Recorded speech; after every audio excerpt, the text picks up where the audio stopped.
Like, it's been an unbelievable long time since I've been live. I know everyone missed me. I was doing my own thing. It ain't no fun. Roelly has the gun. It ain't no fun when Roelly come out blasting either. Let me turn up this timer. It's a little loud. Oh man. I want everybody to know something real quick, you know? I truly, and when I mean truly, tried my Jesus Christ is King. Absolutely. Okay, but I want everybody to know. I tried my absolute hardest to make this Devin fight. Gave him 50% of the split of everything. And apparently it's not enough money, but I mean, it's a unification. It's on PBC. It's on Amazon Prime. It's a pay-per-view, all that stuff, right? And on top of that, you get Amazon promoting, you get PBC promoting it, you get me promoting it, because Devin cannot promote anything to save his life. We're talking about a dude that was on my undercard. So it's actually insane. It's actually insane.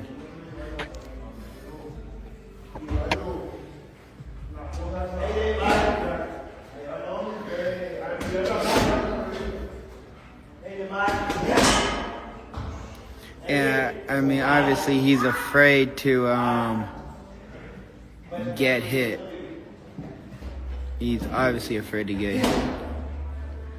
I mean, we saw what we did to Ryan with no effort at all. So can you imagine what I do to Devin? Devin only does good when fighters are slow and have no power.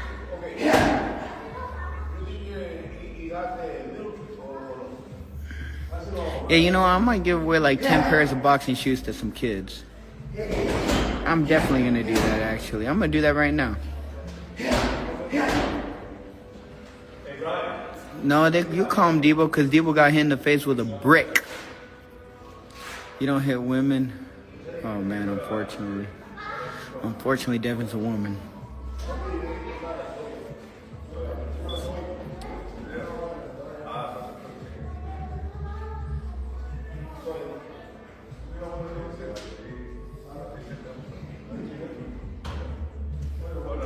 Not enough.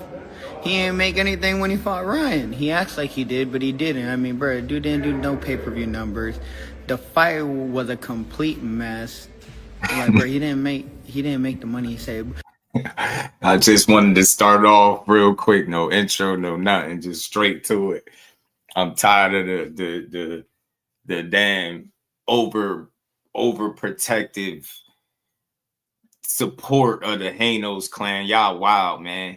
Y'all ruin fights for y'all favorite fighter. He ruined fights for himself. His dad currently ruining fights for himself. Y'all always blaming people about the business, but in reality, y'all claim to be bosses. And I'm not knocking y'all, but what kind of boss in boxing do you know can't make fights? Every time it's time to make a fight, it's all smoke and mirrors. This is how you know when Devin Haney and Team Haney is not going to make a fight. When Bill Haney start making his appearance on these platforms and doing the mixtape tour, as I like to call it, and remixing the facts and rehashing old facts and rewriting history and shit like that, when they start doing all of that, that's when you know no fight is happening. You've seen it with both. You've seen it play out actively right now with Roelly. You've seen it play out with Ryan. It's always smoke and mirrors. Anytime there's smoke and mirrors, there's never no fight coming. And I respect the Haneys. I rock with them, but his fan base is the worst. They some of the worst in boxing. They some of the most insecure individuals I've ever seen ever. It's always some BS when it comes time to make a fight with this dude.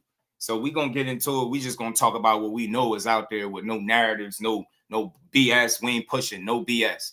And real quick, I just want to address this because I know people going to be asking, or some people going to be wondering. I don't know if y'all seen my community post.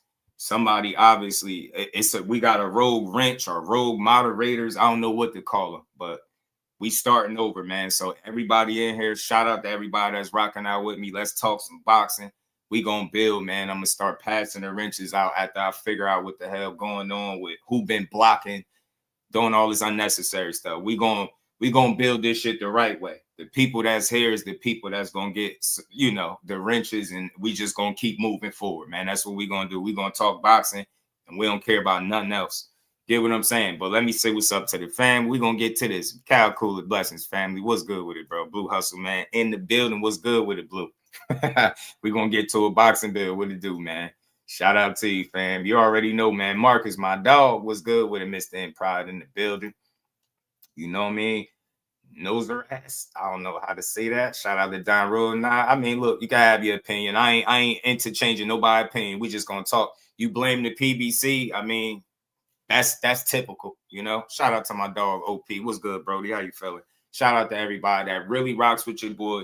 We gonna figure out who was playing, blocking people, abusing a wrench, not really being a moderator. It's enough of that. I let that go on for too long, so we gonna fix that. But more importantly, we're here to talk this boxing. So like I said, man, look, y'all know me. I don't do no slander, but I keep it a buck. I keep it 100. I call it how I see it with no remixes. I don't remake and rewrite my own facts, and I don't pass my opinion off as facts either.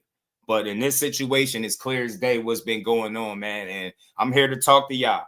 I'm here to talk to y'all. Y'all weird, man. Y'all Devin Haney fans are strange, man. You know what I mean? I like the fact that you feeling great. That's what I like. Yeah, somebody I'm blocking people doing weird stuff, probably coming back after the live's over. I don't know. Too much to figure out, but I'll sort it out. Shout out to my guys. I know who really rocking out with me. But let's talk about this, man, because I'm tired of it. Look, I seen this shit coming a mile away, and I knew it was going to be the situation, bro. It can't always be everybody's fault every single time you can't make a fight. When it was time to fight Shakur, it was take it or leave it, but you negotiate with everybody else. Your dad did the mixtape tour. He really lied to everybody. He wanted them to take 25% of nothing. Y'all always talking about clout chasing. And this for anybody. And I'll drop the link for anybody. We can talk about this. Y'all talk about clout chasing, but the man got a hit list from 135 to 154. Make it make sense, man. Y'all still calling out Tank after saying for years that he ducked y'all. When y'all gonna let that go? Y'all 2 weight classes above that man. He actively not in boxing right now. He's on the sideline, and y'all still calling out Tank Davis. But y'all talking about clout chasing. Y'all the biggest clout chasers, biggest ones. And I mean this. Look, if it was all up to Devin Haney, him as the fighter, I think with his mentality, I think he'll fight all these dudes. I really do. I think Devin Haney, because I don't think he's a scary guy. I don't think that. I never thought that. But Bill does the business, and we see that clear as day. Shout out to Ashley's Corner, my cousin. She pointed it out. You know, that Devin even said it. His dad do the business, find the opponents, and all of that shit. So again, when they start going into the media, when they start hitting the different platforms or the Haney channels, as they like to call them, you already know what's going on. They're trying to get in front of the narrative and convince the entire world that nobody wants to fight this guy. Y'all calling him Debo Haney. Y'all forcing it. Y'all calling him the face of boxing. But when have you ever seen the face of boxing not be able to make a fight? Nah, I'm serious. I'm really trying to talk to y'all. I really want to talk to y'all. Since when has any face of boxing not been able to secure the money they want and make the fights? We know for a fact Canelo Alvarez is one of the faces of boxing. Am I right? Has he ever had this trouble? Has he ever had trouble getting paid? Has he ever had trouble making a fight? Hell no. No. Why? Because he really commands the money that he's asking for. He ain't a guy that actively worked with several promoters and then turned the ground and said all of the promoters shitted on him. So you burning your bridges, you actively burning bridges and then wondering why nobody throwing you a life raft. Y'all moving weird out here. Y'all moving funny in the light. And I'm sick of the protection program. Look, I like the Debo Haney shit. I think it's cool. I think it's funny. You know what I mean? I think y'all should keep running with it. But you got to be a lot more realistic about why certain fights don't get made, bro. We tired of keep hearing this bullshit. Hey, man, this is for any of y'all that's Team Hanos. Talk to me. Come up here and click the link. We could talk about it. Tell me why is it that he's the A side? Y'all said, this is what y'all told me. Y'all said he the A side over everybody. Do argue with me on Instagram, writing fucking news articles, paragraphs telling me that because he fights on his own promotion, he controls the bulk of the money. But tell me why he can't get the money he looking for. Somebody got to make it make sense. Why he can't get the money he looking for, and why he can't secure neither unification on either side. Why is he telling the world that Ryan is not enrolled in VADA, but he himself is not enrolled in VADA? I got a lot of questions for y'all. Y'all confusing me, man. What fight do y'all want? Go make the fight. Don't tell me shit about clout chasing when you got a hit list that got lightweights on it. You get what I'm saying? Junior welterweights on it, welterweights on it, 54-pounders on it. Miss me with all that clout chasing shit. The fact of the matter is, everybody that talk boxing know what's up. They know they know who Devin Haney is. Everybody that's talking boxing, they know about Keshawn Davis. They know about all these dudes we talking about, yo. Don't nobody need clout off Devin Haney. Nobody has ever purchased a ticket to watch Keshawn Davis because he argued or talked shit to Devin Haney. Y'all not realistic. This is why he can't get fights, because y'all weird. When it's a real challenge, y'all try to convince the world that they messing up the money or the guys don't really want to fight. And then you go justify fighting a lesser guy. Y'all literally did it with Roelly. You shitted on Tank for fighting Roelly years ago. And then you fast forward to now, and just because he hold a title that he probably shouldn't even have, right? Now you justify fighting that same Roelly Romero multiple knockouts later, multiple knockout losses later. Y'all got to make it make sense. Y'all need to learn that old, throw that playbook away. I'm talking to Team Hanos. Throw your playbook away. Throw the whole fucking playbook away. That shit that y'all used to do at 135 is not going to work at 147. The cover is being pulled off of y'all. Y'all on real bullshit. Y'all on real bullshit. Y'all trying to convince the entire world that everybody's scared of him and clout chasing. The man got a hit list with 4 weight classes on it. Make it make sense. He got a hit list with 4 weight classes on it. We know he can't make 35. We know he can't make 40. What the hell is he doing? Talk to me, people. Who really clout chasing? That's not clout. So let me get this straight. It's on clout chasing is only one way, right? When you speak Devin Haney name and the fight don't happen, oh, it's everybody's clout chasing. When Devin Haney call you out and the fight don't happen, is you ducking them? Man, get that shit out of here, bro. Keshawn Davis and Devin Haney, if they fought tomorrow, it would be one of the toughest fights. One of the toughest fights that Devin Haney will have as a professional. And y'all know it. Y'all know it. It ain't nobody on Devin Haney resume that Keshawn Davis got to worry about. Nobody. He fought that dude tomorrow. That would be one of the top fighters that he ever fought in all the 30-plus wins that he got. Tell me I'm lying. Y'all going about this shit the wrong way. I told y'all, stop calling everybody a clout chaser and start trying to make fights for y'all guys. Ain't nobody running around here scared to fight Devin Haney. He's a fucking pure boxer. Nobody's scared to fight him. Who? Maybe T.O. Maybe T.O. I'll give it maybe T.O. You get me? Maybe T.O. But y'all got to stop, man. Y'all got to stop. Y'all really killing negotiations for yourself. Y'all said y'all control the money, but then y'all asking for money that y'all currently can't get. Y'all got to make it make sense, bro. Y'all only see clout chasing one way.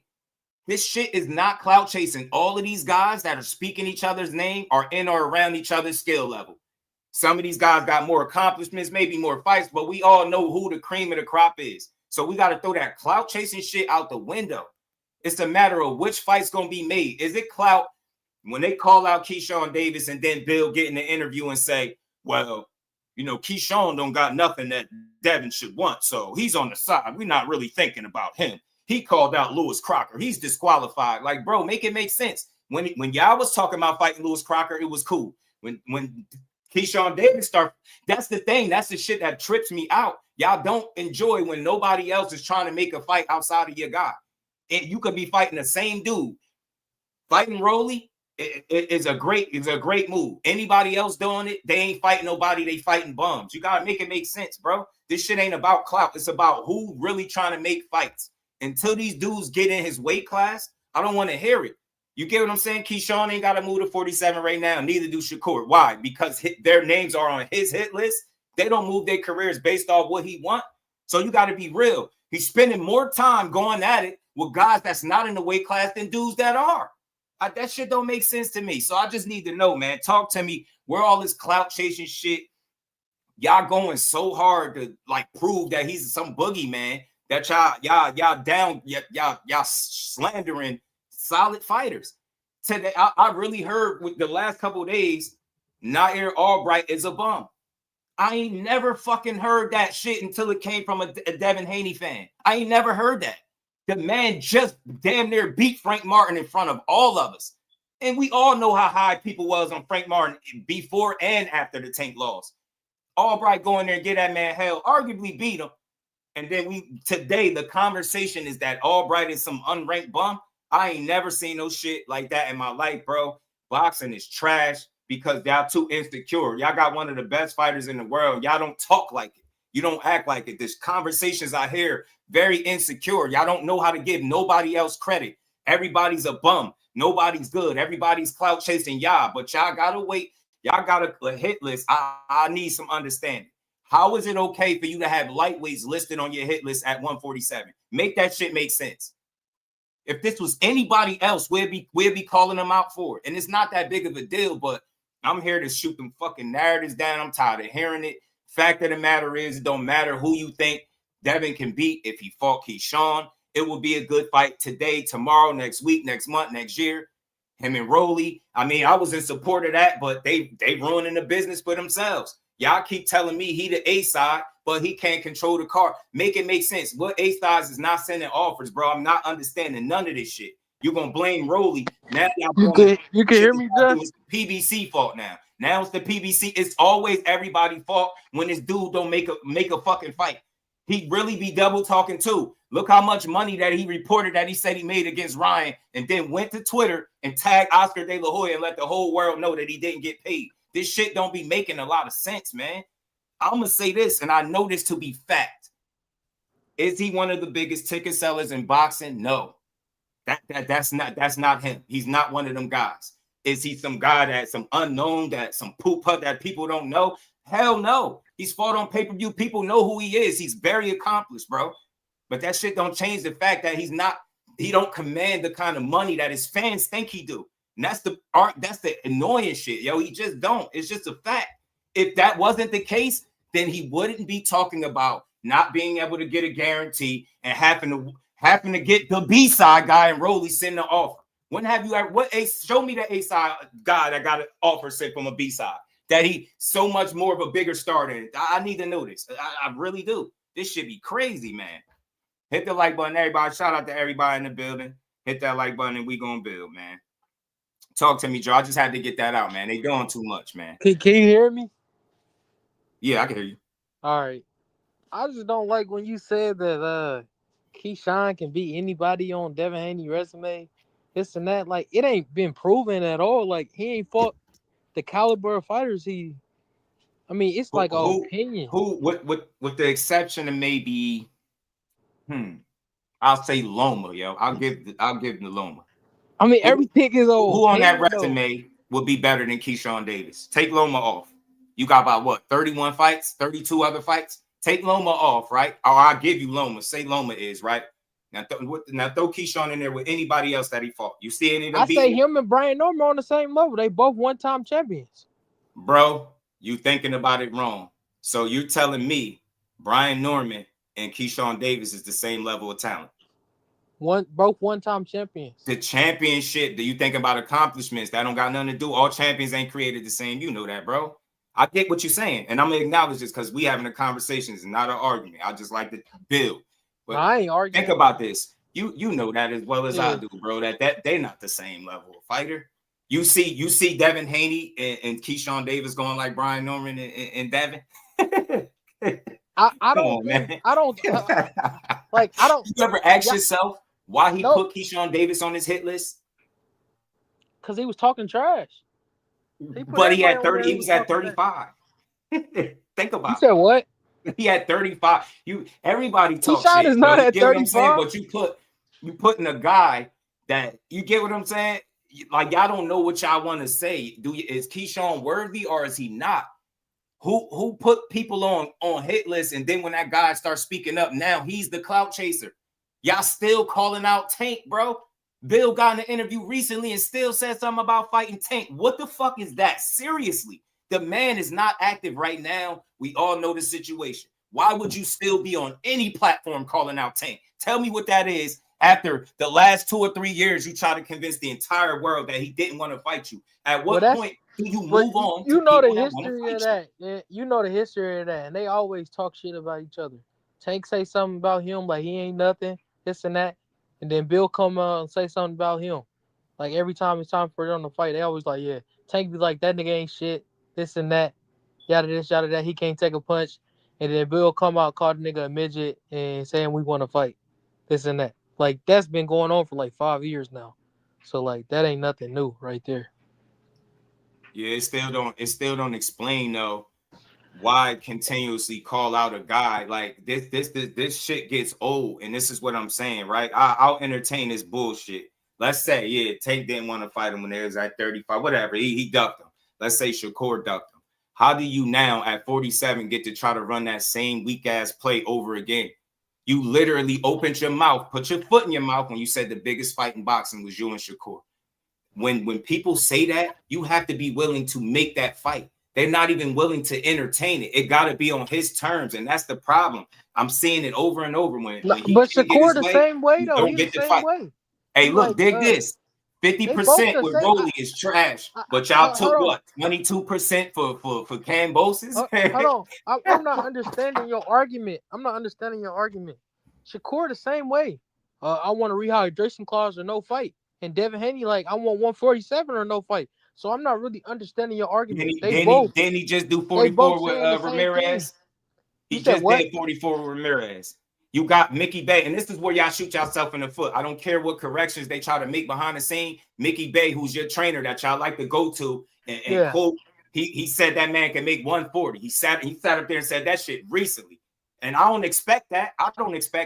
But again, I'm a realist, bro. If you say a fight is the biggest fight, my question for anybody that ever says that is any fighter. What are you willing to do to make it? Yeah, Mickey You gonna Bay, wait for Mickey that Bay fight to come that. to you, or you gonna try to force a guy to be in your weight class? Why you can't meet him in the middle? 144 ain't unrealistic. You was Mickey just Bay, there a Mickey fight Bay ago. said that. Mickey Bay You said one that. fight removed from fighting at 144, literally. What did you had Devin no Haney problem say, doing though? it when it was a weak ass Jose Ramirez, but you hear that double S They attached to both that was shit, and moving all up of at a the sudden same it's like, time. nah, come to 47. That's your narrative. That's your narrative, Jess. Like you not even push narratives, man. I don't push narratives. Like you not even putting everything into like what happened. They was both moving up at the same time, and Devin Haney wanted to fight at 147. Robert Garcia said he wanted to fight at 144. His fighter, they wanted it at 144. So I'm not understanding what's going on. Of course you don't, man. You probably the only person that's not understanding what I'm asking. It's very clear, bro. Y'all painting the narratives. Y'all running the same plays that y'all was running at 135. That shit is old and it's played out. The Debo thing is cool. Run with it. Have at it if that's what y'all want to push. But what's the play though? Shit is smoking mirrors. That the rug is being pulled from underneath them dudes, bro. Like you cannot sit here and keep blaming everything and everybody while every fight don't happen. Where's the accountability? So look, on this front, is Roelly wants you to accept no guarantee with 50%, right? Cool. Then on the other end, you saying Ryan is not enrolled in VADA, like he didn't just get tested for a fucking title fight. And then on top of that, you yourself is not enrolled in VADA. Where y'all Haney fans at? Are y'all paying attention to his dad doing the interviews and them talking? They said neither one of them is enrolled in VADA right now.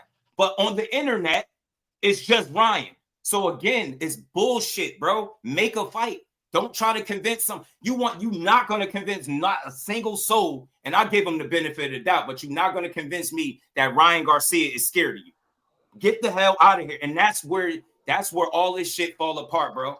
The narrative, that's the narrative for me. Everybody's a clout chaser for Devin Haney. He can't clout chase. That he's immune to it. It's nothing he do is clout chase. Everybody he call out, he really want to fight. But then when the fight don't happen, it's the other person. That shit is corny. You don't see what I'm saying? It's old, bro. So who y'all gonna fight is the question.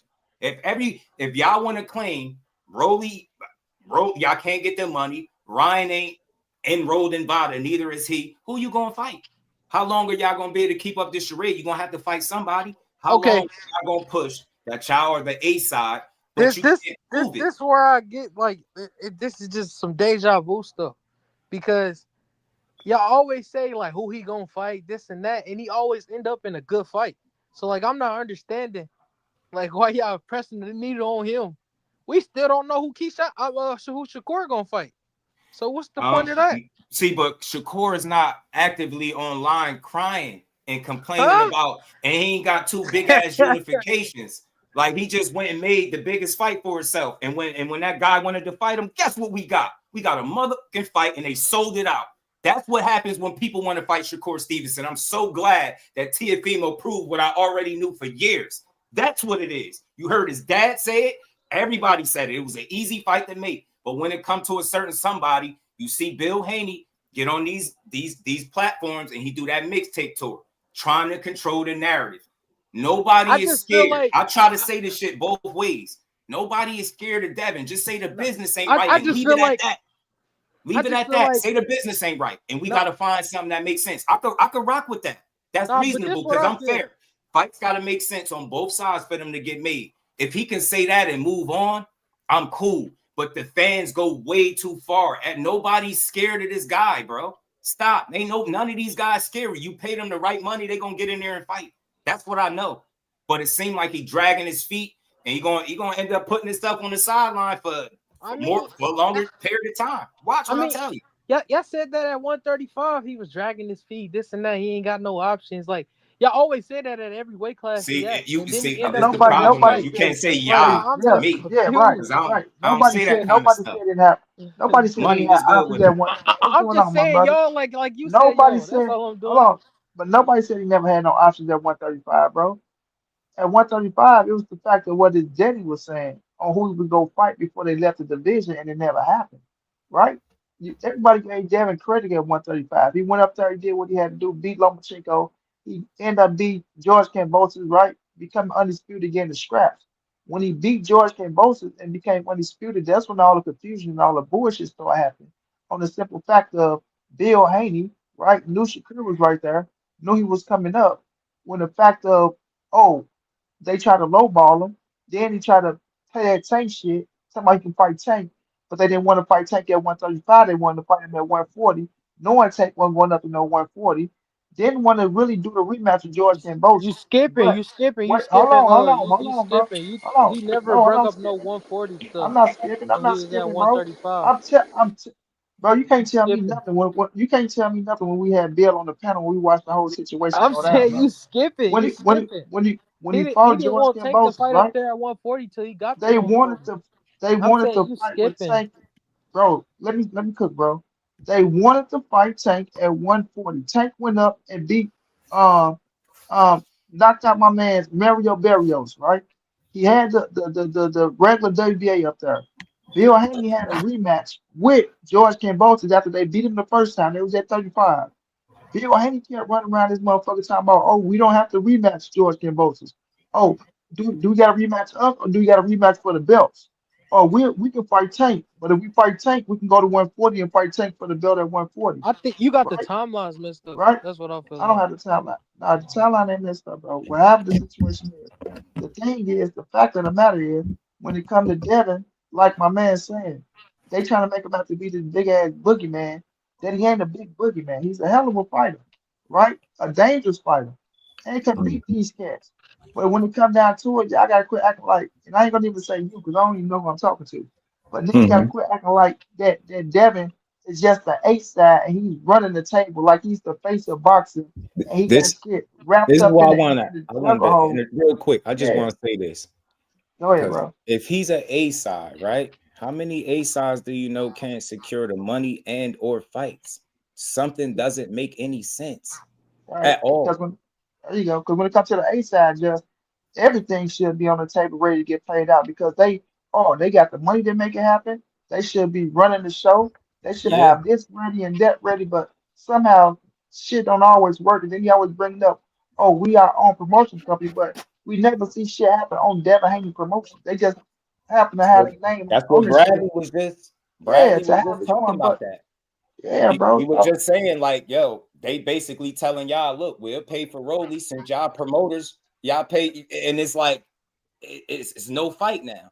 Y'all keep claiming the A side. I just never seen this before. I never seen this shit with Tank. I never seen it with Canelo. I mean, if you want to consider AJ, you just don't see this with these guys. Like, you don't see all this discrepancy, these issues to make fights. And I say it all the time because I've seen this play since 135, bro. When they don't, give me a second, yo. Somebody cook. Give me a second. I got you. Hey, man, let me hold on, kid. Let me finish this. All right. Then you can get it. Yeah. Then when they looking at the situation, then every time something go wrong with Devin Haney, they got to bring Shakur name up in it, right?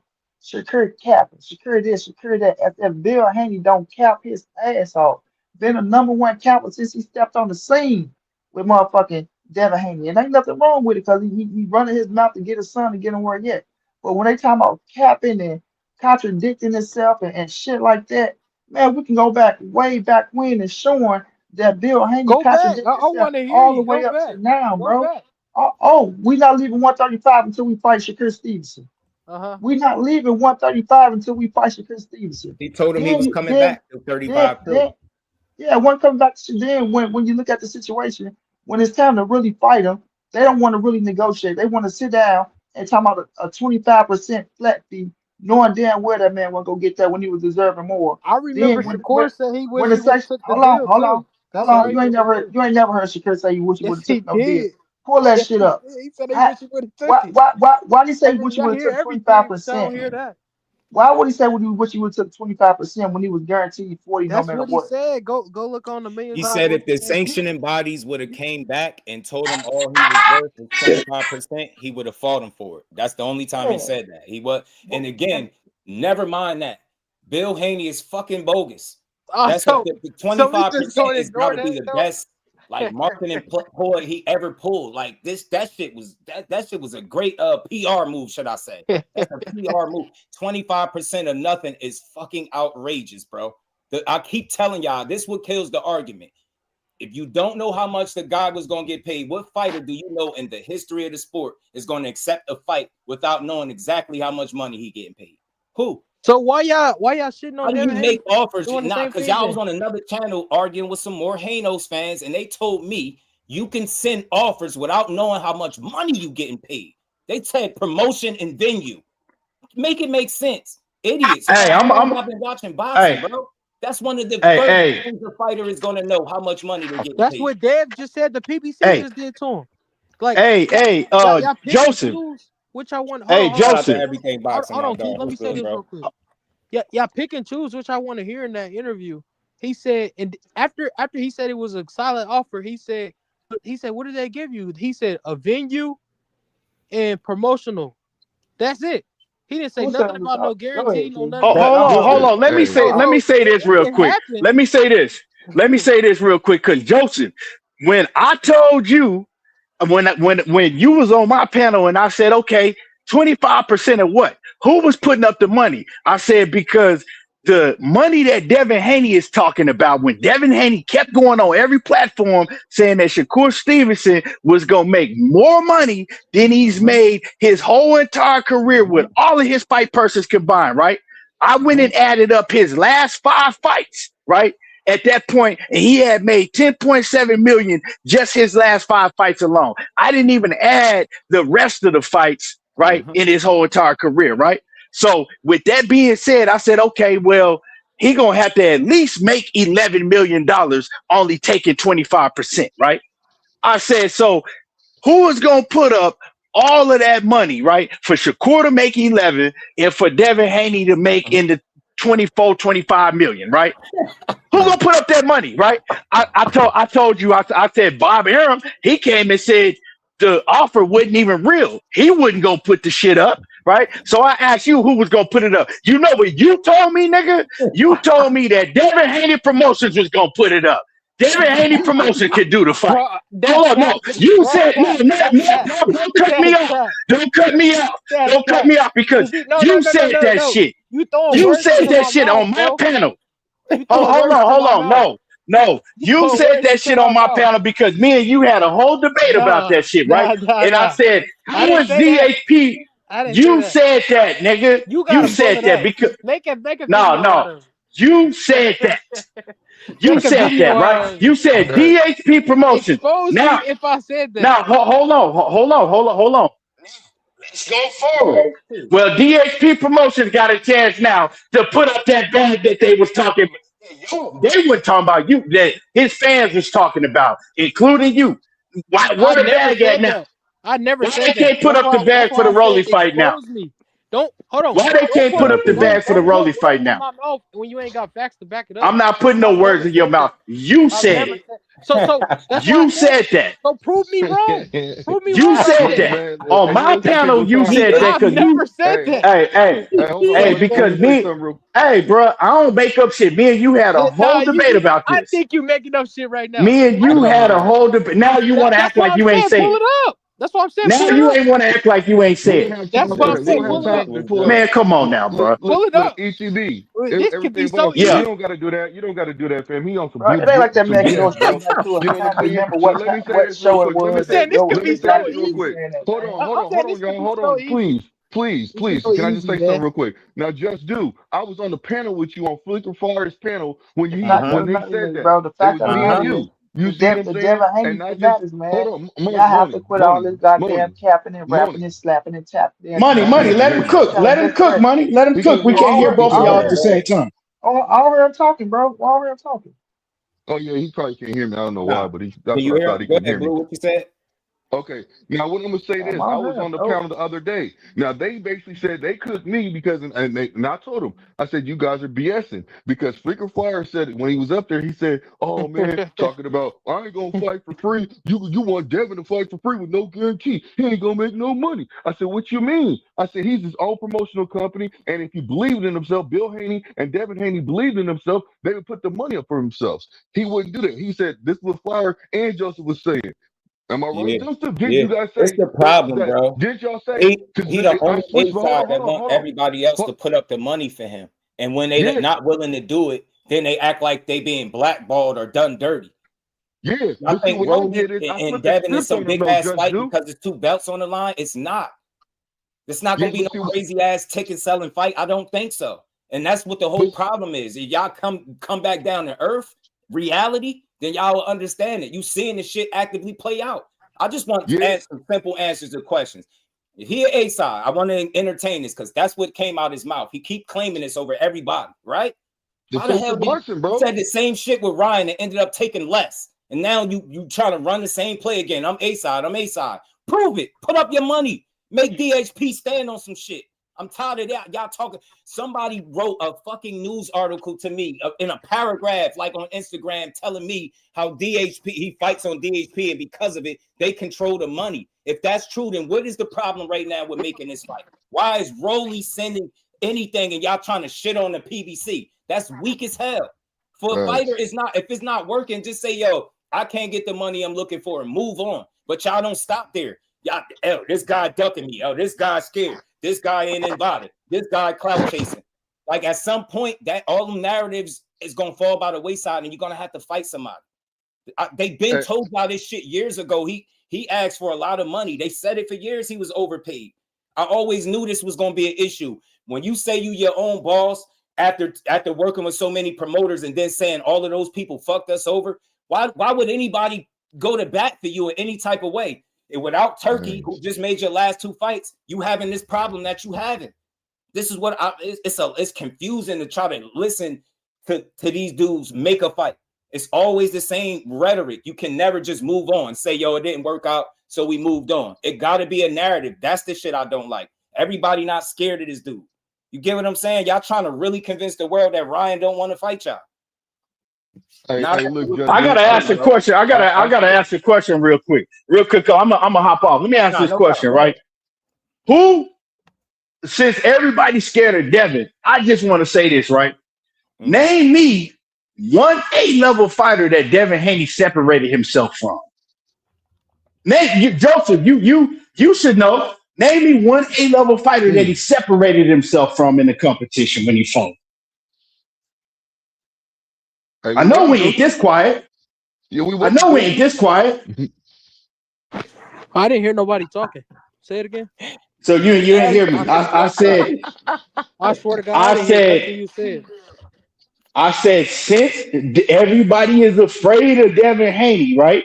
And he's such a boogeyman, there has to be something to be afraid of. Yeah. Name me one A-level fighter that he separated himself from the competition when he fought. I mean, y'all was calling Brian Norman all this and that, so I mean, You should. I said name. Okay, well, you said Brian Norman. He didn't separate himself from the competition with Brian. Hold on. Hold on. Okay. If you saying Brian Norman is an A-level fighter, okay, he didn't separate himself from the competition when he fought Brian Norman. He did it? No, he did not. Nah, he ain't separated himself from Loma. That was a 7-5. You could talk. When he fought Loma, I had him winning the fight with Loma, right? So, but he goddamn sure didn't separate himself from that competition. A-level fighter all them rounds was very even. So who the A-level fighter Shakur separates himself from? Well, he just fought Tio. Oh. Tio who lost to Cambosis, right? I'll say this, though. Tio what? I forgot Cambosis. We can put Cambosis. I'll tell you this, though, Joseph. Let's do that. When Shakur and Devin Haney got in the ring with the best fighter they ever fought, it wasn't the same outcome. When Devin Haney got in there, he went life and death with Loma. When Shakur got in there, it was a whitewash. They not the same, bro. That's one fight I can't wait. I swear I want to see that fight. I'm gonna make money that day. I want to bet everybody. I still want to know what the hell Devin Haney beat Shakur and what do he do that's better? Okay. Okay. Well, Tio when Tio fought Loma, he put on a much better. Okay, when Tio fought Loma, he put on a much better performance than Devin Haney did. A much better performance against a younger Lomachenko. So I mean, let's keep going. And he lost to Cambosis, didn't he? Now, I don't want to go tit for tat. I don't want to go tit for tat. But common sense tells you ain't shit to be scared of Devin Haney about. Devin ain't never showed nothing in that ring to be for everybody to be running with this narrative that he a boogeyman. Everybody's afraid of him. Man, miss me with that bullshit. I'm gone. See, that's what I'm gone. Devin, we didn't say nothing bad about his skill set. It has been no Devin Haney slander. We strictly talking about how they go about making these fights and the narratives that, listen, bro. I watched Ja attach steroid allegations to Brian Norman. We've never heard that shit until it was time for y'all to fight him. It's the same bullshit. I don't make this stuff up. I support the dude, but I don't support all that shit that they put out with fighters, bro. Y'all made Subriel Matias a duck, and then come to find out, Bill, you ain't even talk to the right person. It's the same weak ass shit. Damn, just come here and fight somebody. That's all I'm saying. I rock with Devin, the boxer. I don't give a damn. I don't complain about his style. I don't care what tickets he sells. I'm going to watch his fights. But I hate the way they go about making them because a lot of fighters got to get shitted on just for them to make fights. That shit is corny. That's all I'm saying. He can fight his ass. He can box his ass off. But just go make a fight. And when it don't work, stop trying to run the same play that you ran at 35. Nobody is running around here scared to fight. That's all I'm saying. That dude can box his ass off. He one of the most accomplished guys in boxing, but he don't need those narratives to make himself relevant. Like I'm watching people tear down Nair Albright. I'm not saying he's a world beater, but they respected him when he went to war with Frank Martin. It was cool when he gave Keshawn a good fight. But now Keshawn fighting him again and he ain't fighting Devin Haney. It's a problem. It's like now Albright is shit. Like, come on, what are we doing, man? Come on. They do this with everybody. They tear down all the contemporaries and claim the same situation with Roelly. When Roelly fought Saint, Roelly ain't shit. Roelly ain't this. Roelly ain't that. To the Queen Lisa. That's all I'm saying. Joe to know where I'm coming from. It's not his boxing. It's the fights, bro. This not coming from you, Joe.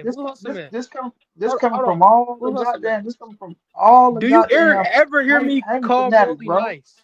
I always say he trashed, bro. I've never called him nice. I say he a bum with a belt. You one dude, bro. I've never called him nice. Ever. I'm talking about the niggas with a big platform that's rocking for Devin Haney, bro. You one person, bro. And it's like. We talking about the big man. Hold on. Well, then you sit up here being a hypocrite. You defending them for no. We don't heard you say stuff like that too. I'm telling you, have you heard me say Roelly was nice? Hold on, bro. I'm telling you what I've never said you, my nigga. I said the Devin Haney fanatics that run around here when Tank was fighting Roelly, when Tank was fighting Ryan Garcia, they was calling these dudes trash and bum, right? Oh, they never did shit. They not this, they not that. When it was on Tank situation fighting them.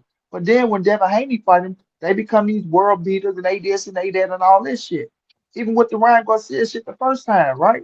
Oh, he ain't this, he ain't that. And I don't give his ass a pass for taking no goddamn Oscar ring, whatever the fuck he had in the system, right?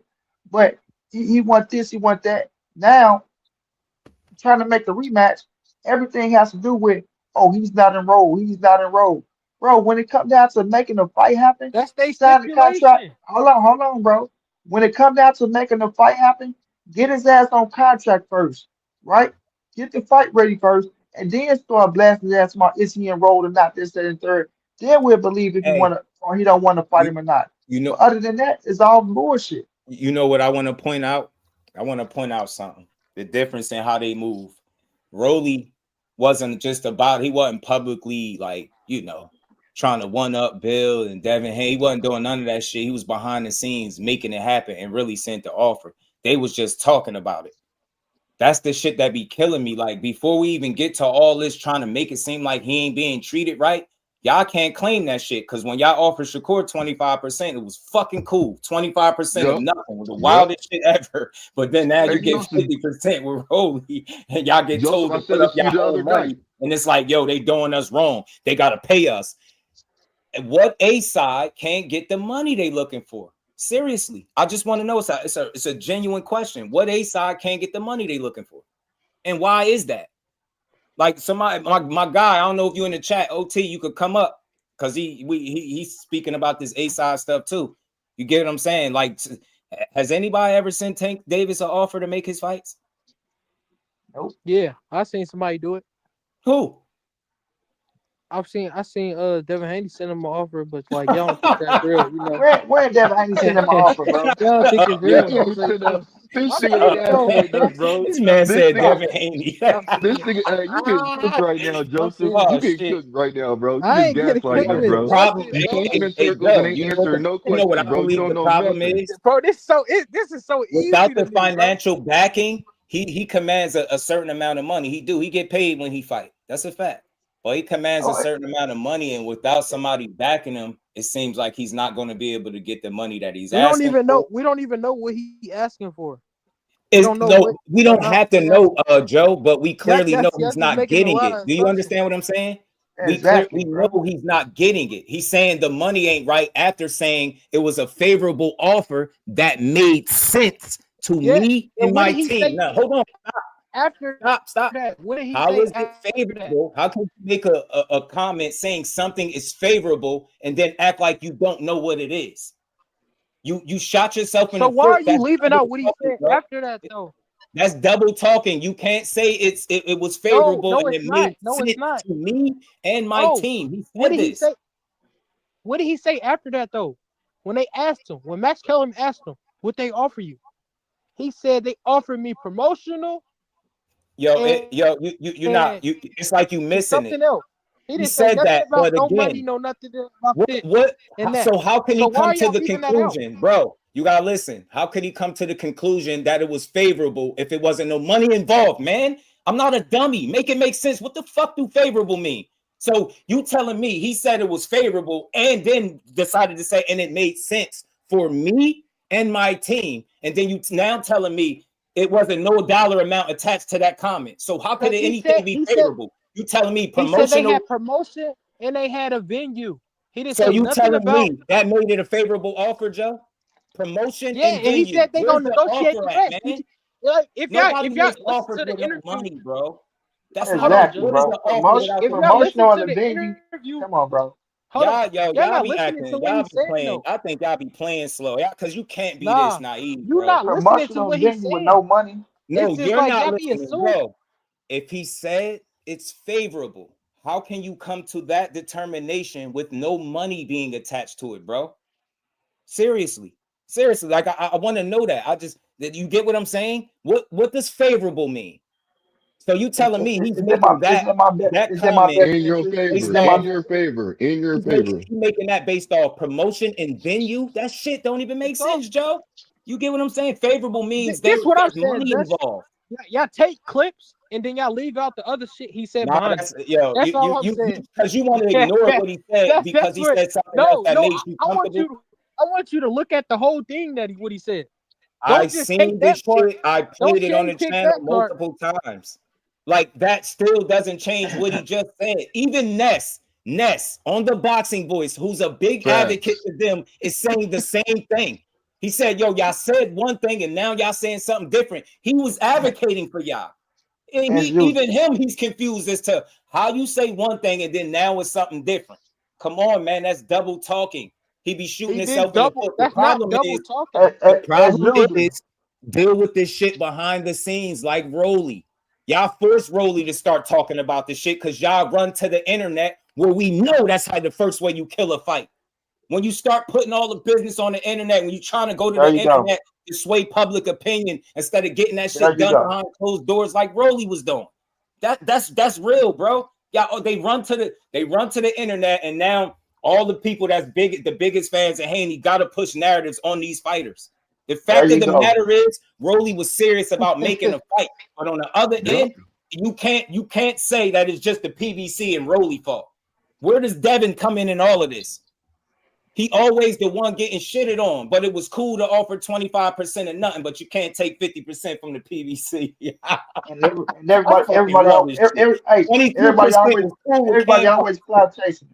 Everybody always just don't leave out. Everybody always clout chasing them. Oh, they clout chasing. They don't want to negotiate with Roelly, but you ain't want to negotiate with Shakur. Make it make sense. Can't you take it or leave it, but you have to negotiate with Roelly and you the A side.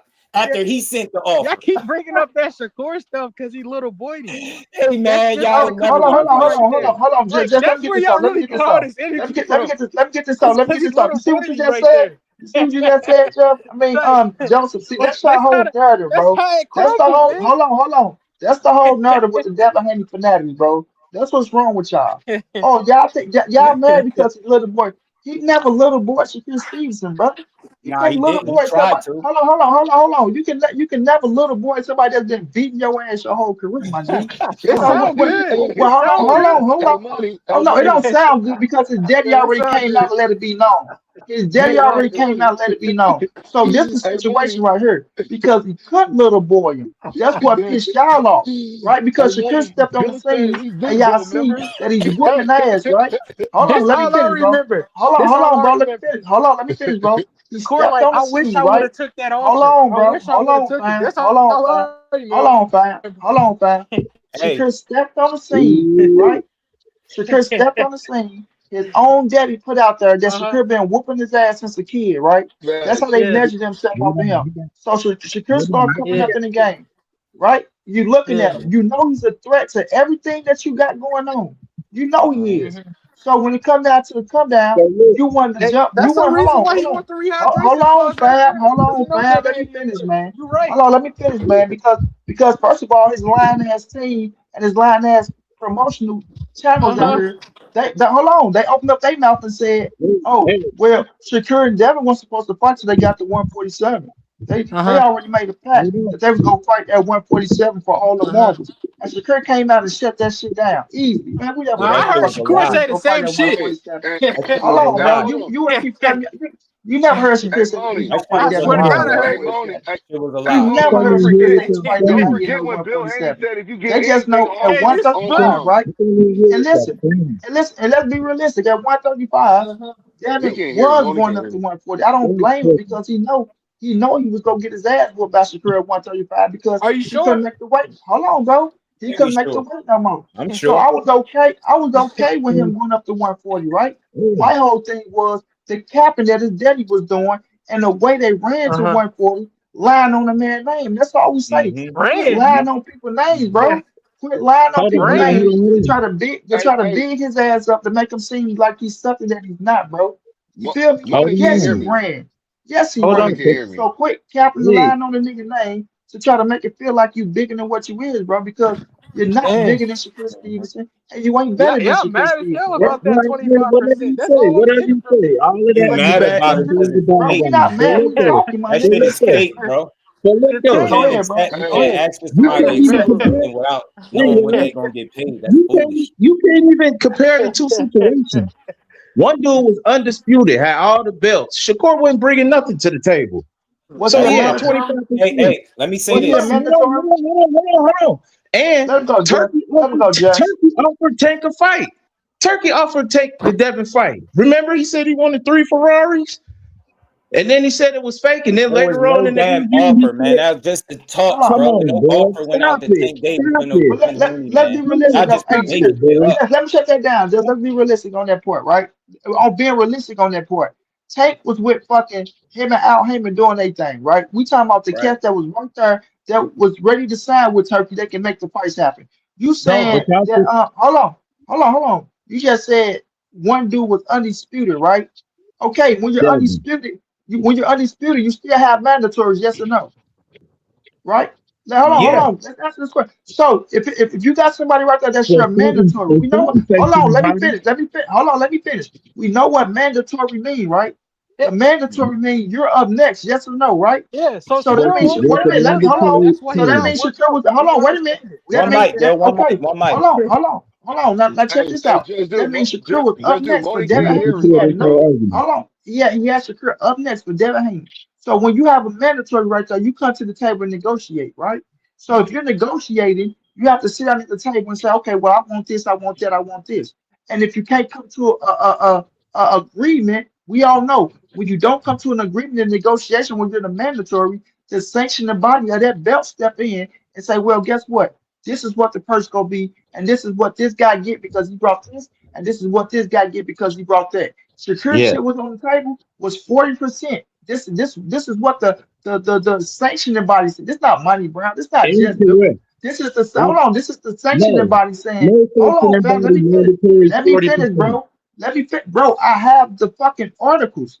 The No sanctioning body saying, sanctioning bro, bodies bro, bro. Let me finish, bro. mandatory is The never sanctioning body 40%. the sanctioning body came up and said Shakur Stevenson made just as much as Devin Haney made in this last fight that he made, brother.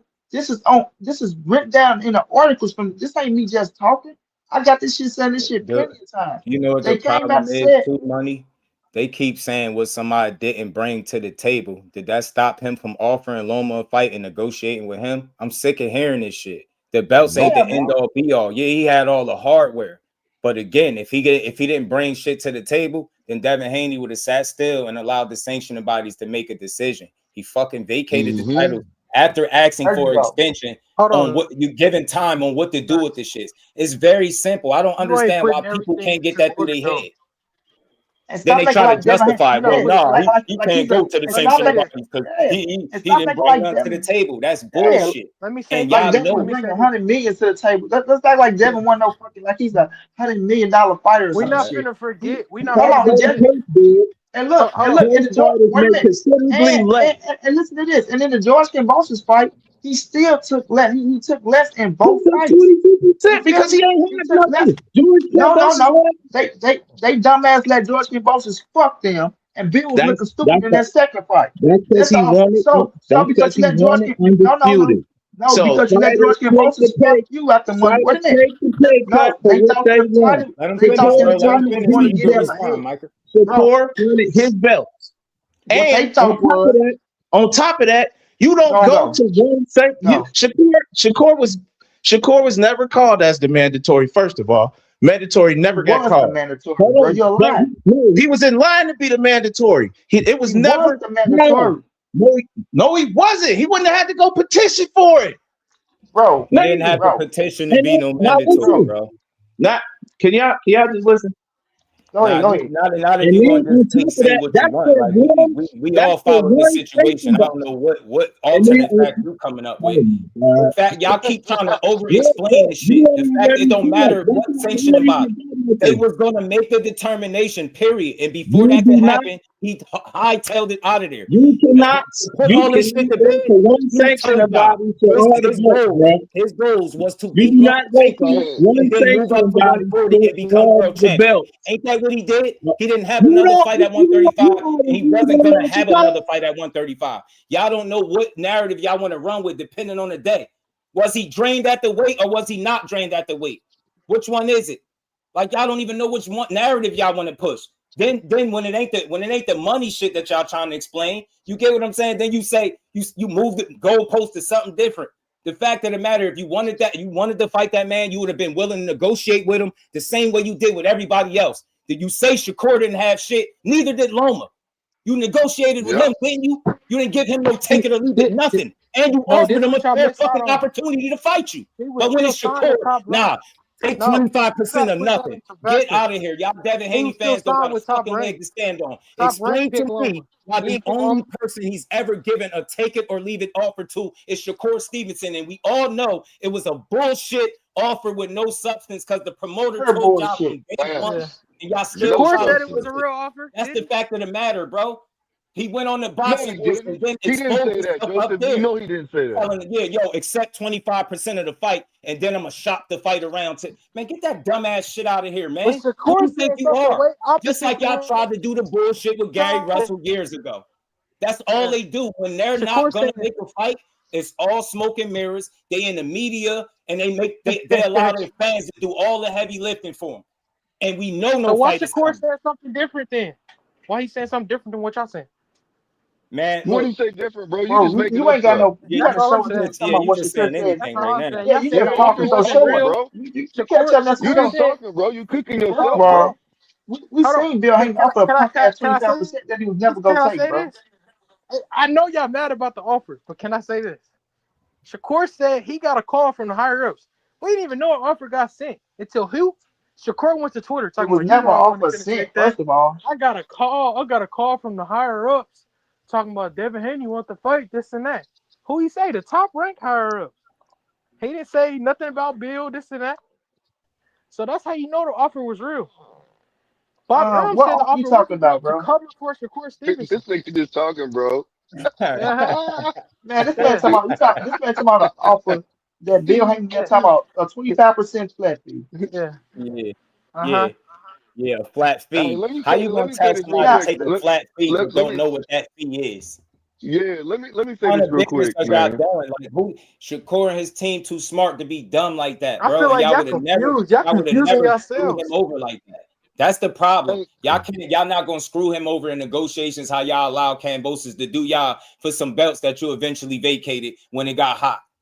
Come on, man. I don't give a damn about no belts, man. Make the fights, bro. He wanted one belt. He didn't have no intent on fighting that man. And y'all was saying he only want to fight him because he know he drained. He know he outgrew the weight class. So why is he sending off? Got no intent on ever fighting there again. So why Shakur didn't collect the belts one by one like he said he was going to do? We still waiting on him to do that. The fighters didn't want to fight him, bro. He talking about I want it one by one. His son can be fighting at 54 right now. Shakur got to go to 47 because Devin is big as hell. He gonna go there when he get there. You really wanted that smoke, you would have made it when he stepped to you in that fucking ring. That told me everything I needed to know. That soft ass shit. Y'all out here talking about, yeah, man, he had to go. The security said, man, get out of here. Get out of here, man. They cheated us. You didn't even want to look that man in his face. And then you got up on the internet and played games, man. Take it or leave it tells me everything you need to know. How is it that you're willing to negotiate with Roelly in 2026, but not Shakur back then when y'all was supposed to fight? Y'all, that's what I want to know. Since y'all got so much to say, why was it take it or leave it with the best guy that you would have ever fought, but you negotiated with everybody else? We just so great, name him. Everybody else, this one dude is like, nah, I'm gonna give him bullshit, even though I ain't never planning on fighting here again, but I'm gonna give it to him anyway, just so I can say I did it. And y'all know that's what it was. And now it's like deja vu all over again. The fact of the matter is he don't call the shots. The best thing that happened to him is Shakur deciding to stick around at 35 and 40, in my opinion. I feel like that 25% scar job, man. Yeah, never. No, bro. No. You trying to say something scar somebody. The 25% show how much pussy they was that they didn't want to fight Shakur Stevenson. That 25% show how much of a pussy he was that he wanted to try to lowball that man. When he did try to lowball nobody else, but when it came to that real competition, the man who been whooping his ass his entire career. And Bill Haney knows this. Bill Haney knows this. That's why he want to rehydration clause. Then he want to go out there. We not talking about rehydration. We talking about that 135, brother. This proves my point right here. See this comment, y'all? So he was supposed to fight him drained. So what? Why are we arguing about what offers? This is what I be saying to y'all, bro. This is what I be saying. I knew he was done at the weight class. He wrote his goals down and posted it on Twitter. Did y'all forget? He said exactly what he was going to do. That's all I be telling y'all.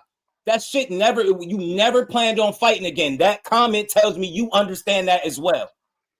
You don't get to say, so he was supposed to fight him Drake, so why send the offer? So the offer was real, so he was going to fight him Drake? Make it make sense.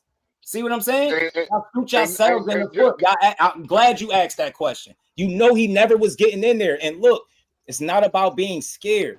It just was a dumb business move to get in there and fight a guy that by your dad's own admission, if you got off any against him, it was considered a good Thank day. you. You're telling me that's the guy that you're going to allow to have the advantages and with you being drained? Why would that even make? It's not about being scared. That's a dumb business move. Devin Haney spent the last 2-3 fights drained. I expected him to move up. You understand what I'm saying? But y'all should have just said that. Y'all should have just said that. I would have loved for Devin Haney to say, man, I'm done at this weight class. See me at 40. You want to fight me? But he didn't do that. He sent the offer, and then y'all made arguments for months still to this day that he was going to entertain it. But then you got my guy Z asking, so he was supposed to fight him drained. So what was the offer about? But that's the question for Devin Haney. That's the question for Devin Haney. Ask Devin Haney, was he going to fight him drained? That's what we really should be asking. Fake ass offer, man. Y'all, come on, man. That's Shakur said it was real. Shakur said it was real. That's my whole thing. That's my whole thing. They do. That's my whole thing. They knew. That's my whole thing. They knew they didn't want the smoke, bro. So they had to try to lying on the man name. That's all I'm saying. Quit lying on people's name. Just to try to build y'all up. I get it, bro. 135, you was looking like a skeleton, my nigga. You was looking like a skeleton at 135. It was time to go to going on almost 3 years, and y'all still like broken hearted about it. Like this is crazy. You keep trying to dwell on one part. Cut that out, bro. That shit don't count. That's the thing. You can't play some methods over here. Let's talk about you can't play some. You can't play some methods over here. With that. Devin Haney's a smart businessman, and so is his dad. And I think it just would have been stupid business to get in the ring again with a guy that's been that competitive with you and getting it off, getting an upper hand in sparring. That's a dumb move. Now, see me up at the next weight class, but instead of doing that, he threw a PR move. He went on his fucking PR bullshit, and y'all ran with it. And still to this day, y'all are telling me that he should have accepted 25% of nothing. Y'all bring it up, though. People type in the chat with the Roelly situation, 50% of what? Hell no. I'll tell you 50% of what when y'all tell me what Shakur was supposed to accept 25% of what. Tell me that, and then I can tell you where the 50% was coming from. Other than that, y'all ain't got no leg to stand on. Y'all only proving my point. Question.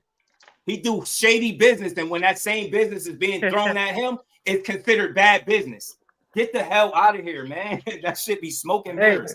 And I'm about to pull up his goals.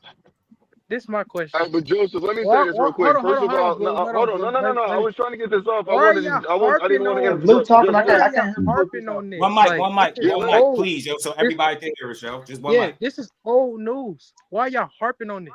We supposed to be talking about Roelly and Devin. We're giving context to the situation. Hey, Joe, they still pushing this shit to this day, bro. They still talking about this shit to this day. Joe wasn't picking I heard he was the first person to bring up the Shakur and stuff. And now we always only talking about Shakur. We supposed to be talking about Roelly. But you just lied. Hey, man. And said, Notice the narratives don't start getting pushed against certain fighters until their name get connected with fighting Devin Haney. And I just proved it when y'all did it with Brian Norman and say he was a damn drug cheat. Y'all started putting out steroid allegations against this dude. With Matias, y'all got picked to a weight class, didn't speak to the right person. Now he's a duck. That's the problem. I don't have a problem with how Devin Haney fights. I've never heard that. Where y'all be nobody saying, bro. You niggas don't see shit when it comes to Devin Haney side. I see. Yeah, like where he be? Like saying something like niggas you don't be seeing this shit. I didn't hear him with Brian Norman as soon as they was about to fight him. They start talking about steroids. Hold on, and how he ain't trying to get tested. They ran it. They ran through this shit for a little while. They ran with it, but he put it to bed, and they both was getting tested. So they niggas screamed that. Nigga was screaming that Brian Norman was on steroids, bro. How we see it? I remember Matias unalived somebody, but as soon as it was time to fight Devin Haney, he suddenly just got scared and became a duck. This what That's the problem that I have. Just call that shit how it is. The business ain't together. Like that's what fans want to hear. We want to hear the real, not the shit that make y'all feel good. That's the shit y'all expect us to believe, and we can see it, bro. Like right now, I keep asking the same questions. The reason that brought me here because I keep seeing everybody be called a clout chaser if you got any type of back and forth with Devin and you don't fight him. But he's been doing this is how boxing is. Just because you go back and forth, you call somebody out, you don't mean you're gonna fight them. If they ain't in the same weight class, what we whining about? Y'all really whining that it's 240 pounders that just got the 40 won't do the 47 when your man's coming where his dad said he could be fighting another weight class up. So Keshawn a capper. You just admitted he a capper, right, Judge? Keshawn said he was capping. Keshawn said it. You just admitted he was a capper. Said he was, bro. I heard was 147. 147. Now it's 140. Keyshawn said he was capping. I really don't. That's like. Come on, bro. And then, what does that have to do with the situation, though, Joseph? So Shakur not capping about Devin, but he capping about Tank. Shakur been calling out Tank. I've been saying he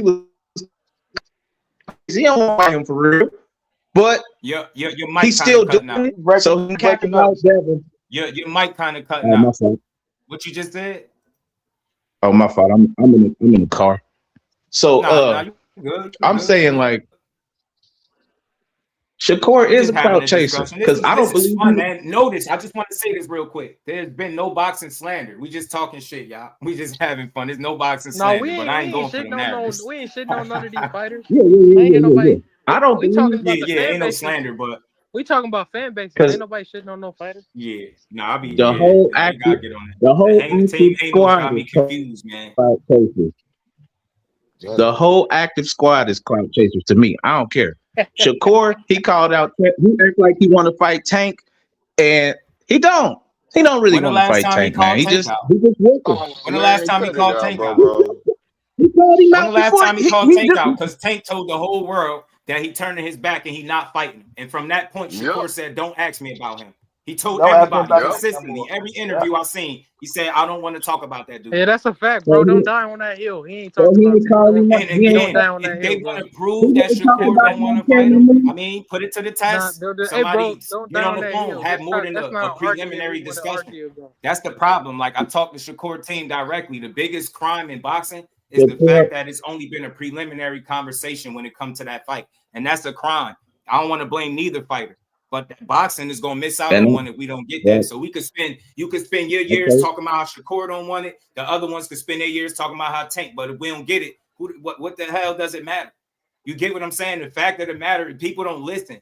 I'm trying to make a comparison. Talk totally different from the fan base. The fan base say he don't want fights, but the promoters and the people that he work with say he don't turn down fights. So I'm confused as to which one it is. And I've consistently heard this for years. Like, so if you want to fight that dude and he don't want to fight, if I ever see this, and I promise everybody in here, somebody wants to fight him in a fight that he said he wanted and he finds a way to turn it down, and I know this, I'm going to talk about it. That's no slight to Shakur, but we here to tell the truth, bro. Not narratives. Okay, so I'm about all that narrative shit came when it's not narrative. Guys, man, nobody been able to prove that he don't want to fight. Y'all talk about Bill Haney. Y'all talk about Bill Haney. What happened to when Shakur was talking about when Tank with the rehydration clause is saying that rehydration clause is for hoes and only it's for people. Hold on. It's for people who ain't confident in their skills. That's what he said. Now he's talking about putting rehydration clauses on people. That's double talking. That's double talking. Let me tell you from somebody that rock with him. That's double talking. Because if it's bad for him, then it got to be bad for you. But I also heard something else that he said while he was saying that all these rehydration clauses. Another thing, misinformed because people be just throwing that out there like Tank just got rehydration clauses on everybody. No. Truth be told, when Shakur said it, that's double talking. I'm telling you straight up. That's how you hold him accountable. If it's bad for him, then it's bad when you do it. But in reality, they both think more alike than what Shakur realizes, because the only time Tank is put rehydration clauses on people is when he's fought outside of his weight class, which is 35. Shakur talking about a rehydration, fighting outside his weight class will be considered 47. It's the same shit Tank did. So but I never knocked Tank for it. I didn't like when Shakur said that to now say something different, but him and Tank obviously think more alike than what he initially believed, because you feel the need to say the same thing because you will be fighting outside your weight class. You ain't trying to give up 20, 25 pounds of same shit Tank was talking about. Is not that small, that's bro. Double talking. That's all. Like he shouldn't have did that. He put his foot in his mouth. There's nothing. There's nothing to hold him accountable. You know what I'm saying? He shouldn't have said that. What do you mean that smart? I said he's not that small. Oh, bro, he in this bro. Come on, man. And then another thing. Go ahead. And I'm gonna go ahead. Hold on, real quick. Let me catch this. Shout out to J Bean. He said, "Say what you want about Shakur inside that ring. He can't be faded." I'll bet the house on that. Shout out to the homie J Bean. I'm with you, man. A lot of people they'll pick against them, but they won't bet against them. J Bean. They'll pick against them where there's no money involved, but they won't bet their money that these people beat them. How many times has Shakur went? We got to be realistic. 100,000. And the promoters. Watch it. When we looking at Devin, bro. When we looking at Devin, Devin went from 35 to 40. Now he at 47, right? Ryan Garcia went from 35 to 40 to 47.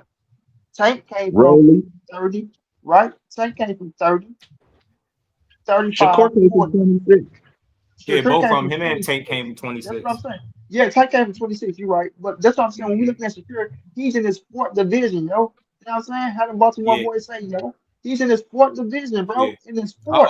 Devin in the third, right? So you said it's just so when we look at it, it's only a handful of players that's gonna be in 5, 6, 7 divisions, bro. You're not pushing yourself to go up those many limits. Y'all gotta understand the reality of this shit, bro. But say what?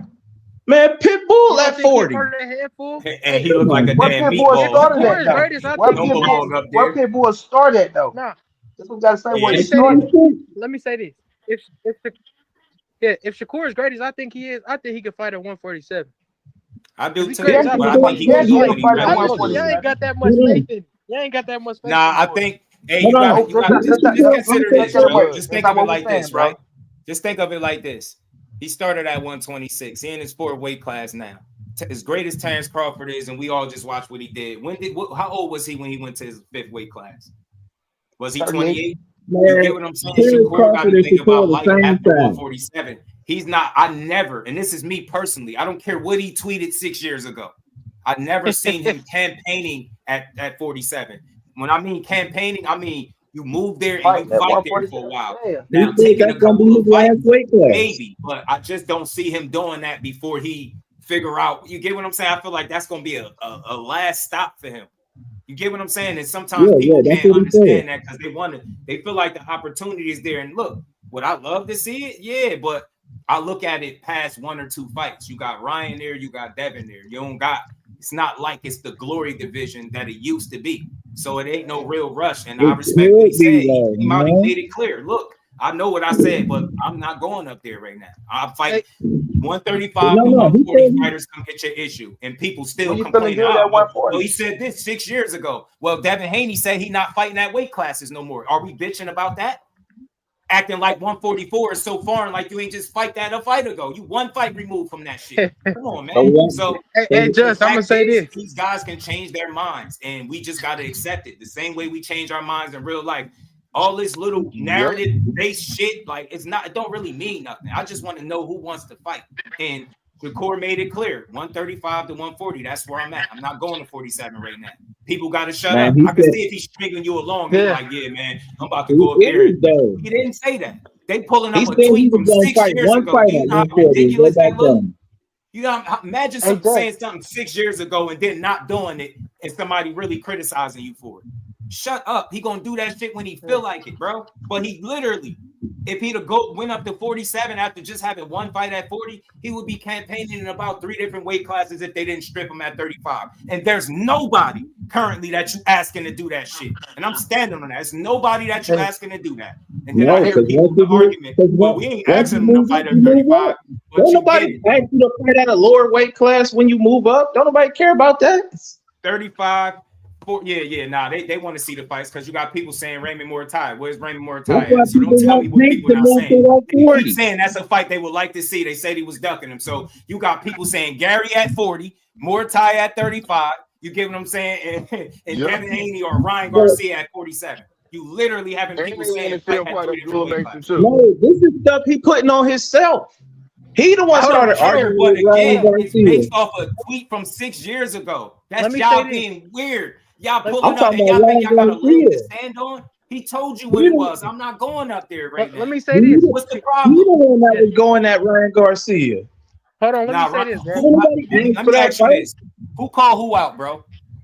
He called him out after his fight. They was already going back and who forth. Shakur called out after his fight? Who was in the ring with Shakur for his fight? Conor Ben. Who was Conor Ben? Who was in the ring with Shakur? Who was Ryan calling out right after he beat Mario Barrios? Shakur. Who said to Mike Coppinger after Mike Coppinger said, "What weight you gonna fight at? 47?" He said, "No, 44. We'll do a whole weight class of 44." And then after that, said, "The hell with the catch weight. I'll go to 140 and take your belt." Ain't nobody whining about Ryan. Ryan has been the one going above and beyond, talking about him wanting to fight Shakur. He's got multiple interviews talking about it. Shakur is responding to the he didn't have way around. Shakur was talking about Conor Ben when him and Eddie Hearn had their eyes set on already. Exactly. Didn't he say he was gonna fight Conor Ben at 154? He was like, "I'll go up there and fight him at 154." I think he was just talking, bro. I'm gonna be and that's what they say. They say he just be talking. But then in that same interview, they fight Devin Haney at 147. Devin Haney say that. Y'all gonna hold him to his exact word, though. Okay, so no, check this out. When you look at Devin Haney and you look at Conor Ben, bro, we all understand that Devin Haney is a way skillful fighter than motherfucking Conor Ben. Let's just be real. That's all I'm saying. We got to put respect on. Hold on. Just put respect on Devin name as well. Conor Ben is really like food for Shakur Stevenson. You feel me? That's food for Shakur. He know that shit, right? Because he looking at. But money, shouldn't it be the same? You've been hold on. Let me out, right? That's what y'all was just saying, right? When it comes to Devin Haney, of course he been kicking his ass as a kid, but we grown now, that's right? What I'm saying. So shouldn't it be the same? Shouldn't it be the same? No, listen. We look at Devin Haney, right? We look at Devin Haney. Let me finish, bro. We look at Devin Haney, bro. His skill set is way better than motherfucking Conor Ben. That boy Conor Ben, bro. The fact of the fact. So when you looking at the situation, of course Devin Haney is a way better fighter than when he was a kid, bro. It ain't like he's the same Devin Haney, right? Dang. So when you looking at Shakur Stevenson, that don't mean I don't think Shakur gonna whoop his ass. Like I Shakur whooping Devin Haney. That's what I'm saying. It's the same thing. You should whoop his ass easy. It's the same thing. When we looking at the situation, Michael, you back here? You see Devin him. They trying to get the advantage because they know they need all the advantage that they need. So we gonna try to bring him up to 147 so we can have a win advantage. That's not gonna happen. That's not gonna happen. That's not okay. You make a big decision. That's the business decision. That's the business decision that you make. That's the business decision that you make, bro. That's a business decision that you make. He dropped the shit at 147. No, that's not getting advantage. That's been on the even playing field, my nigga. Who dropped the shit at 147? He dropped Brian. He dropped the shit at 147. He dropped shit at 140. He dropped shit at 140. He dropped shit at 135. Is he stopping shit? Is the question. Because Shakur dropping shit too. Is he stopping shit? Is he stopping shit? Is he stopping shit? I understand. Hold on,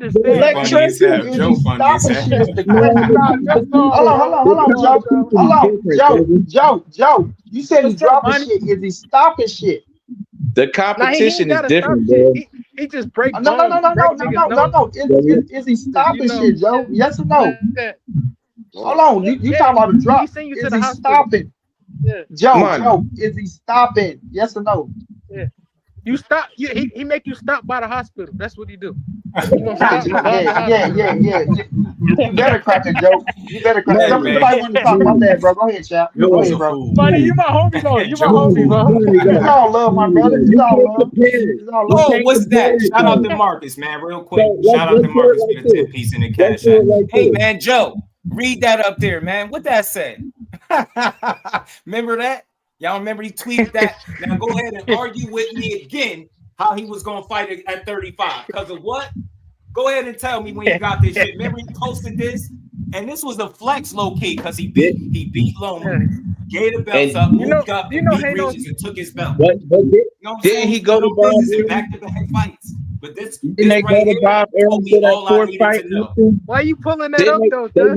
Why you gotta pull that up? I'm just letting y'all know, man.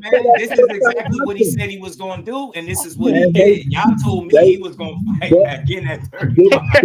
Even though he tweeted that he told Shakur, "Don't worry, I'll be back to 35, gangster." I got that tweet too. If you want me to pull that. But didn't they go to sometimes Bob Arum people for that just say fourth shit to fight? save face, and I think all fighters do it, not just Devin. I think all of them do it. I think they all. No, he just be popping this shit sometimes. That's what he I'm do. human. What for I say I'm human? I contradict myself. Or why can't they fight at 44 without the rehydration? Because they ain't comfortable, yo. Shakur said he would meet Devin at 47. He was like, we just gonna do our thing and we gonna meet back up at 47. That's what he said. Shout out to my homies. He'll get there. Hey, look, this is I think this is the problem people have. I know it's a lot of people that say Shakur ain't no little dude. Well, I don't know what's little. I don't know what's big to people no more. I think we see it differently. I've seen him multiple times. I've seen him right in front of me. I'm a skinny dude. That's not a big guy to me. But maybe as to some other people. But I'll say this. I'll just put it in perspective. Devin Haney, we know he can't make 35. We know that. Yeah, he walked there. 175. Yeah, can Shakur make 135? Yes, right. I'm just making a point. We know he made one. He made the fight. He made one. Had one camp at 140. He said it was hard. He can't make that no more, right? They said that Shakur had to do a pre-camp and then do his regular training camp and then eat extra to make 140. That's how you know that those dudes are not the same size.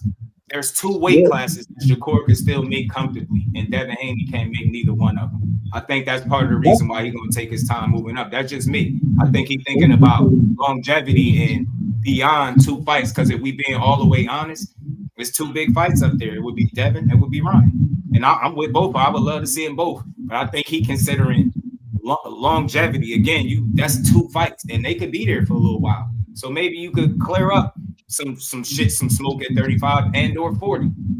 I like the challenge. I respect the fact that he said, look, I'll fight guys at both of these weight classes because there's still fights in either weight class that I think people want to see. So let Devin Haney in the welterweight deal with welterweight business. He let you know where he's going to be at, and I'm cool with that. You know what I'm saying? I'm cool with it. But I just think we're in a rush to see it because it's right there, right? It's right there, and it seemed like it's the right time. But I think Corey, from what I gather, I think he got other plans. I don't think he's going up to 47 yet, so he's gonna have to hold off on that. Don't want to do another Floyd Pacquiao situation. I would hope it don't come to that, but you know what? I'll be back and forth with that fight in my head because I really be feeling like business. It's a lot. Ego, it just be a lot, bro. Because let's call it what it is. If they was to fight each other, they'd be fighting the best fighter that each other faced. I think to date. You get what I'm saying? So there's risks on both ends. There's risks on both ends. So I think when it comes to Floyd Pacquiao, just that situation, this is a whole different type of business right there, bro.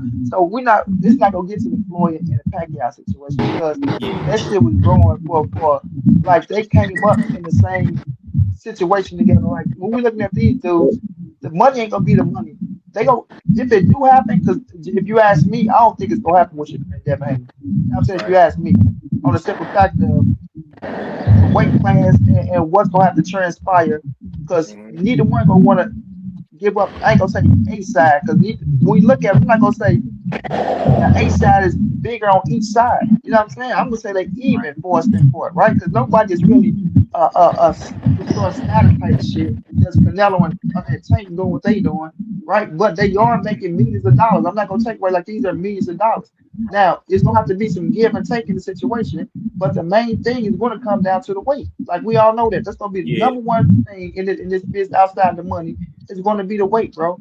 It's gonna be the weight. So if they might try to come to 44 or meet at a catch weight or fight at 47 with a rehydration pause, then it probably ain't gonna take place. You feel me? Either you fight at a catch weight and let the work be what it be, or if you go fight at 47, put a rehydration pause in the situation. But it's just not gonna take place. like that. The That's weight why I almost definitely suggested play a meeting factor. in the middle. I didn't think that was unrealistic. Like, and I'm really being serious. Like, there's a couple choices. You can either go up to 47, where it don't seem like you doing, but the reason why I heard 44 and it stood out, because I'm like, that's doable. That's meeting in the middle, especially if you saying this is one of the biggest fights. You're not telling me, and without the stipulation and catch weight and rehydrate till you want that 3 pounds, bro. I think you could do that, but if you're not willing to meet nowhere in the middle, and he's not gonna go all the way up, and you're not gonna come all the way down, it's just not gonna happen. That's all. That's simple. And then people gonna argue over who should do what. I respect where both of them is coming from. One guy feel like he ain't a welterweight, and one guy definitely ain't a 40-pounder, and he feel like he's done with anything under 47. I get it. Devin don't want to fight unless it's at 47 where he comfortable. He ain't gonna make no concessions and nothing like that. It's not gonna happen. Hey, Just Do, it's only 3 pounds when you think about it. If you're fighting at a catch weight, you know what I'm saying? So from 147 to 144 to 147, that's only 3 pounds. Now, when Devin was fighting at 135, he said he takes a special drink that allows him to hold his weight, hold 20 to 30 pounds, at least 20 to 30 pounds, you know, until the next day of the fight. And he doesn't have to worry about, peeing it out. You see what I'm saying? So just think about that. It's only 7 pounds, though.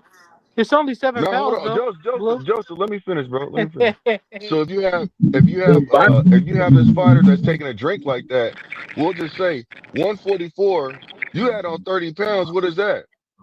That's 174. Yeah. No, I mean, I said that, but I just feel like his fans, I mean, and it's cool. They cool with that blowing up shit like that. Yeah. And I think that's one of the things that's going to stop the fight from happening. You got one guy that rehydrates pretty big. He's a pretty big. He get big. So how big is he told you he a fat kid at heart, all this. And the other guy just don't allow himself to get big like that in between fights.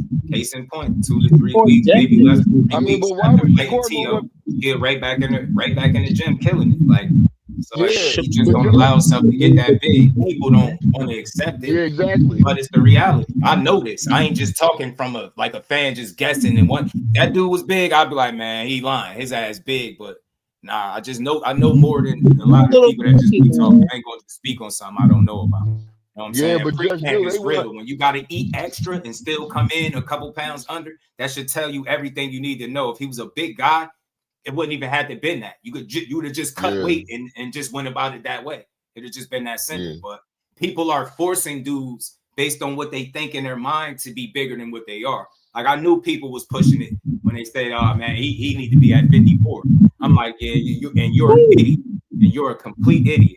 Yeah, Shakur need to be at 154. I was like, bro, and I know for a fact a lot of people ain't seen him in real life. They ain't been to the fight. They ain't seen him because you wouldn't think that. Seen Roelly. First things I think when I see most boxers, damn, that dude's short. Are they small? Like, dudes be having weight, but you gotta think that shit don't be what you think, bro.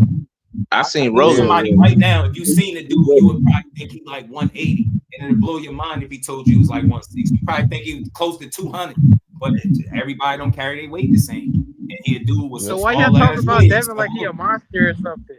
Like he just jumping. That's crazy. Like he's a monster. Yeah, we talking about Devin. Man, take your cape off for Devin, bro. Take your cape off for Devin. No, he ain't David Benavidez. He's Devin Haney. He's a guy.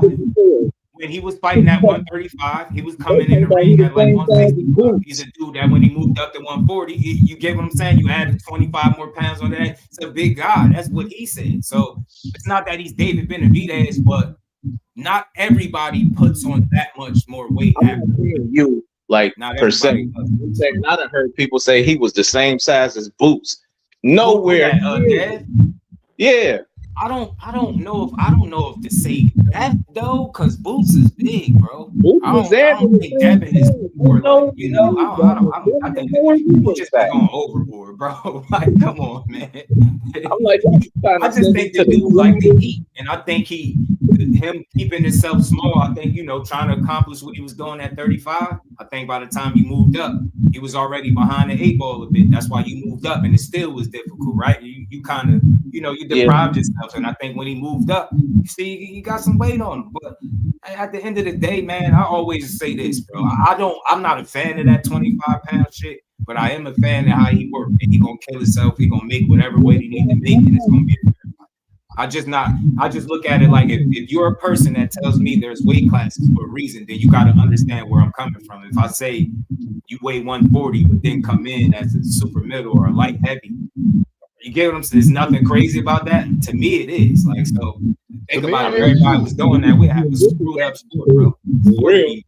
Sport to be messed up, I think. So I'm not knocking it, man. To each his own. It ain't like that's the sole reason he's winning the fights. That's why I don't harp on it. But I do understand that if you somebody that's thinking about leverage and you know that's something that he does, you're not going to look to give up that kind of leverage. And that's what these fighters are. They want to have an advantage. They want to have an upgrade. And that's any of them. That's sports. But that's why I always suggest meeting in the middle. If there's any discrepancy, I think that's the fairest way to say it. You get what I'm saying? You ain't got to come all the way down. You ain't got to go all the way up. Meet in the middle. I think that's logical, especially if it's something that you've proven that you was able to do without any complication. That's what I be saying. But people in their mind, no, I gotta be here or there. All right, well, you probably ain't gonna see the fight. You get what I'm saying? It's that simple. And then you're gonna argue about who's clout chasing who. When reality, nobody is ever gonna purchase. I've been to multiple of his fights. I've never purchased a Shakur ticket based on who he argued with. I buy based on who he fight. I don't care. I'm gonna buy the ticket. I've never ordered a Devin Haney pay-per-view because he argued with somebody else. So when I keep hearing people say clout, they misusing that word. They already got their own clout. They all know who each other are. Everybody do. Like, they don't need clout off of mentioning each other's name. That shit is lame. And tell me, what good does it do? Like, I've never seen it that way. I've never seen somebody call out one guy, and that's the reason his ticket said, "Oh shit, he called out Tank. Let me go buy his ticket." Like, that shit is dumb.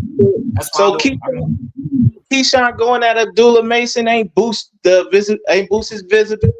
Hell no, stop it. No, bro. because he came into the game with more visibility. He was one of the most talked about amateurs coming into the game. Abdullah Mason is not a bigger name than Keshawn Davis. I fuck with Abdullah Mason. He's not a bigger name. And he a champion right now. Keshawn came out the Olympics with a silver medal, bro. Right.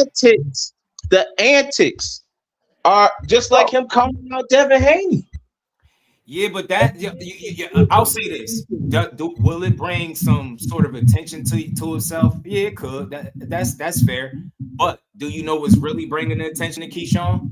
The shit he do on fight night. Did you see what he did to Jermaine Ortiz? It's a similar situation when they were saying like Ryan Norman, him mentioning Boots was getting him recognized, and I said, so you telling me them viral knockouts and him winning fights when he was looked at as the underdog is not the reason that we paying attention to him? So call-outs matter more than what's being done in the ring, and that's how people be making it seem. Bro, Devin Haney is not some guy that when you mention his name, all the floodgates open and everybody's paying attention to you. It don't work like that for nobody. We kind of discredit the fighters when we say that. The reason we paid attention to Devin Haney is not because he called out Tank anybody, because he can box, and we know it. We know it, and we just seen him prove people wrong against Brian. No, that's why we watching him. Yeah, we might pay extra little attention and talk about some shit and call somebody out. But none of us are buying tickets based on who's calling who out. That's bullshit. Buying tickets based on the work that you do in this first circle.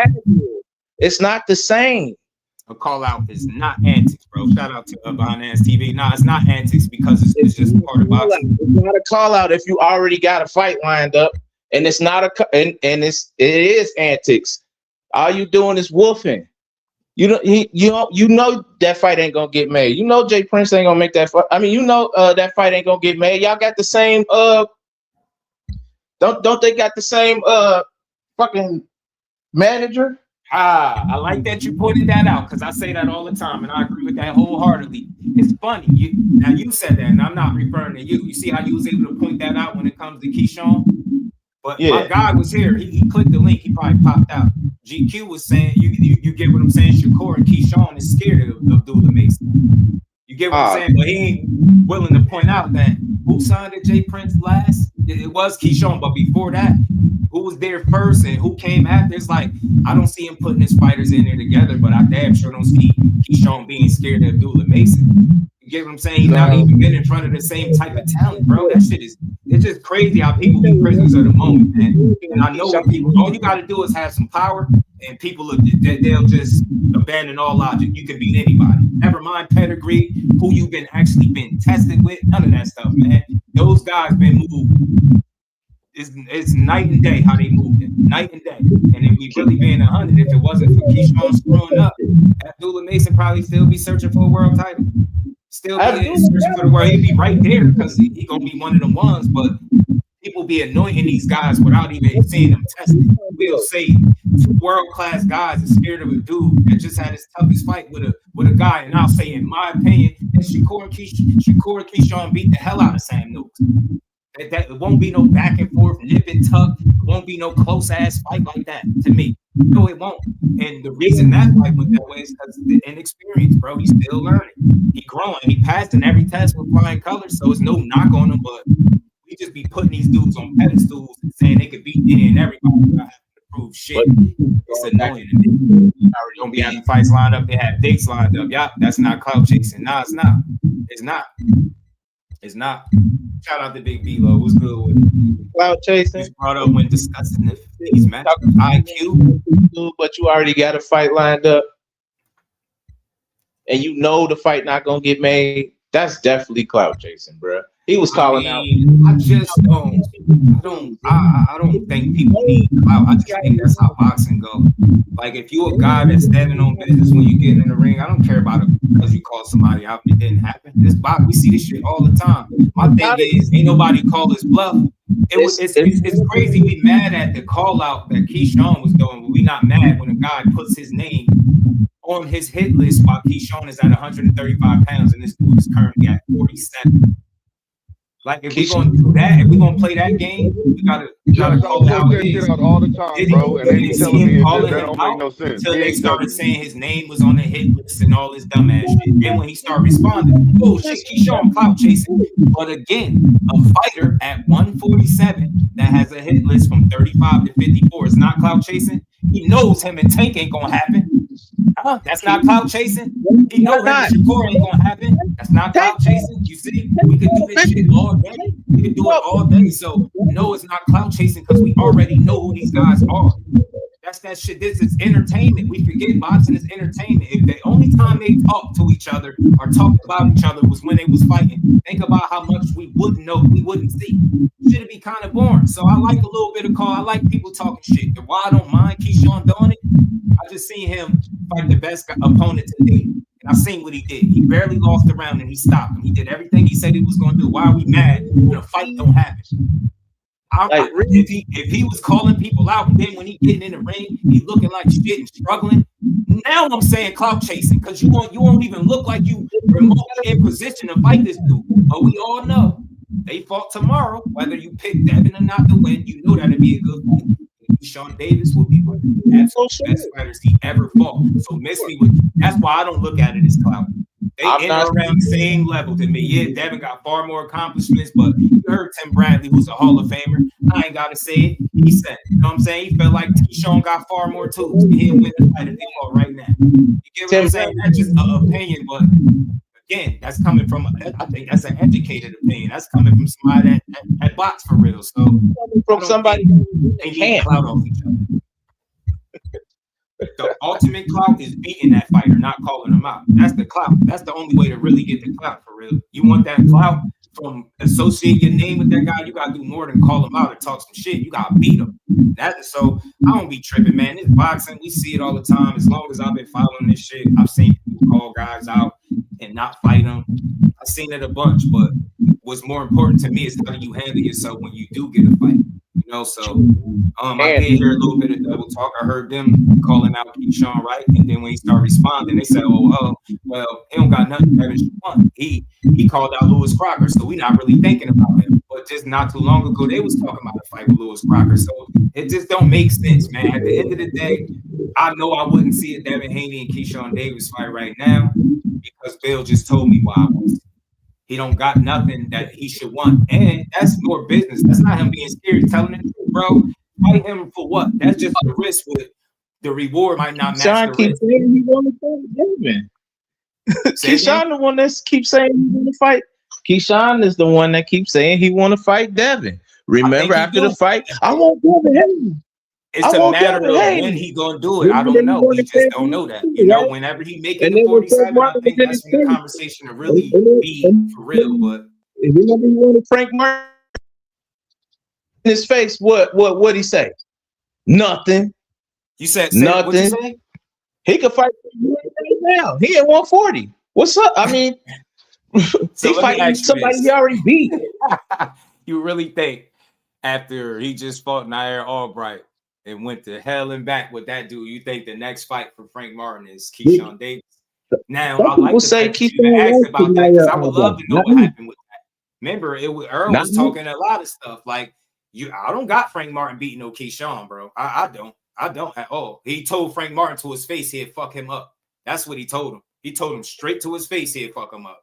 And after seeing how he just went life and death with Albright, a common opponent, I definitely don't got him beating Keshawn. He told the police state that he'll fuck him up. And what happened?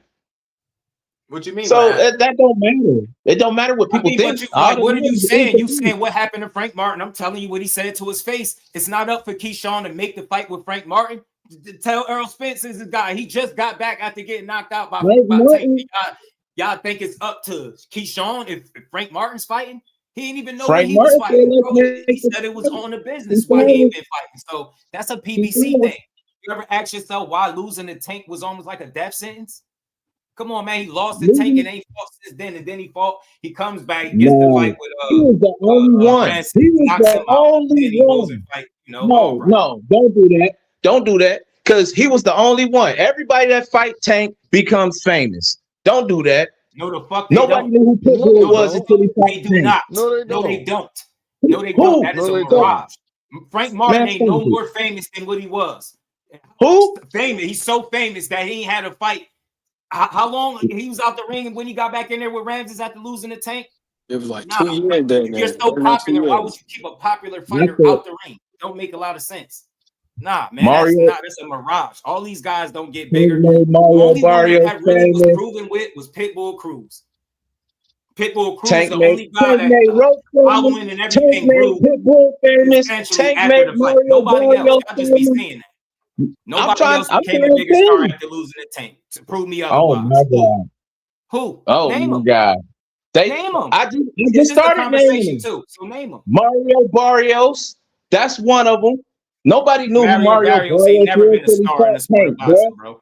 Pitbull Cruz, Lamont Roach. I said Pitbull though. Lamont Roach. Barrios has never been a star. Never. Why? Tank knocked him out and he became a star. How? He got beat up by Keith Thurman right after that. It don't matter. People kept saying that Mario Barrios was his best win at the time. I remember that. But that don't make Mario Barrios a star because that's Tank's best. Nobody knew who Mario Barrios was until Tank fought him. No, you got to speak for yourself or the casuals that don't watch boxing. That's what I'm talking about. First time I watched Mario Barrios. Mario Barrios came from like 22, 26 or something like that. That's where the money comes in. The casuals. That's why Tank makes so much money. Because of the casual money shit, but Mario Barrios ain't never been no star. He got knocked out by Tank. He didn't become a star, bro. Based off what? He's telling me getting knocked out makes you a star? Well, I ain't never heard no shit like that. Yeah, he got a fight with Keith Thurman. He got a fight with Keith Thurman. Let me go get a Tank fight so I can become a star. He got a fight with Keith Thurman. You know why Lamont Roach got the praise that he got? Because he fought Tank. And people thought he won. It wasn't just that. You get what I'm saying? Because he went knocked out. Make you a star. I said fighting Tank period make you a star. Except maybe Hector Garcia, because that was bad. Again, we here to have the discussion. You can name all the fights. Tank got 31 fights. I'll give you the Pitbull Cruz one because I stated that I feel like his following and shit grew, all that stuff after that. He went to get on bigger fights. He still got like this. You know what I mean? They push him. So I give him the Pitbull. And that's not a knock on Tank, but that's just I don't know how people look at boxing. I don't think getting knocked out. Did Ryan Garcia not get bigger after getting beat up by Tank? I don't think so. No. Come on. How could you prove that? Based off what? Did he ever do those numbers again? What are you basing being a star? He's not going to do those numbers again unless he got a dance partner. But his visibility was he was a bigger household name. after What fighting Tank. changed though? And people were saying he only lost because he was drained. It was a lot of people saying that. It was a lot of people Ryan saying Garcia that. always had I think Ryan Garcia will be following, just as famous without fighting Tank. It maybe helped a little bit, but he was already famous as hell. Man, at the time he fought him. Ryan Garcia was the only boxer in a Gatorade commercial. Yeah. I remember. Lillard. 12 was good. I Shout said out to boxer. everybody in the building. Hit that like button, y'all. Yeah, but that's just a sponsor. But what I'm saying is he was already famous. I'm tripped out on everybody Tank fight becomes famous. I'm blown away by that, bro. Past a certain time. I think what some people may be overlooking is just the PBC diet. That's what you're seeing. Not these guys are famous. It's more so that PBC gives these guys more rotation now. But they definitely may have gained a few Instagram followers, but they don't become famous. They definitely start pumping. That's what I was thinking in regards to Mario Barrios, because you look at the guys that he fought after that. He fought Keith Thurman, who had been inactive. PBC. And then your Dennis Hu guys coming off the PBC fight. PBC. Really? Mario Barrios all it is he got pushed in front of the PBC line of priority, but he's not famous. I mean, I know the dude, but he not no huge star because he fought Tank. Maybe famous. Maybe famous is the wrong word, but he definitely boosts their visibility. Most definitely. I was kind of lost at the point you were making because it was kind of like you was saying that Tank fighting nobodies. That's what it sounded like. Tank fight nobody. What are you talking about? No, I mean, if them getting in the ring with him just boosted their life, what was they doing before that? That never came out my mouth. I know you didn't say that. I'm saying it felt like that's kind of where you was going with it. Most of the people Tank fought as of late became champions later on. I mean, I'm not saying he fight nobodies. I'm just saying they better off after even if they get knocked out by Tank. I think the guys he fought all shared. I think the guys that he fought all shared a commonality in that they were in the PBC lineup to fight for a title. None of those guys are going across the promotional line and getting no belt. That ain't happening. The PBC just passing it around. Exactly.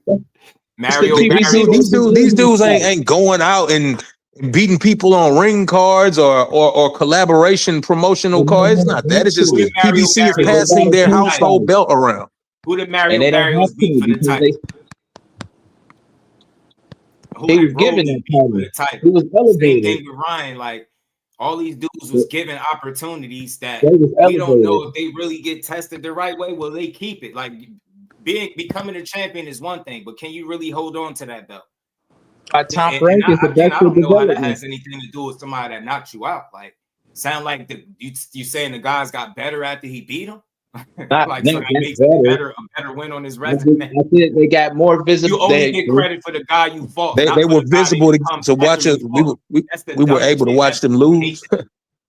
But people started paying attention to them. Tank doesn't get credit for what Roelly is now. He gets credit for the Roelly that he fought. That's it. That's all. It ain't it's resume. I'm not saying he gets credit for what Roelly is now. I'm saying Roelly, his stardom. I'm trying to tell you, they got more eyes on them after I got a question for you, bro. I got a question for you. After they fought Tank. Hey, Mike, I got a question for you, bro. If those same guys just fought on a pay-per-view as a main card, they don't have the same visibility, or is it different because it's Tank? Not at all. They wouldn't have the same amount of eyes on them. It wouldn't be promoted the same. In a pay-per-view is what you're saying. It wouldn't matter. In a pay-per-view. Gotcha. Well, it depends on who they fighting. Depends on who they fight. Okay. All right. I could dig that. Like just like you said earlier, and I have to repeat a little bit because nobody said that. That's dumb as hell to say. That's something totally different than what we up here discussing. Somebody, of course, not can take out and bring attention to that's stupid. I almost want to block you for saying that dumbass shit. look, we don't all got to think the same, but I think it's a lot more examples as to how these guys are not stars. None of these dudes are some proven star. And again, when we call it isn't a star, who did we basing that shit off? Pitbull Cruz is not a star. I don't think so. I think they're trying to push it. They want him to be. They want him to be a star. He's not a star. I think he got I think he got some great motion. None of them Mexicans be behind Pitbull Cruz. Right. Even when Ryan called out Pitbull Cruz, it was Mexicans going at Ryan. You're saying that the people, you saying that the culture that he comes from supports him. That's good. I don't think that makes him a star. Yeah, it's tough. It's tough, man. The green Roelly, print, Cruz, Lamont, Garcia, and Barrios all became famous. Come on, bro. These boys ain't famous like that. I didn't say they became famous. I said they visibility was after they found them. You got to break down visibility. I mean, what people saw them fight Tank is what you're saying? That it was the fight was visible. It boosted. No, I'm asking. I mean, you breaking up a little bit, but you saying their visibility increased. Yeah, okay. Anybody that fights on a pay-per-view, they're visible. Again, oh my God. Who did Tank fight last? Lamont, right? That boosted his visibility, but it ain't y'all making it seem like it's just because he fights them. Lamont Roach shit got boosted because he made him take a fucking knee, run to his corner, get help, and all types of shit. Stop. It wasn't just the fact that he fought him; it's the fact that a lot of people thought he beat him. So again, Frank Martin. Did he become a champion? Did he become more popular? Frank Martin took a layoff. Based on fucking what? Just now coming back? Frank Martin took a layoff. We just be saying anything. You saying he took a layoff, or they just put him on the shelf? That shit is weird. Well, I don't know. All right. They probably put him on the shelf because I mean, you get knocked out like that, bro. They got to figure out a way to relaunch your career. They not about to throw you in there with which would equate to visibility not being there. You call it emotional. I'm passionate. You call it what you want. That's why Frank Martin. That's why. What I'm saying. Y'all saying calling everybody a star and say, oh, they became champions. So that means everybody, y'all use these words too loosely. And it's not a one size fit all. Everybody didn't go on to be some fucking star. Y'all telling me Roelly is a star right now? Well, you know how we do as boxing fans. We equate titles to notoriety. Never. And that's a horrible thing to do. And losing the Tank, none of that. He was never a star. He took the layoff too. Facts, Mo City. You see my dude Oscar Collazo, one of the best fighters in the world, down there fighting at sperm weight. No disrespect. Come on, bro. Nobody don't know who the hell that man is. Just because you become a champion don't mean you about to be. Who's the IBF champion at 108? Like that doesn't mean nothing. You know what I'm saying? Yeah, man. Just because you got that belt don't mean nothing. That don't mean fame or notoriety or visibility. It don't mean shit. Yeah, you got to turn it into that, man. Like we just got to stop using that word so loosely. I know y'all would like to believe that he got the hand of God, that all you gotta do is fight you and no. I'm not even a Tank fan. Like I'm just saying. Like I mean, I'm a Tank supporter, but I just don't gotta believe everything that somebody say. Some stuff be exaggerated. For example, one of the things that was exaggerated when Lamont Roach was trying to tell y'all keep saying everybody fight is the biggest pay, this life-changing money. When Lamont Roach that's a big lie. Y'all still try to argue that when the man telling you he would have got more money fighting Albert Shakur played a lot. Garcia. Hey, look at Dub. Dub know who the 108 champion is. At 130, shout out to L Dub, man. What stimulus package has it been for Frank Martin? What's the real stimulus package for the biggest stimulus package for Frank Martin has been the fact that Earl is his promoter. Yeah, it has nothing to do with Tank. All I'm saying to y'all is I rock the Tank, but y'all got to stop attaching imaginary credit to one fighter trying to make it seem like he moves the needle in a way that he don't. Like him fighting guys, he does that for himself. He's a star. Ain't none of them dudes for his life. And I understand that because I know that the court gave people 10% and took 90. I know. Oh my God, no, man. A lot of people think they're gonna make Garcia. Yeah, they leave that fight out. They leave that out. Hector Garcia, the UK That's guys, so many guys. They fight. say everybody, but when I really watched Tank longer than just the popular fights that people keep throwing out there. Like when he used to have the long ass shorts without all the tattoos and shit like that. Y'all remember that? Yeah, dude? when he was Yeah, Rambo. all those fights. I remember the first time when he was Rambo. Out. I've been watching them way back then. So what happened to all those guys? They all stars now. Stop. Tank wasn't that big back then. Getting knocked out by Tank doesn't make you no fucking star. Tank wasn't that big back then. Tell me who he beat that became a star, and then what are you basing that off? Numbers, right? Or are you talking about a fight that they got on their side of the street? Make it make sense. Star what? If Lamont and Pitbull did record-breaking numbers, you'd have a point. But Lamont and Pitbull ain't have record-breating numbers. What was the numbers for Lamont and Pitbull? I guarantee you it wasn't the best ever in boxing. We don't know. We only hear about Tank numbers. You know why we don't hear about it? You know why we don't know? Because it wasn't nothing worth talking about. Yeah. But they put out David Benavidez numbers, didn't they? He said 67K. 67K. That's the Mexicans Michael was talking about. Shout out to them. This has been a fun conversation. Shout out to everybody up there, man. Yeah, he said 67,000. Those were the numbers. Man, it was more than that, man. It had to be. But they stars though, because they fought Tank. Come on, bro. I watched it. Hey, Micah, look what that visibility got them boys, man. 67,000. Ain't nobody want to see that fight for real. What you mean? What does visibility mean? People see them so they don't watch them? No. Come on, bro. You said they more visible now because they fought Tank. They so visible that almost 70,000 people tuned in. So before Tank, what pay-per-view Roelly been in? Hey, all I'm saying is that Lamont Roach and Pitbull are so visible post-Tank that they had 67,000 buys. Before Tank, what pay-per-view Lamont Roach been in? Bro, I'm just talking about what you said. You said they more visible now, and they so visible that 67,000 people bought it. They gotta be. If they was on free TV, then after Tank, they getting pay-per-view. But they so visible. Now you don't want to say famous. They're so visible, right? Because they messed up. He was thinking about going the legal route with them because they screwed up. So they threw him a bone and they gave him a pay-per-view fight of a former Tank. That's all that was. That was like a big fight. They just tried to make it right. You know what I mean? PBC just screwing everybody over, huh? July 4th. And that's the other part of it, right? With the PBC that we got to take into account, like bro was alluding to before. It's just the PBC model. That's the reason why these guys are on pay-per-views. Shit. That's the only way they could pay these guys. We just had Keith Thurman. That brings us back to the Devin Haney fighting Sebastian Fundora on pay-per-view. That wouldn't have been a pay-per-view on any other platform.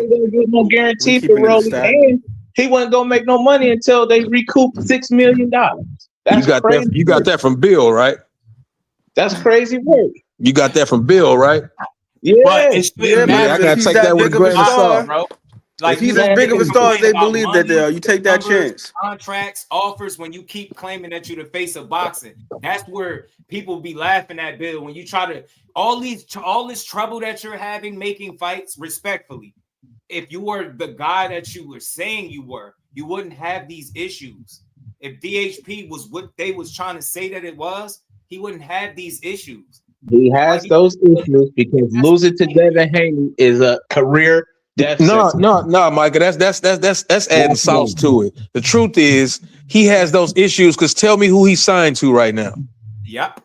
Told y'all that. That's the issues. It's not about if I lose to Devin Haney. It's the fact that if you're not in, they don't want you in. Go look at what Regis Prograis said about being a free agent, man. When you roll in as a rogue mercenary, it's harder to do business. Look at what Bud just went through. It's harder. The reality of it is it's even more harder when you're not some knockout artist. What was the numbers for Pitbull and Roach in attendance? Bud got what he wanted. Yeah, bro, but it wasn't just given to him. He had to literally do all this lifting and paperwork or politically in order to make these things happen. It wasn't that there was a promotional company behind him pushing. When you by yourself, bro, it's different. Right. It ain't got nothing to do with if I lose to Devin Haney. Right. If you lose to Devin Haney, that is a career death sentence. That's a lie, bro. That's like saying Brian Norman ain't gonna be nothing ever again. We're not saying that. No, yes, you are, bro. He just lost to Devin Haney. Come on, bro. You got to keep it consistent. What you said, what you just said is losing. What you just said was losing to Devin Haney. You said losing to Devin Haney is a death sentence. Who trying to fight Brian Norman? Who? You just said losing to Devin Haney is a death sentence. Make sure that Brian Norman's career is over before you say that. It may not be over, but the next one he get. Okay, so it's not over. So you're embellishing in what you're saying. Come on, fam. You know what I'm talking about, bro. You know what I'm talking about. It sound good, bro, but it's not true. You just throwing words at the wall now, bro. Visibility, death sentences. Come on, bro. So getting knocked out by Tank, it grows you, and then losing to Devin Haney is a death sentence. Come on, bro. What he's saying ain't adding up. All right. Y'all taking these literally. No, I'm not taking it literally. I'm taking what you said, bro. Period. He said Shakur was on prelims. Yeah, you timed him out. The next one, he getting blocked. He don't got nothing real to offer. He just say the same dumb shit every day. I get tired of it. He don't be talking about shit.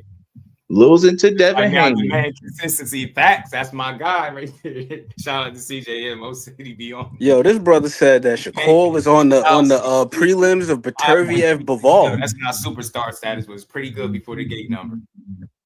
Shout out to Tevin. What is he? Tevin Williams. Shout out to Tevin, man. It's all good. We ain't trying to diss nobody, but people just be like, we can't be calling everybody stars, dude. Yeah, bro. We can't call stars and then pre-announce death sentences. Man, get out of here, man.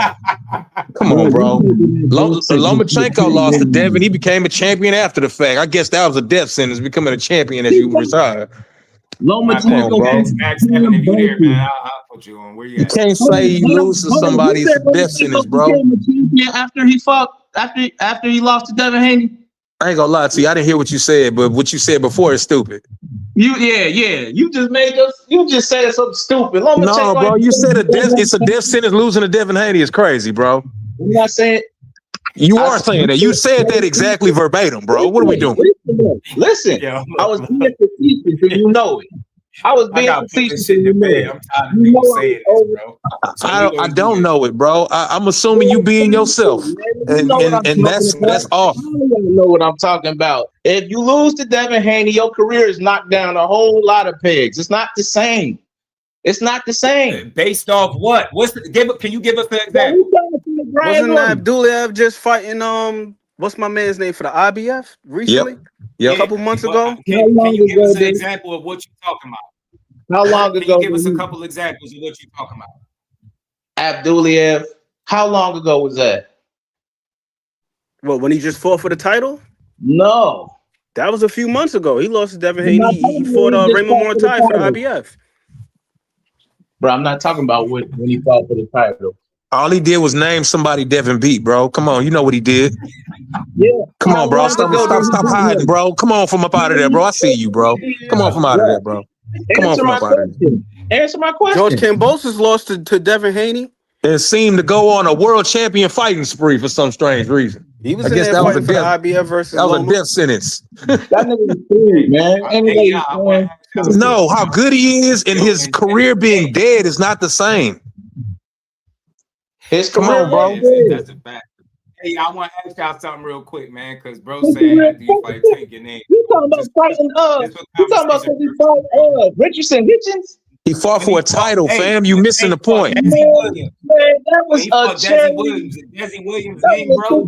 Did his name, bro? When he fought Jacob Nenow. Did his name, bro? Richardson Hitchens was looking for a way. Jonathan Gears. Did his name grow? When he fought Rafael Casillas, did his name grow?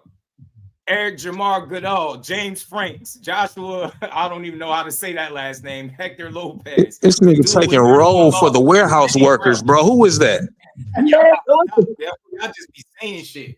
And this is nothing against Tank. This is to calm down. That was before Stephen famous.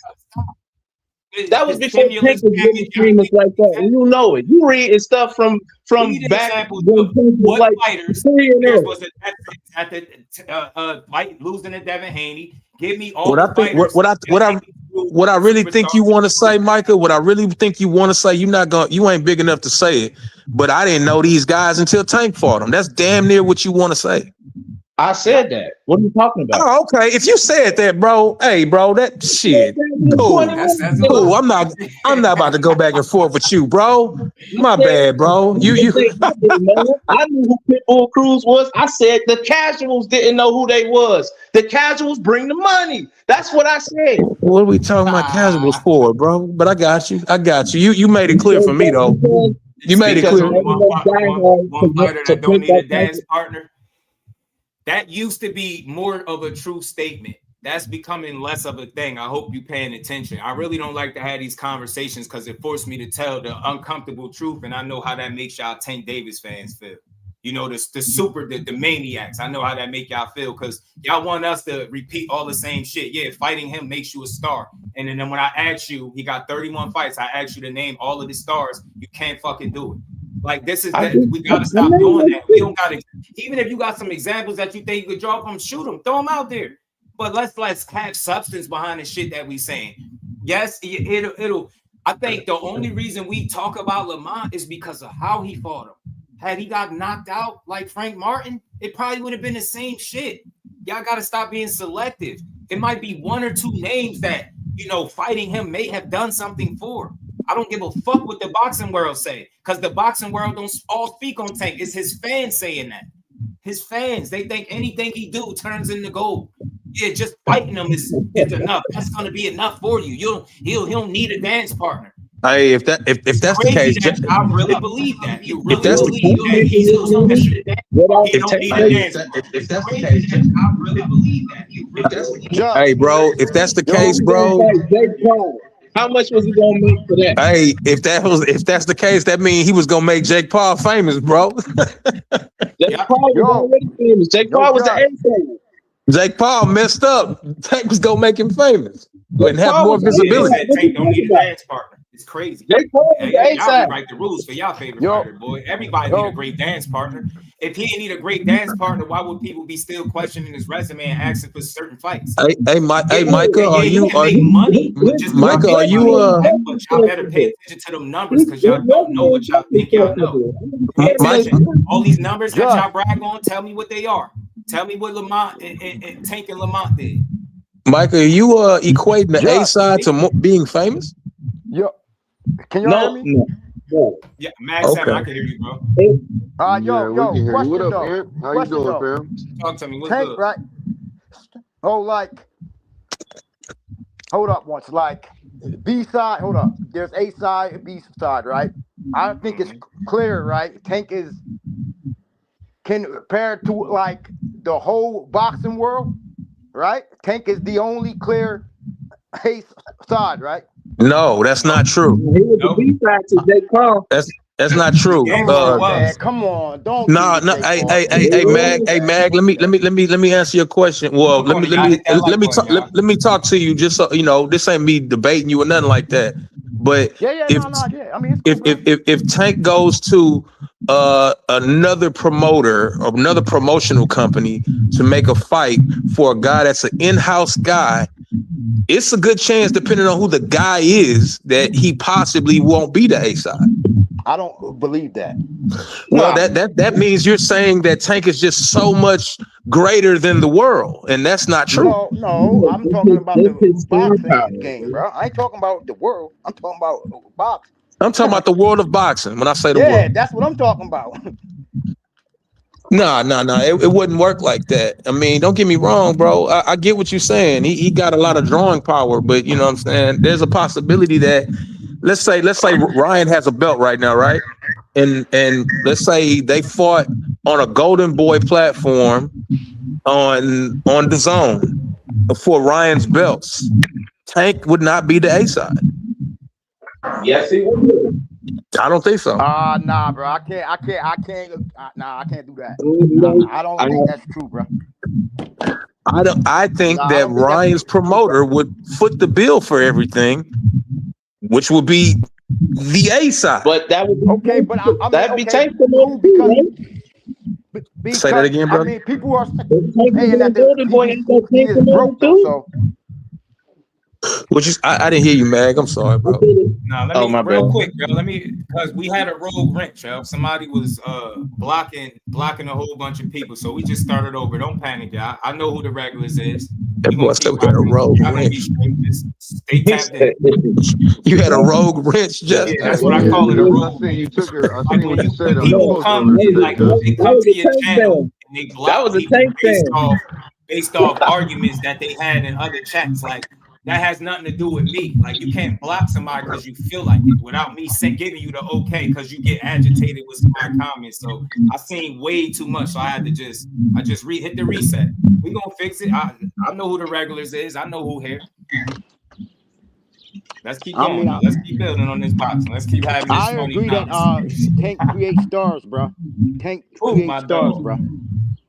Hey, I gotta go, y'all. Shout out to Mag 7, man. You already know, man. This is funny. I agree. In some instances, Tank has made some guys famous, especially after he made it to this status.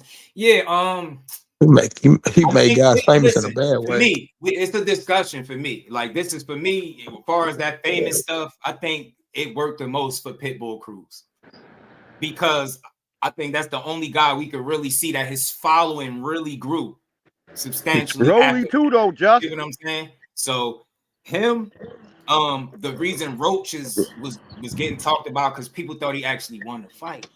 It wasn't just fighting him that did it. That's all I be saying. Just fighting him doesn't nothing. That does something for him because he done. You How about the Roelly boy, another knockout victim? But you gotta, you know what I'm saying? You gotta make it worth something. Like you getting beat by him just doesn't make you a star. Why the fuck would that make you a star? That's and that shit is stupid. It's a dumb way to think. So getting knocked out, you think a fighter is so popular, his knockout victims just become stars without winning. Think about what you're saying. You rewriting the rules. Like you can't become no star just from losing. That shit sound crazy. Yes, it does. Pitbull Cruz, because he gave Tank a good fight. It wasn't Tank didn't knock him out. That's what made him popular. Get knocked out. But people don't want to like have the real conversation because they want to give all the credit to their favorite fighter. I rock with him too. I ain't got nothing bad to say about him at all. I just don't push all that extra super fandom shit. All you got to do is fight him and you're a star. And then when I say name the stars, it's like crickets. Nah, it's Pitbull Cruz and that is it. Lamont Rose got some notoriety and a lot of that shit came from people thinking a rematch was coming. They didn't get it. So then they had to give him another fight on pay-per-view. That's why that shit happened. Wasn't just I don't think that. I don't think that he creates stars, but he does like big them up though. As soon as the fight's over, they're like bigger, bro. Bring some more. It can bring visibility. I'll agree with that. The visibility. That's all I'm saying. People just over exaggerating it, and you saying anything but that. It's like you hating on them. Nah, it just boxing don't work like that. You become an afterthought sometimes. You take the wrong kind of loss. People don't think about you no more. True. You see me? True. You think Roelly became a star. Man, he beat Ryan. It ain't have shit to do with Tank. He got knocked out by Tank. I had to ask his dad what happened in the tunnel. You get what I'm saying? It was him beating Ryan that got people like, oh shit, oh okay, you beat Ryan. That's how he got the belt. That had nothing to do with Tank. That's all I'm saying. It's just a fact. But people be thinking you saying something about him. Nah, man, he's a viral.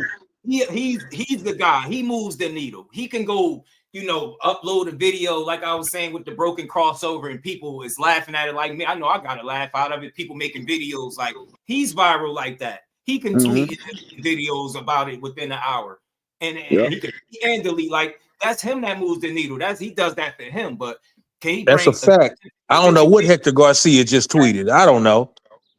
The Michael Jackson of boxing, bro.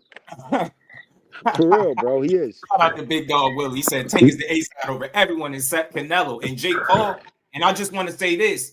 I think Bro City was asking about him going to another promotion and how that would work out. I mean, well, we seen it to a certain degree, but we was about to see it. First time he was about to fight anywhere but PBC, it was Netflix, right? You was the B side, not the A side, to a YouTuber. That shit is crazy. That shit. Yeah, but Jake's a Disney kid, though. Think about some things. Telling you so. Crazy. Jake's a Disney kid, though, home. Yeah, big dog. I think it was a couple people, but I let it go for too long, bro. I was being too nice. People was coming in here blocking people based off prior arguments, shit that don't got nothing to do with this channel. I think that's kind of weird. Like the thing is, you get a wrench, be a moderator, not a wrench holder. Thinking like you just supposed to have it. Nah, tell people that they like button.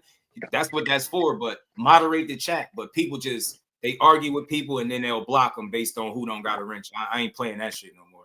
So hey, Just, did you we'll see be the back in about a week or two. We'll fix it. We gonna Hey, Just, did you see Tank and Shakur? July? Say again? Tank and Shakur, July. Somebody said that about them fighting in July? Yeah. Is that true? Man. I mean, look, I'll be if that happened. I mean, Christmas is coming early, then, man. But I don't believe that at all. Yeah, they gotta have integrity, CJ. Now that's real. That shit could mess up a chat. I don't believe he sits out the ring that long and then shows back up to fight Shakur. In his very first fight when he was trying to fight Pitbull. Exactly. I don't think that's true at all. But Tank didn't say anything about Pitbull. See, that's the problem. People Tank like people just be like spreading things. Tank never said that. I don't think it's people. I think his promotional company, the advisors that he works with probably are hinting toward wanting to do that or make that fight. I believe that. Right. And then then like people talk about Tank said this, Tank did that. No, Tank don't even speak, bro. Like, I don't think anybody here speaks on anything Tank said because we know he doesn't say much. He speaks in a cryptic post. Yeah, I mean, it'd be crazy, bro.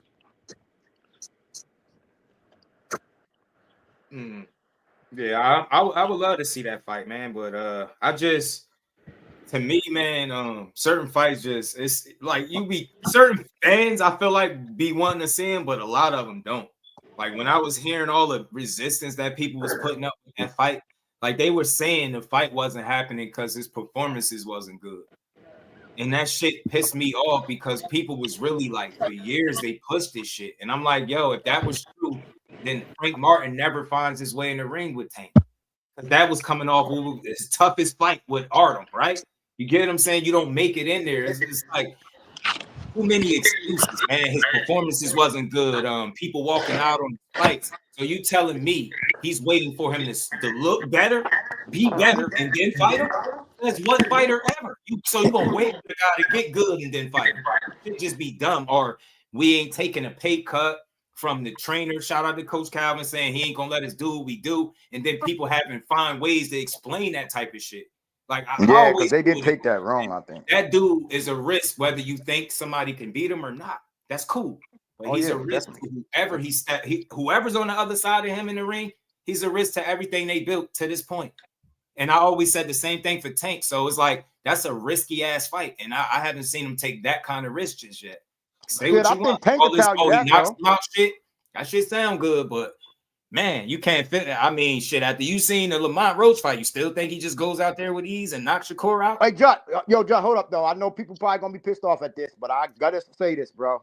And that's the goal, bro. All members and the day oneers and the people that's frequenting regularly. I'm gonna fix it. I'm gonna get it back right. I just had to start it back over.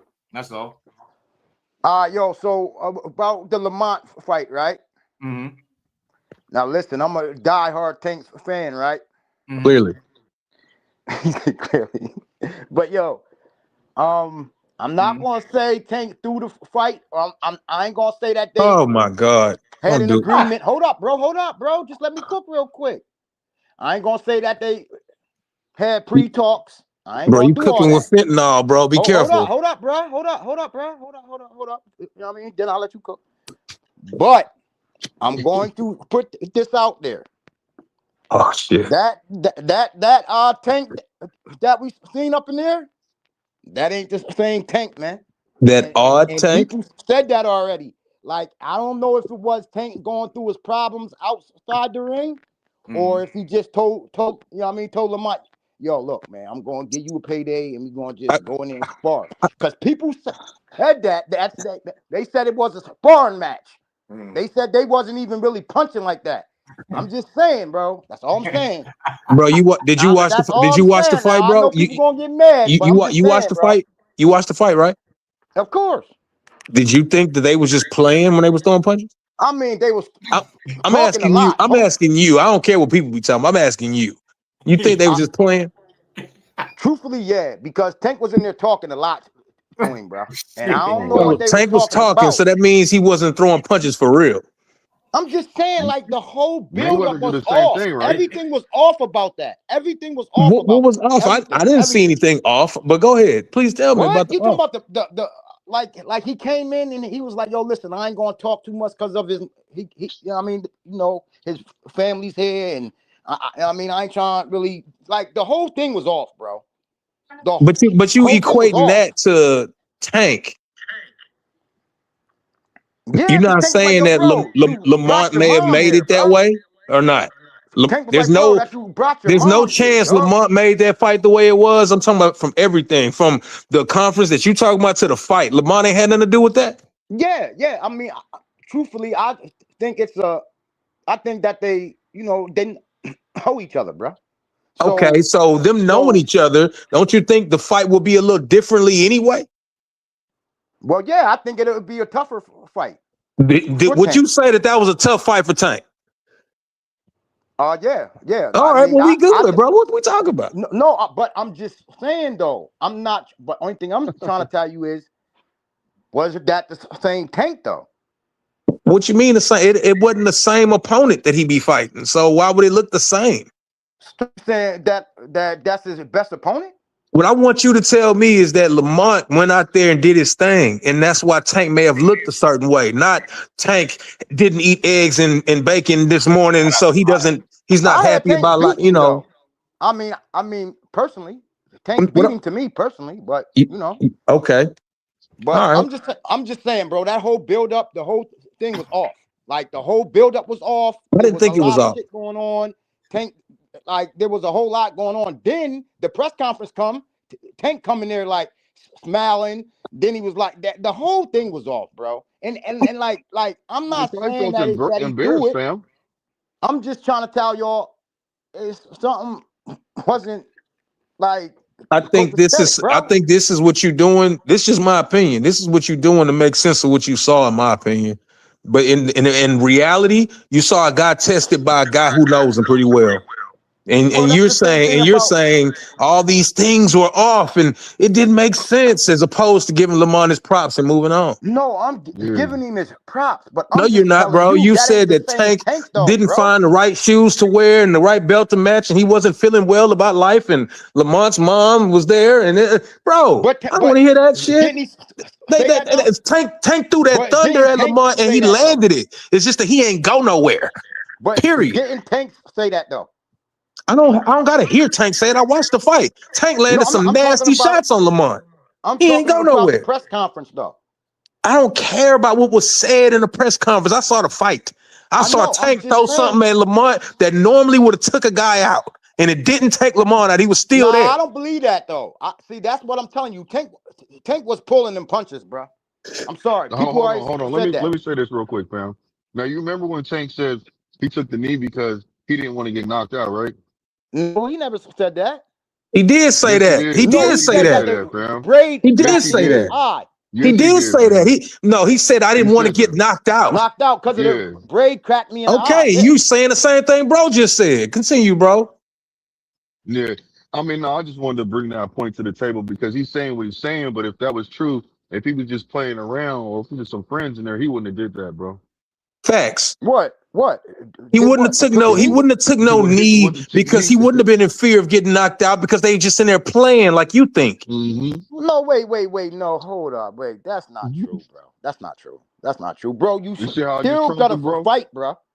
Like, I mean, I'm just saying though, like, you still gotta throw punches, bro. No, bro, yeah, you don't. Bro, like, even if you're playing around, you're missing the point right now. What I'm trying to say, but it's all good, bro. Man, you are definitely a super Tank maniac. Nah, I ain't no Tank maniac. I'm just saying, yeah, you are, bro. You just said Tank threw the fight on purpose because Lamont needed money. Bro, you tripping? Hey Mac, I'll say this. I'm a Tank maniac. You know what I'm saying? I'll say this. You know what I mean? I ain't gonna lie, but I'll say, I respect you even saying that because most me people too. I do too. I'll say this though, bro. I think what could have been the issue in that fight was him and shit that he been dealing with. And I said this a long time. That's what I'm trying to. I'm more of a supporter of him than most people because I felt like I heard him a long time ago when he said that shit. Y'all wondering why he looking the way he look. I mean, he been telling people for the longest, right? He need help and shit like that. I wanted to have therapy. Yeah. Y'all wonder why this dude feeling the way he feeling. Then his team was speaking on it a little bit when he had that presser that looked like we had it in the gymnasium.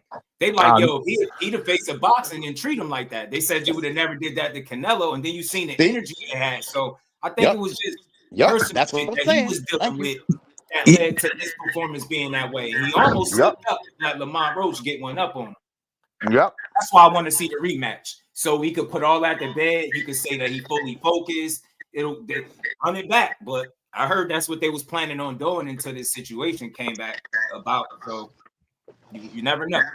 But yeah, man, I don't think he was pulling no punches. I don't think they're that good at actors to do that. I think he was really trying to get Lamont with some shit, but I think Lamont Roach stood tall. And sometimes people catch you off guard.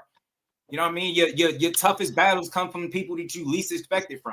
So a lot of people, myself included, thought Lamont Roach was gonna get knocked out. And when I seen the way the fight was going, I was like, yo, I had him effed up. He wasn't going. He stood up. He got hit with some shit. He got hit with some real shit. Tank was trying to knock his head off.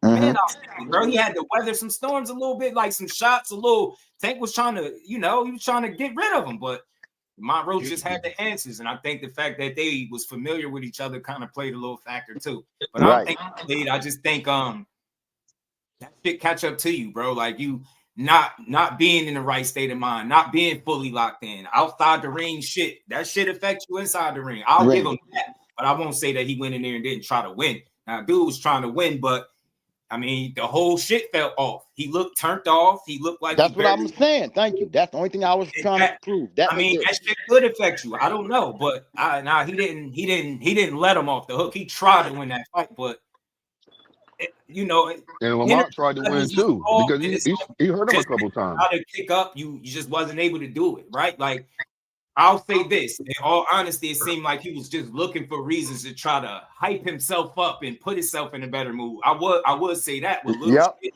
that he was doing, he looked real off, and I was like, I don't know, maybe it could be personal life, but that's why I said, man, when I hear the dude talking about needing therapy and all that. But fans keep talking about, oh, he gonna knock out this one, he gonna fight this one. And I'm like, bro, did you just hear what he said? Right. Grown men breaking down don't concern y'all. Y'all think a man should just be in the ring? You see what happened? What was dude name that did that shit in the middle of the fight again? Man, just start crying and shit. Like, bro, y'all ain't gonna be happy till y'all see that. Dude talking about therapy and being better, and y'all talking about, nah, man, fight this one. I'm like, bro, that man might need a break. And I'm being real, and I'm not trying to give him an out. I think a lot come with being the face of boxing. Boxing a lot. Like, he say it like, whole lot man, comes with that. Boxing, I'm just somebody that box. And how much has he spoke on people probably not even wanting that fame that like they think they do, because it come with a lot of shit. And I think that is what that's my extent of the benefit of doubt I'll give them, right? That shit could wear and have a toll on you and maybe affect the way you start handling business inside the ring. But that's why you got to keep shit, on solid ground, man. And I don't know. I mean, I could be reaching here. I don't know. I know a deal was announced. I know numbers was talked about, and I know that shit didn't look like the reality. And when that started not looking like the reality, next time you start seeing him, his energy was different. Like, nobody that's the truth. Deal that could be worth more than Floyd to talk about. Oh, I'm retiring. Nobody does. Like, and think about it. If you retiring next year, or when he was saying, like, you're not even gonna be able to fulfill that deal out. So, I mean, that's just another angle. I don't know. It just seemed like he was dissatisfied. And this is my honest observation from the outside looking in, just seeing how he was carrying it. And he just like he didn't want to be there. It looked like something wasn't the way that he thought it was on the business side.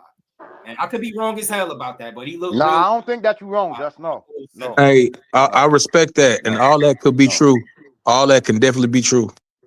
I mean, I know that's what I was trying to say. In my opinion, he's not the only fighter going through something. You know what I'm saying? I mean, I respect it. I definitely saluted that, you know, he still got in the ring, but you saying that he threw a fight. That's no. Yeah, I mean, yes, I did, but I gotta take that back. No, I didn't say okay. that. Now we good because I wasn't because I'm gonna rocking take with that that, bro. That was BS. He ain't throw that Yeah, fight. that's crazy. Right. Hey, Butcher, you my God, but you bogus as hell, man. Hey, look this up. Don't take my word for it. Go look up who had one of them fighters you just mentioned. Out of them three, one of them had one of the most anticipated pro debuts in the history of the sport of boxing. Go look that up and tell me again he didn't come into the game with a certain amount of notoriety. Like, you get what I'm saying? Like, this dude He was sure being did. called the absolute best amateurs in the world. You telling me people didn't know him coming into the game? Think about that, bro. Keshawn, another one, same thing, silver medalist. Yo, do you know how I got on to Keshawn? Because they wouldn't stop talking about him. I kept hearing this Keshawn Davis. I'm like, who the hell is Keshawn? Got this catch the Olympic run and see this dude, bro. Like, I'm like, these dudes been recognized before they ever said anything about Tank. You get what I'm saying? Like, I don't think nobody gets famous off mentioning his name. You have to be able to fight. And you know what? All three of them got in common. They all can fight. Yeah. All of them. Yeah, they can fight. Like the bare mention of his name just is like some like stimulus package. It's not, bro. It doesn't go that way. It's not like the way y'all talk about him. He bigger than Floyd. The way y'all talk, he bigger than Floyd. Man, he's the guy, bro. He's a viral sensation. He moves the needle. He's proven you that. He's proven that time and time again. But that's as far as it go, man. He don't make everybody some famous fighter. Shakur is who he is because he's one of the most accomplished fighters in the sport. The man, the fastest 4-division champion in the history of boxing. And you think people recognize him more because of Tank rather than the shit that he actually done? Think about it. If Keshawn Davis wasn't a silver medalist, say he didn't even make it to the Olympics and he wasn't winning the weight, do you think you would even be talking about him? Devin Haney, he went through Mexico. He did it his way. He got in position and he turned up. He's one of the most accomplished fighters in the sport. That's why we talk about these dudes. Now, it's certain conversations that will come up because Tank's name is attached to him. But as far as that, like, we got to stop giving the man way more credit than what he deserved. And it's not a shot at him. It's just that's not how boxing works, bro. It's like when people was trying to tell me that the only reason Brian Norman was popular is because he attached his name to boots.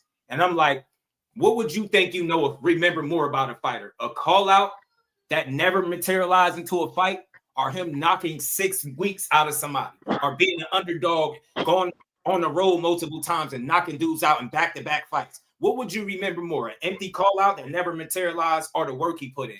We got to stop doing that. We know these dudes. We know Norman because he was smoking shit. That's why. Knocking people clean the hell out. Beat the hell out of Giovanni Santiago. Like, we watched him do this when people said he was going to lose. That's why. Like, we give credit where it just don't belong. So you got to do more than call that man out to get some recognition, bro. And again, Lamont Rose showed you. If he would have got knocked out like Frank, he would have been a fucking afterthought. The only reason he wasn't an afterthought was because he did. A lot of people felt like he couldn't do, and that's not get knocked out, and people felt like he won. Every poll damn near that I've seen felt like Lamont Roach won and he got robbed. I wouldn't go that far, like too close. And I felt like in certain spots he could have probably tried to push the pace more, you know what I mean, and put a cap on certain rounds. So, you know, whenever you allow a fight to be that close with a popular guy, I mean, come on. It ain't no knock on Tank, but what you think gonna happen? A draw? Because I didn't see a draw. I thought somebody edged it out. I seen somebody call a timeout. I seen somebody run to the corner. That ain't no knock. That's just what I seen. I know if the shoe was on the other foot, Lamont was taking a knee, going to the corner, all that, and nothing happened, we'd be losing our minds. We'd be going crazy talking about how they did Tank dirty. So I can keep the same energy regardless, because you get what I'm saying? It's nothing personal. It's just shit is shit. Real shit is real shit. You know what I'm saying? If I see my favorite fighter take a fucking knee and go to the corner, bro, I ain't trying to hear shit he talking about. I don't give a damn. You said a car engine oil got in your eye, bro. I ain't trying to hear that. You ain't get punched in your face and you found your way, or then you go to the corner, you doing shit you can't do. I would hold them accountable for that. But people passed the buck, justified it. That's when I realized that it's not about keeping it real. It's like you a fan to the point where you can't keep it real. That's not saying nothing bad. You would never hear me slander no Tank Davis. But we could talk about what we seen. You get what I'm saying? The knee, that shit caught us off guard. We like, oh shit, what the hell happened? You know what I mean? Everybody looking. I remember calling the fight live. I'm looking like, what the hell going on? Then he went to the car. I was like, what the hell? Everybody was confused. But to say that they could have did something there, that's not hating on them. People was losing their minds just for guys calling it spade a spade. You know what I'm saying? It was weird. It was super weird. You know what I'm saying? It was real weird. Shout out to everybody pulling up. Don't panic, man. Don't panic. We had some road wrenches, y'all. I know I keep saying something. I see the word wrench popping up. We had some road wrenches, man. You know what I mean? Just sit tight, man. We gonna get it back right. You know what I mean? With moderators from here on out, gonna have integrity, man. We ain't gonna just be in here doing dumb shit, blocking people just because you're mad and people disagree with you. You argue with somebody on another channel, then come over here and block them on mine. It's like, what y'all doing, man? The hell?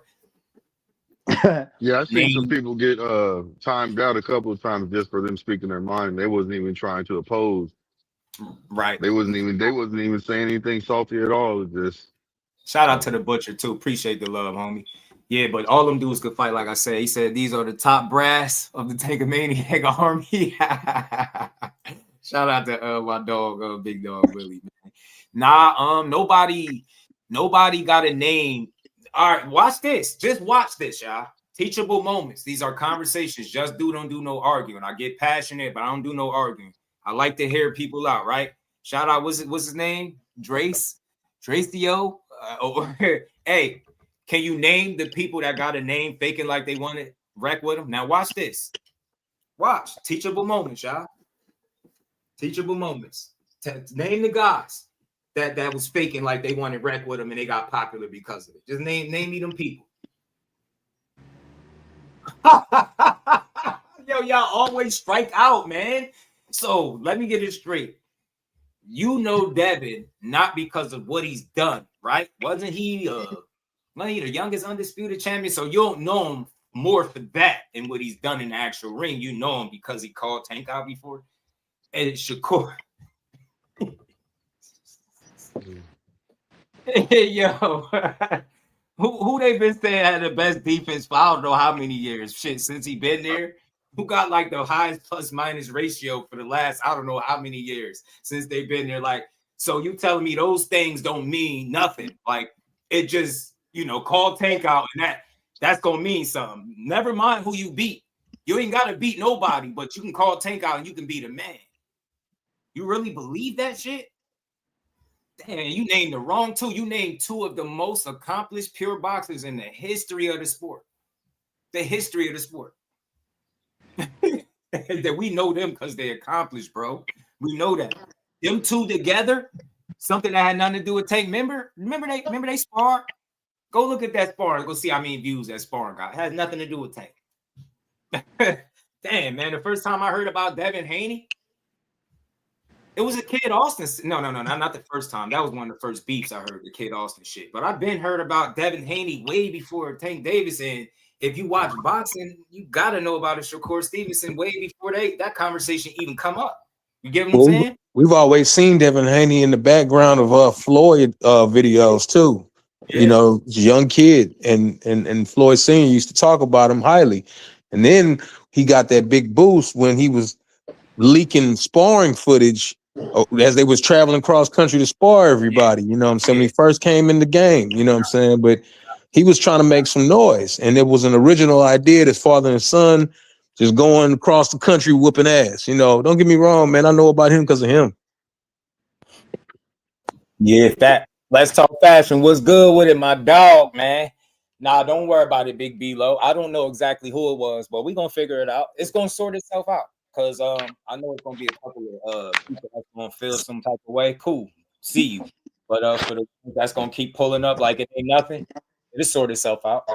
Can't have that no more. I ain't gonna lie. When I seen the amount of people, I was like, I don't even block people. Where are these people coming from? I seen my guy Everything Boxing block before he even had a wrench. I seen that a couple months back.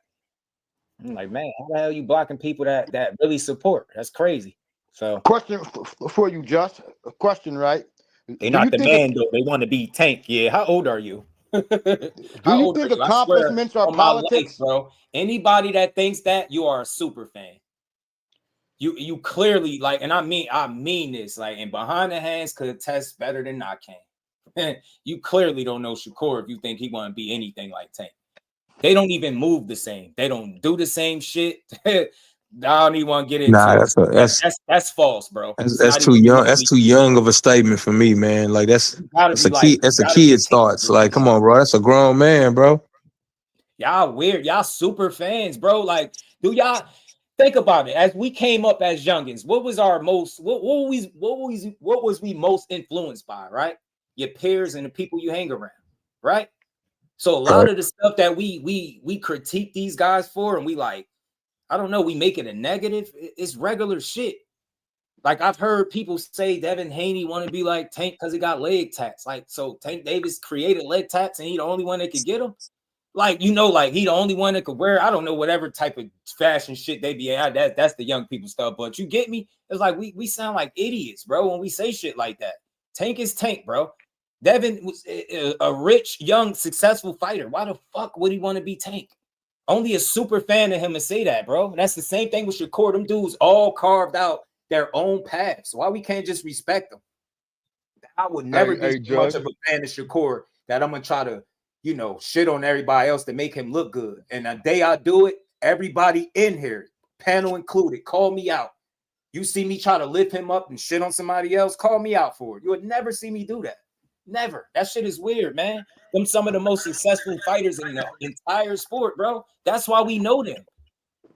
Yeah, I said this, man. That's why I support them all. I say it all the time. I ain't got no problem with Devin. All that dude do is win, man. Go out there, do it. Now he got something. Now I got on their ass today with all that Keshawn hate, the Shakur slander, the Nair Albright getting some of it. Like, y'all just willing to tear down boxing for him, for y'all favorite fighter. You will never see me do that. That's insecure shit. You're not confident as a fan of the guy that you represent because you got to create narratives to make him look like something he's not. He's not a boogeyman. He's not scary. And he's not this big ass ticket seller that people are trying to force him to be. Because if those things were true, he wouldn't have a problem making a fight and making the money that he's looking for. It's just that simple. It's just that simple. Hey, Just, it's like people saying that Shakur wants to be like Mayweather. I'm like, bro, he's got his own fighting style. He's not it's like just Mayweather. Weird shit. Like, everybody wanted to be able to do some of the shit. You think Mayweather ain't influenced a lot of these dudes? They want the shit that come with it, the money and all that. These dudes don't want to be each other. That's for insecure men. That's for men that's not comfortable in their own shoes. That's crazy that y'all think like that as fans, bro. Y'all super fanned out. Super fanned out. Yeah, hold on. Man, look at boys be crying, bro. Look at boys be crying. That's like saying Tank wish he had Shakur defense. I would rely. Listen, if I can build my fighter from the ground up, I'm gonna go with what Shakur got over any knockout power. Because still to this day, I haven't seen anybody run through his punches, just treat him like you could just do what they. I haven't ever seen it in 25 fights. Haven't seen it. It's one of the smartest fighters in boxing. What happens when you can't knock somebody out? We've seen what happened. But is it ever going to be a time where he can't box? It's never going to be a time where he can't box. It's never going to be that. I would rely on that. Them skills going to take you a long way, man. You got to rely on knocking nobody out. You could beat somebody round by round. You a special kind of talent, bro. Shout out to Zoom. What's good, Brody? Just lock my nah, you good. We good. We gonna fix it. We gonna get it right. Don't worry about it. Debo Dev is coming with that brick hand, goddamn it. Yeah, he is, Brick. Shout out to Rick. Brick hand Debo. Debo just gotta chill. I just want to see him and his fan base give him credit for what he is instead of the shit that he not. Like, Debo is something you can have fun with, but then when you start really trying to convince the world every time a fight fall out, somebody ducked them, that shit get pretty lame. They get corny. And that's why I say they be running the same old plays over and over again. Whenever a fight don't, hey, y'all, he ducked. He wasn't serious. He didn't really want to fight. I say this all the time. How do you know a fight with them is not coming? Because it becomes too public. Think about that. It be most of it is start the mixtape tour start up. You start seeing the abundance of videos and the specific channels putting out this propaganda. It's the same shit all over and over again. Dudes pulling up tweets from 6 years ago. Mad at Shakur. Then you start seeing rhetoric from both sides. That shit is so predictable.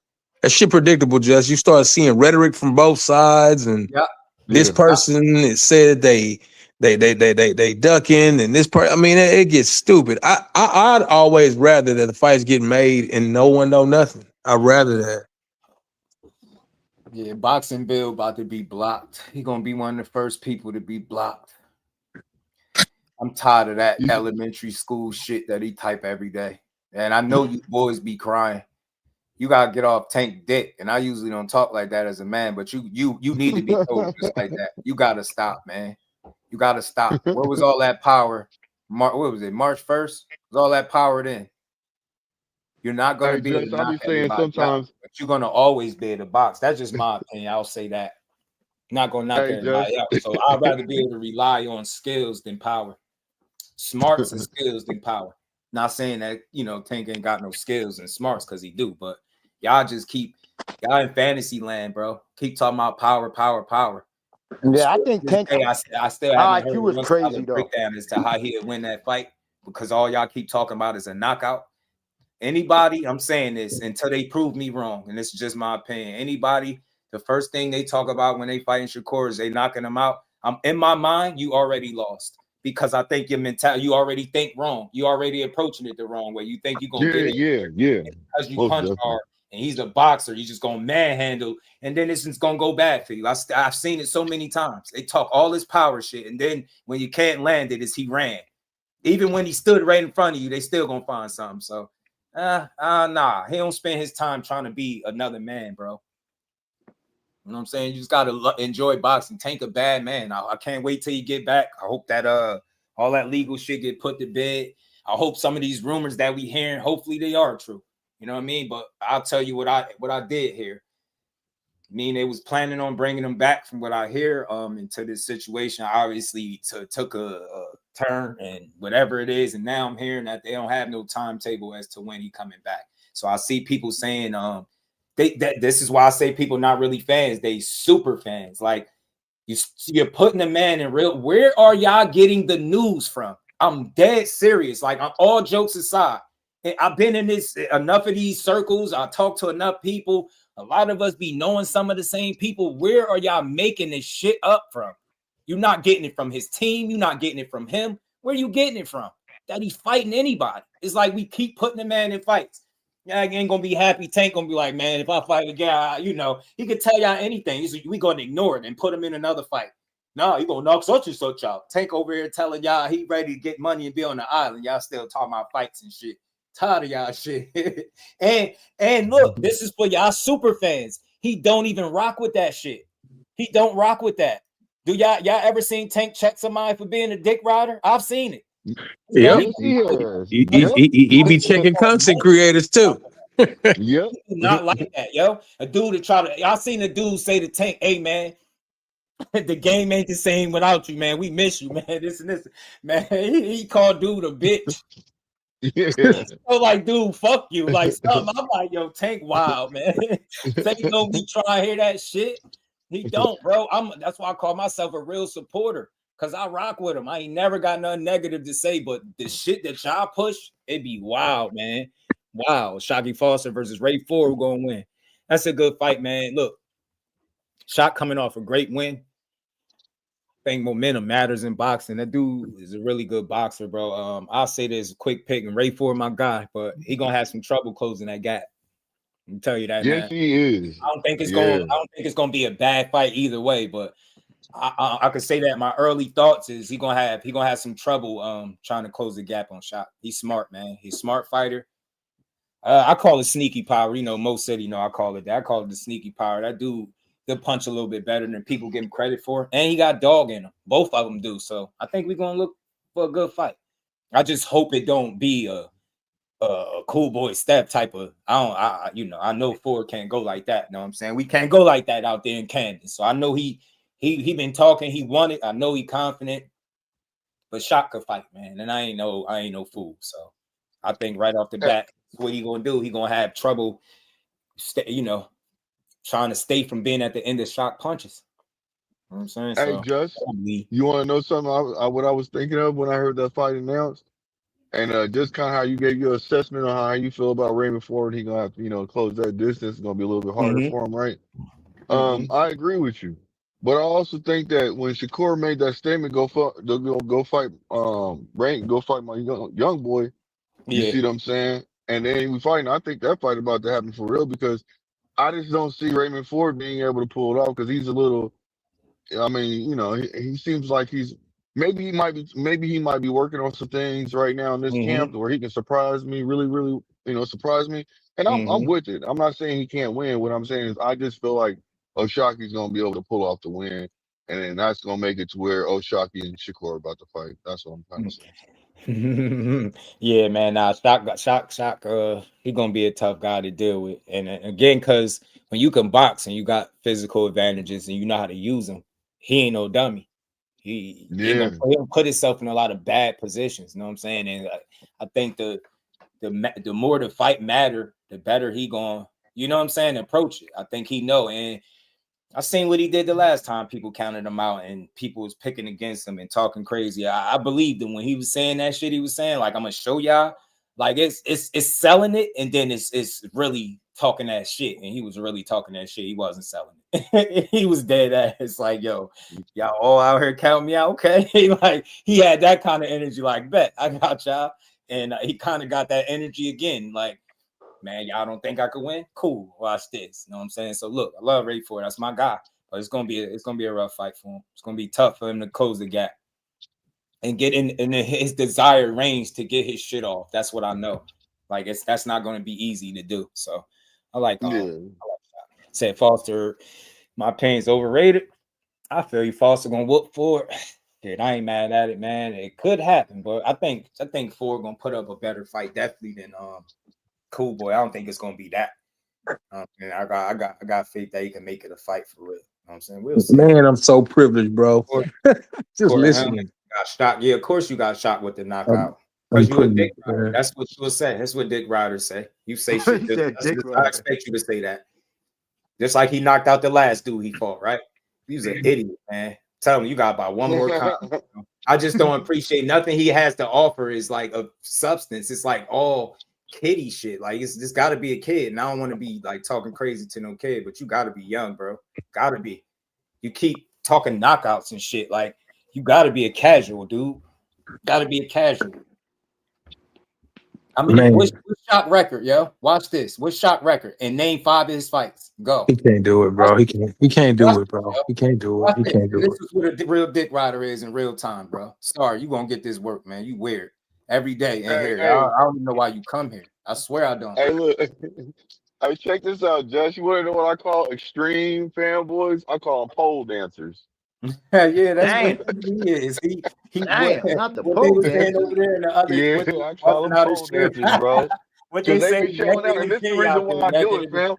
Running around, yeah, because they be showing out. Like you know how when a person comes to the club and you got the females fighting over them, and they be doing extreme stuff just to be able to get that money. That's why I call them that, bro. Pole dancers. Dead ass. We can bet whatever you feel comfortable donating. Facts. I'm telling you, he won't bet that. Talk about here, just knock him out. That'll be a good fight. Look, man, the only reason I want to see it is because I respect Shot and I believe what he's saying. Like in terms of, I believe he believes what he's saying, and I do think if a contract with Shakur name come across his desk, I do think he'll sign it. So it's something I always said, and I'm consistent. Yeah, I think that too. He'll sign that contract. That want to fight them. So I haven't seen nobody be. And I even said, I'm like, he pressing a little bit for this fight. He just won't stop. He talking shit. I like it though. Like a super fan, they'll find negative shit to say about Shot. Me, I'm like, man, hey, keep. Man, they literally train 7 minutes from each other, man. I know. 7 minutes. That's how long it take to go for me to drive from Maine to J spot. So, 7 minutes. My guy know he got his thoughts to it, and he don't be wrong, man. He don't miss. So certain shit I feel like it's less than likely to happen. But you know, I didn't watch them both spar within the last month. You know what I'm saying? I got a chance to be around both of them, you know, and I respect both of them boys a lot. I respect them more for this fight being made. And I think that boxing sometimes got to stop and salute them for even making the fight, man. Like, who you got though? oh, I can't do that. Who you I got? can't do it. I can't do it, bro, because I know too much, man. Conquest was good, family. Because you're gonna ask me why I'm gonna say what I'm saying, and I know too much, man. Yeah, it's one of them things. But you can Well, ask can me you just because say I you got say winning why. without giving an explanation of why? I think I mean, look, read between the lines, man. I don't want to say nothing that don't need to be said, but sometimes I remember the first time I heard somebody say, I hate that fact that I know too much. And I remember thinking to myself, like, what the hell do you mean? But since then, I've been understood what that means, and I get it. I really do get it. It's like me knowing the information with a fighter when they going into a certain fight, and it's like if you decide to start speaking on that shit and don't nobody know about it, people tend to take the information a certain way. Hey, Mag, when did you find out about this fight happening? Who? Shock and Ray Ford. About that time that they faced off at the fight, but then like No, I'm talking about that the fight was signed and it was the actual official. Oh, Just Du's page, probably like a couple days ago. And just so we up here, where you think I got it from? Somebody up here is in Houston. He let me know that shit. I spoke on it on a live, but I don't be. Hey, Mag, I told just this fight was happening almost a month ago, bro. That's a fact. And I said it. I said it, damn. But he knew the steps. He knew when one side was signed without the I, other. I was around one guy and I asked him if he signed, and then before I even got to the other guy, the one side told me, "Oh man, he signed," and I was like, "Damn, that's amazing." So you be up in this boxing shit, then, huh? Say that again. So you be up in this like boxing circle, then, huh? Hey, Just, what was I at this weekend? Just come on, bro. Okay, that's what's up. Brian Norman, the Ray Fords, the Marquise Taylors. I mean, yo, he is boxing out there in Houston, bro. And if it's them no doubt, that got the people, hey, bro, it was a whole televised event. Got me at ringside with what Marquise Taylor, Nishan Dev, Zay Quinn, Ray Ford. And I've been confident saying it because my guy right here. But that ain't nothing but a Thursday, Friday, and Saturday for me. Oh shit, damn, bro. Because I'm gonna do the right shit with it. We're gonna come up here and talk about it. And real quick, I want to say this. I knew when it was one side and the other wasn't, right? And I said what? People was like, oh man, shot ducking and this and that. He ducking. I'm like, nah, I'm pretty sure that dude weighing his options. If you see the position he in, you will understand why he trying to figure some shit out. And then look, this is why I reserve judgment on all that duck talk. You fast forward to today, you think the people that was saying one of the two was ducking or avoiding the other, they're gonna walk it back? No, they're gonna move on to the next narrative. That shit lame. These dudes don't be scared. It be about business. And this fight, I think, happening was a prime example. I think he took the best opportunity that was available. And then too, he got to move cautiously and respectfully because we watching how the WBC just take belts from people. So he got to make sure everything is ran the right way. Is this cool? Can we do this? How much are y'all gonna want? Blase. You know, how much am I gonna make? It's more to it than I ain't gonna fight him. You know, that's what I don't want to keep using this word, but a more casual-minded person is gonna think. But it's way more to it than he don't want to fight. It's not that. Yeah, it's signs on. Right, it's like you business, talking about man. stock and rate forward, that one coming for sure. They got to. See, I ain't gonna lie. Like I'm a casual. Like I'm a casual. I'm like a casual, but I ain't. But I'm like I don't know. If you know who Ray Ford and Shaka are, you not a casual, bro.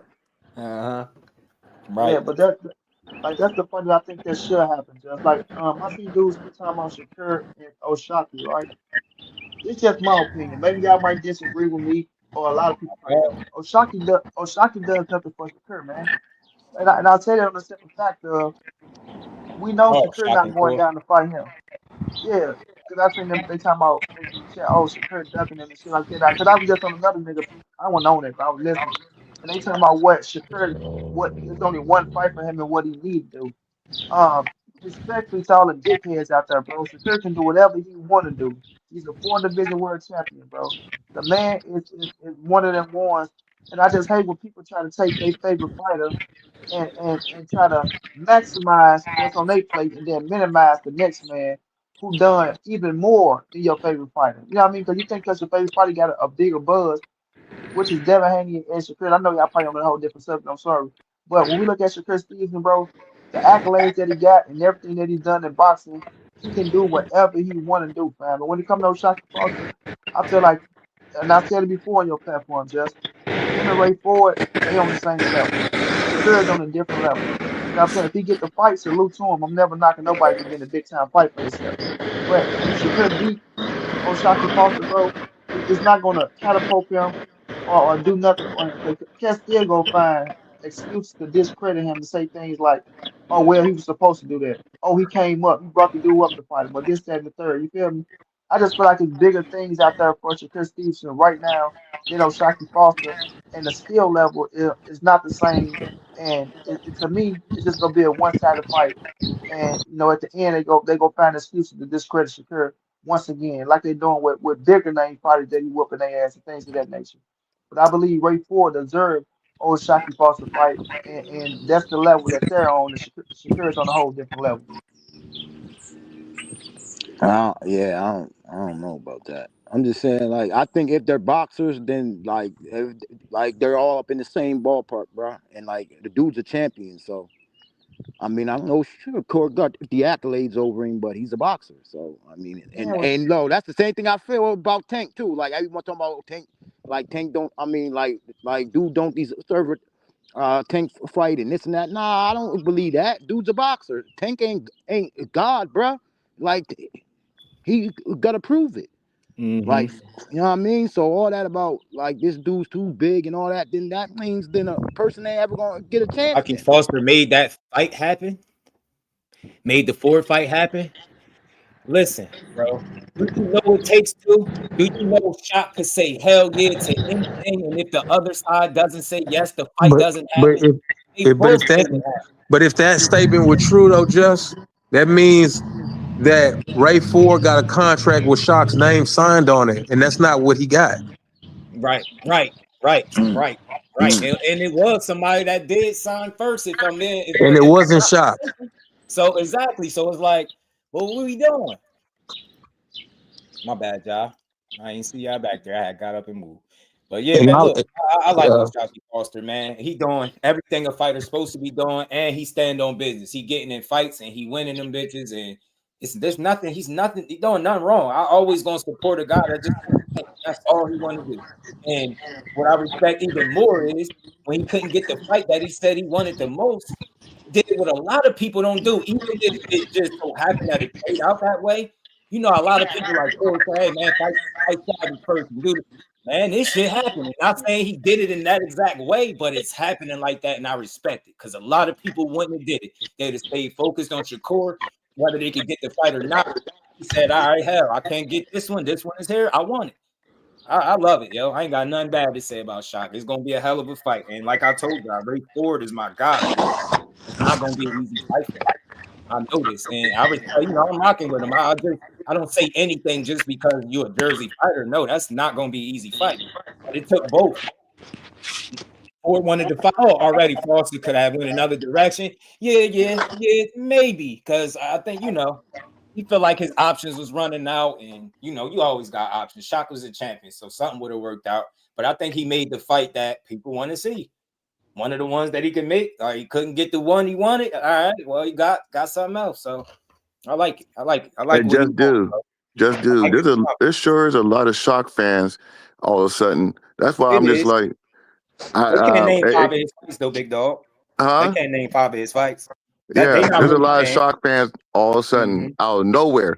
Over the last couple of weeks, over the last month, I shout out to Marcus, man. Appreciate 2 groups and cash that, bro. 2 groups, Tank Maniacs and Hanos clans. Man, I can't hear nobody, bro. I don't know what's going on with my shit. Come back in, money. Yeah. You here? I'll drop the link again so you can click it. But yeah, that's all I got to say, man. You hear me? I like real fans of the fighter, but I felt like the only reason they started attaching like this Shock shit is because they seen the energy that he had, and you just don't see too many people with that energy towards Core. And part of me feels like They know that that's not the next fight coming, so it's easy to start running with the narratives. Oh, he ducking him. They ain't even in the same weight class, bro. They ain't ducking. And then he gonna make the biggest fight for himself. How the hell are you ducking? It's like people are just idiots, man. You know what I mean? But I love Shop Confidence because I believe everything he say he feel. I believe he believes everything he says. He'll beat this one like this. I do believe that, but I just think the buck stop with Core for me. I can't see him beating him. I can't see that. And no scenario do I see that. And I'm only basing it off what I've seen in the actual ring from them dudes. I don't see it. I don't see him as the better boxer. I don't know. It might sound crazy, but if you telling me that you about to go out there and box Shakur, that gives him a really good chance. I'm sorry. It just do. He can't beat Keshawn. Parker can't beat Keshawn either. You can't beat Keshawn. Your IQ is going to be just as good as his defense and so on and so forth. I might question that a little bit. You get what I'm saying? So, but just my opinion, anything could be proven otherwise. You know, I've been wrong before, but I ain't really been wrong when it came to that dude. Shout out to Marcus. Appreciate the love, man. We're going to keep building. You know how we do it. Can I say one thing, Jeff? About historically for going to make you show how tough you really is. Y'all in the fight. Yeah, he going to try to press whatever button that he can on shot. He going to try to press whatever he can, whatever button he can. At 140, right, Just at 140. I'm sorry if I'm cutting anybody off. I don't know if somebody talking about. Niggas now, what's going down, y'all? Y'all probably y'all now. What's good with I you, couldn't hear bro? nothing, but chilling, fam. At 140, now niggas trying to put Gary Antoine Russell or Gary Antonio Russell on Shakur Stevenson, right? Antonio at 118, 122. Yeah, you talking about Antoine. Antoine, right? Yeah, so they said that's the only fight for Shakur now, right? But when Devin was just at 140, they was afraid to even bring up the man's name. He had a hit list, and they left the name up off of there. So if this the baddest thing smoke, and I fuck with the Russell, I fuck with him. He's a bad boy. You know what I'm saying? I'm just saying though, how this thing smoking at 140? But for y'all favorite fighter, y'all beat around the bush and don't even mention their names together. Don't even put him on the hit list, even when you had a hit list out there, like you said just earlier, because he can't clout chase like right down the million names from 35 to 200 pounds, and you want to fight everybody, but he can't clout chase. But when it comes to other fighters, everybody else clout chase and things of that nature. So how's Gary? Yeah, how's he the hottest thing smoking now? And that's the only fight for Shakur. But it wasn't good enough for your favorite fighter, if that was the case. You feel what I'm saying? Like, it's crazy, bro. It's crazy. That's a fact. And Moni, don't forget this, fam. Don't forget that Gary Antoine Russell said when he was asked would he fight Shakur, he said, "Man, I'm gonna get all the other belts first, and Shakur gonna be last." Richardson said the same thing too. Yeah, they want to conveniently Richardson said the same thing. They want to conveniently explain that. That man said he want Dalton Smith because he ain't that good. Yeah, straight like that. Straight like that. But they know Shakur online and be like, "Why Shakur ain't fighting Gary Russell?" They was saying this the whole time. The man had Andy Hiroka in front of him. They still ask him, "Why you won't fight Shakur?" It's like, "Why you won't fight Gary?" And then when Gary get asked, he tells you what his pick is and got him in the last fight of the champions. And people are still get on YouTube the next day. Well, what Shakur ducking Gary Russell? Shut up, man. He got beat by a boxer already that ain't as good as Shakur, in my opinion. Alberto Puello is cool, but he ain't Shakur. And that's what something that's going over people's head. I'm not saying he fight the same, but what I'm saying is he some knockout guy? No, right? Russell was the knockout guy, right? He got beat by a boxer. So you seen this shit happen already. Don't act like it can't. I don't care. All that pressure and all that shit y'all talking about. Where was that shit at? And I don't mean that in a negative way, but that shit just don't guarantee you no win, bro. I'm gonna keep saying. Then you got people with the narrative saying guys beat Shakur is all physical shit. I usually think that they're gonna lose. I want to hear that you smarter, you got better IQ. I want to hear how you going, really attack the defense and get through it. Not just say one thing and then you get out there and you look lost like Tio. Think about, look how easy he said, once you get past the jab, he lunch food. He easy. He did. Then he proceeds to go in there and get beat up and just get punched on. Like getting eyes busted up. You get what I'm saying? You just gotta show me that you smarter, and that's why I believe beats him. I think you got to outsmart him as well as be physical. I think it's a combination of things. I don't got the answers, but I know all that. Oh, I hit harder than him. I'm gonna win. Oh, okay, all right, that's what you got. Yeah, you cooked, and I swear I feel like that about everybody that say that. And it's all physical shit. Nah, tell me your IQ. That's why when people be like, who knocks him out or who beats him, it's never like this person boxes better, this one got better IQ. It's never none of that. It's just this, he's gonna knock him out. Like, man, shut up, man. Shut the hell up. If that was so easy, or they got more speed than him. And they act like timing doesn't override speed. Yeah. David Benavidez is a maniac, bro. He really is. Like I don't know what he on. I don't see nobody beat him right now. Job Patai, none of them. This dude just, I don't know. He just different. Big as hell. The way he carry himself, though, bro. He's so gracious inside the ring, bro. The way he like him, people, right, bro? Yeah, the way he treat people, bro. How he let his son interact with you, things of that nature, bro. You just tell, like he just the real one, bro. Dude, just the real one, bro. Ill status, what's good, homie? That's funny. But yeah, man, Benavidez is like that, and even with him is like you said, is I don't know, gracious as this dude is, and people still try to make him out to be some type of duck. It's crazy. We do this with every fighter. It's like, man, when y'all gonna just try to start learning boxing, man? You know what I'm saying? Now that dude going up got to do some other shit, and they like, oh, he won't mention Job Patai. Dumbasses. They met face to face, and people will still get up here and be like, well, he won't even mention his name because he ain't fighting him. Ain't y'all anybody else that do that? Y'all said clout chasing. Why you gonna keep calling a dude out that he ain't fighting next? He already said he'd fight him. And he calling for all smoke fights. I don't give a damn what order he take them in. They all smoke. That's what people be doing. Nah, well, why you ain't fighting that one first? Shut up. A good fight is a good fight, bro. The dude ain't picking on nobody. He calling out guys that's gonna test him. He big as he is. Zordo is bigger. That shit crazy. Zordo is a big dude, yo. Damn, he always big. Have been. Always have been too. He about to get beat up. I really think so. I think David about to beat him up. I think he about to beat him up, yo. I do. I think he's gonna be too slow. I could be wrong. Bro. Nah, you're right. You're right. Cause I like Zordo. I was a Zordo fan, bro. I like Gilberto Reserve, like but is it like you say the speed gonna be different, bro? He's too slow, bro. And yeah, I'm with you. I feel like they get his ass beat too. He's gonna get beat up. Right. Yeah. They said he was ducking David Morrell. Said he was ducking David Morrell, and then he went up there and demanded the fight when they was trying to get him Jesse Hart. People dumb, man. Dumb as hell. Then he move up. He go fight. What's his name? Going to fight Zordo. They say something about Beav or Better Beav. He trying to age Better Beav out. Like, shut up. And I'm saying he ain't beating him neither.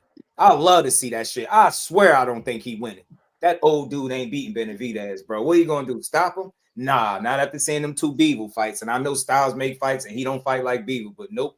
Nah, that maniac, show me. That's all I'm saying, bro. He grew on me, and I feel like I'm sold.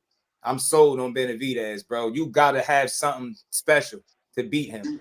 And being good is not enough, yo. I really mean that. I think you gotta have something extra, bro. And if you don't, that man fight like he got 3 lungs, 3-4 arms. Like, that shit just don't make sense. And he trained like a maniac. And then he had the audacity to get in the ring and fight like one. Nah. Show me you gonna beat him up, bro. He grew on me over the years, man. I remember when I used to criticize Benavidez. I wasn't sold. Early on. I wasn't sold all the way up until, like, man, it wasn't even as early. It was getting a little bit late in the game. I don't know what I wasn't seeing, bro. But it's like everything that I paid attention to that people critiqued him for, he went and tried to work on all of it. And fighting the right fights, I'm like, nah, I can't see it, yo. You gonna have to, because most people can't keep up with his pace. They ain't gonna throw as many punches. Get what I'm saying? The combination of speed.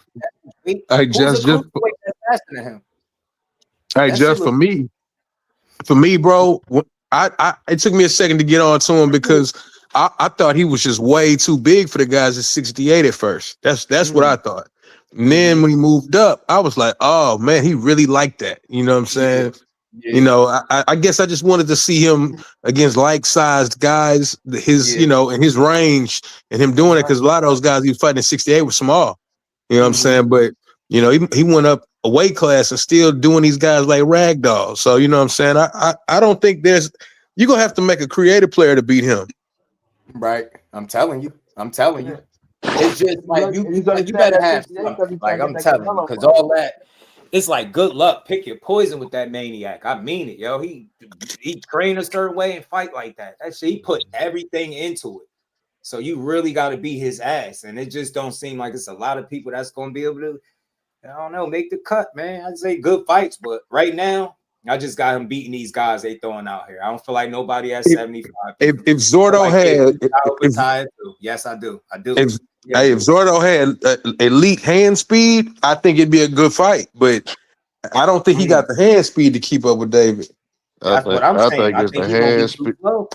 I think it's the hand speed, and Zordo too nice. Well, he too nice in the ring. I see what you're saying. I see what you're saying in the sense of he's very passive during a fight. You know what I'm saying? Yeah, not like soft, but like not mean enough to beat somebody like he don't assert himself enough to make you know. What y'all think about the Bumgarner situation? Which situation? Alicia Bumgarner? Yeah. Do y'all think that she ducking or?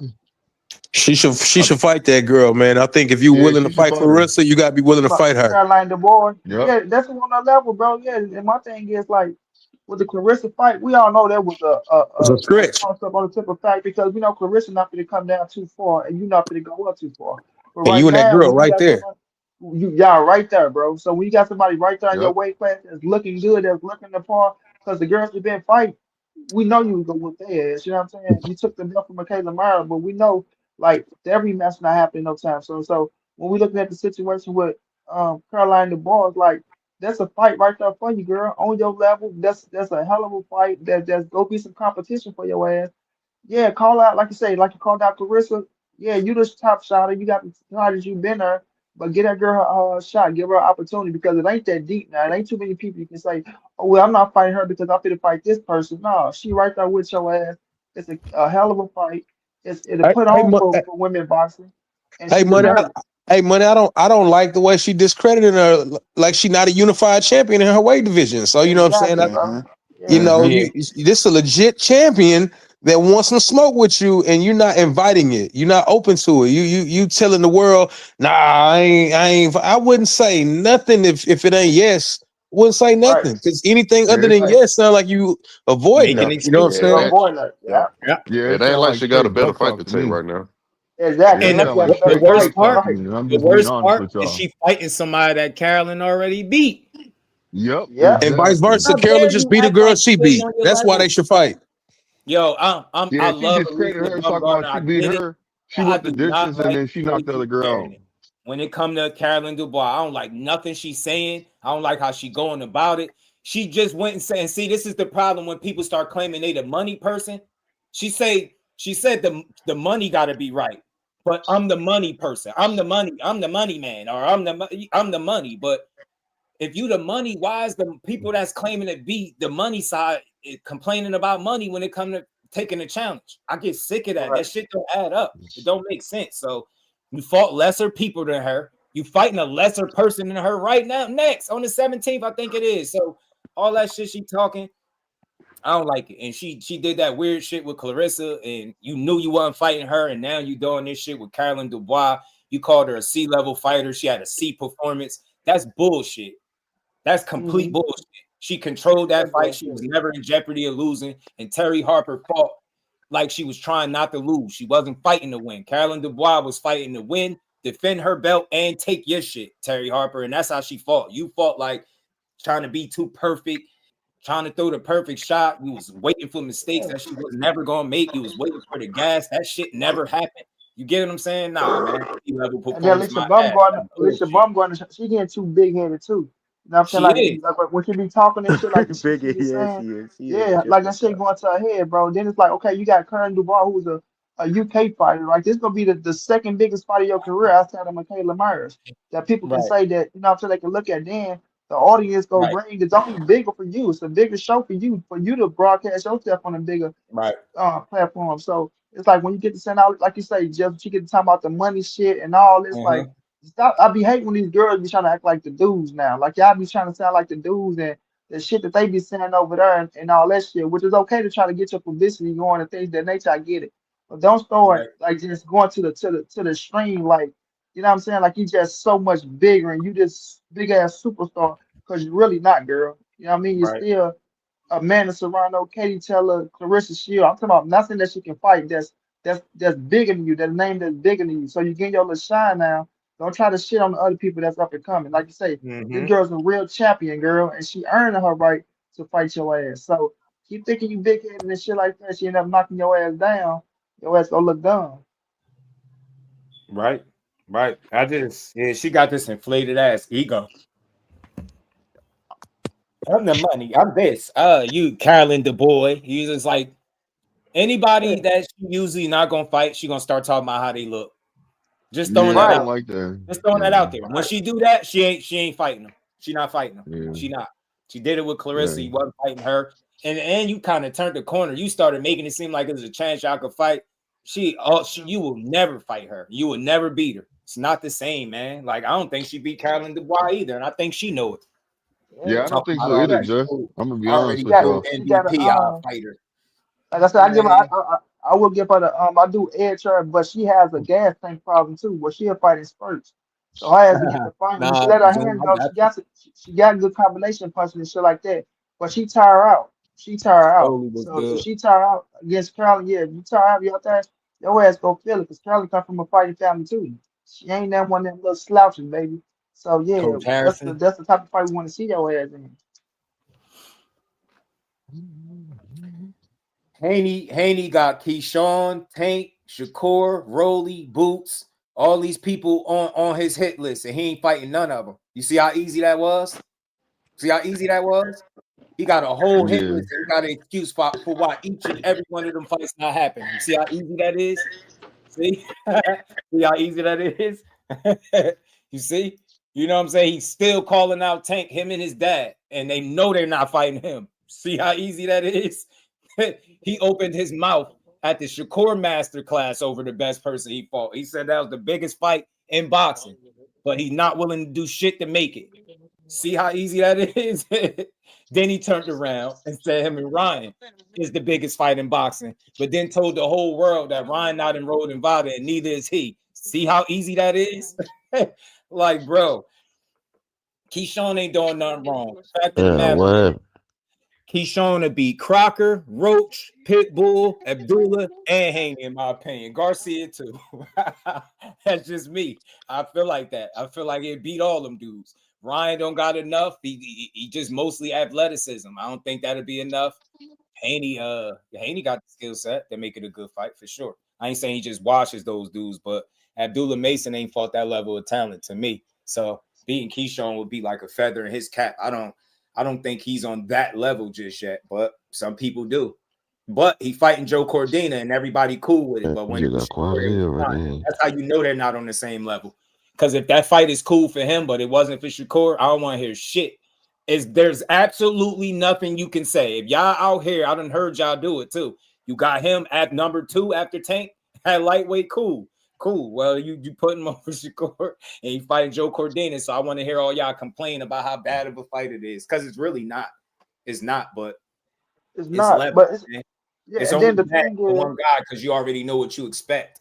The other guy, you know he's still building, so you cool with seeing it. Dude was trying to argue with me so bad. He told me Shakur at 21 wouldn't beat Sam Noakes. Yeah, whatever. That's diabolical right there. That is diabolical. Yo, y'all gotta stop. That fight should tell all of y'all super fans of Abdullah Mason where exactly he's staying. That's not a negative thing, but it's more work to be done. That's all I'm saying. And that's exactly what the next couple of fights for him are going to suggest. And my thing is this too, Jess. I fuck with Abdullah Mason. I think everybody on the panel fuck with Abdullah Mason, right? But my thing is this.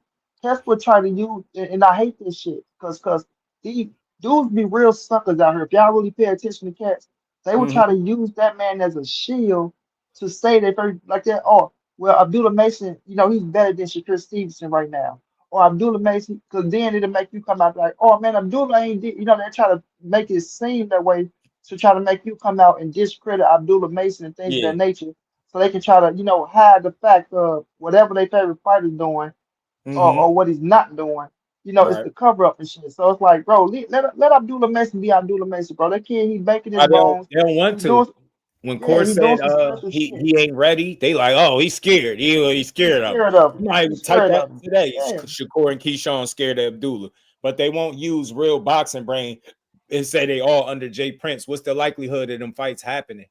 And that don't have to be nobody being scared. It's just not the best business. So if you can have 3 fighters successful without having to beat each other up, why wouldn't you do it?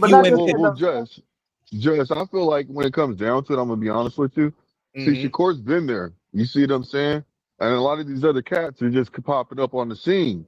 So Shakur, when he was asked to fight, if he would fight Abdullah Mason, he said yes. Yeah, he did. Super quick. Yeah, he did. Quick. So said the quick. only person, he made it clear, said the only person he won't fight is Keshawn Davis. And they made it clear why they won't fight each other. And I think that Jay Prince would allow Shakur to get that fight. If he was to go down there and fight Raymond for the belt, for the lineal, because he said, remember Shakur said he wants to go for his 3rd lineal. You see what I'm saying? So that's Raymond, and then he mentioned Abdullah Mason next. Right. So I already see that, when it comes down to it, and I'm already seeing that Jay Prince will say he'll sign off on that fight, man. Yeah. That's Mike what I Perkins believe. was good, bro. How you feeling? Yeah, I think that's what it comes down to. It'll come down to them not being willing to make it. Like you heard when Keshawn supposed to have called him and asked him about it. Tell by the energy, he like, man, I ain't doing that. Whatever he said on that phone, it wasn't, we doing it. And so after that point, I don't expect him to keep having anything to say about Abdullah Mason. But again, it's a double-edged sword in boxing, right? With the kind of guy that Keshawn Davis is, if he was in the presence of Abdullah Mason and he didn't say anything and shook his hand and been cordial, they would have made videos talking about he don't keep the same energy and he's scared. But then when they press all these people explaining how Abdullah Mason ain't a big trash talker and he ain't good with face-to-face conference. Shut the hell up. He fight for a living. Shut up. Shut up. Shut up. Not just that. Tell him to keep the same. That's the thing. Keshawn be telling these dudes to their face, he'll fuck them up. I love the energy. He don't got to say it just in the interview. He'll say it directly to him. He told him, his dad, he said, you goofy. Say, I'm going to knock your son out. Y'all going to cry. So look, Abdullah Mason got all the talent in the world, but a couple of fights that he had and the level of competition, those things combined, I don't think he's quite up to par on that level. And never mind what I think the handlers know that. They can say what the fuck they want. Look who he fighting. They gotta stop, bro. Not just that though, Just. Let's make this point, Just. Let me make this point. And then when you say this, right? When you say, well, yeah, we fuck with Abdullah, man. He had beat. I talked to his cousin. I'm saying his cousin hella cool. I talked to him, he said he can let me with an interview and shit like that. But nonetheless, but when you say shit like this, yeah, but Abdullah Mason got dropped 3 times by somebody that's up and coming. He just showed you get that dog in him. He just showed you don't have to get knocked on your ass 3 times to show that you got that dog in you, bro. So nigga, what when you bring that point up, he went out there. What happened after that? He went out there. He stopped that nigga. He went out there. But when you just look at Keshawn Davis, right?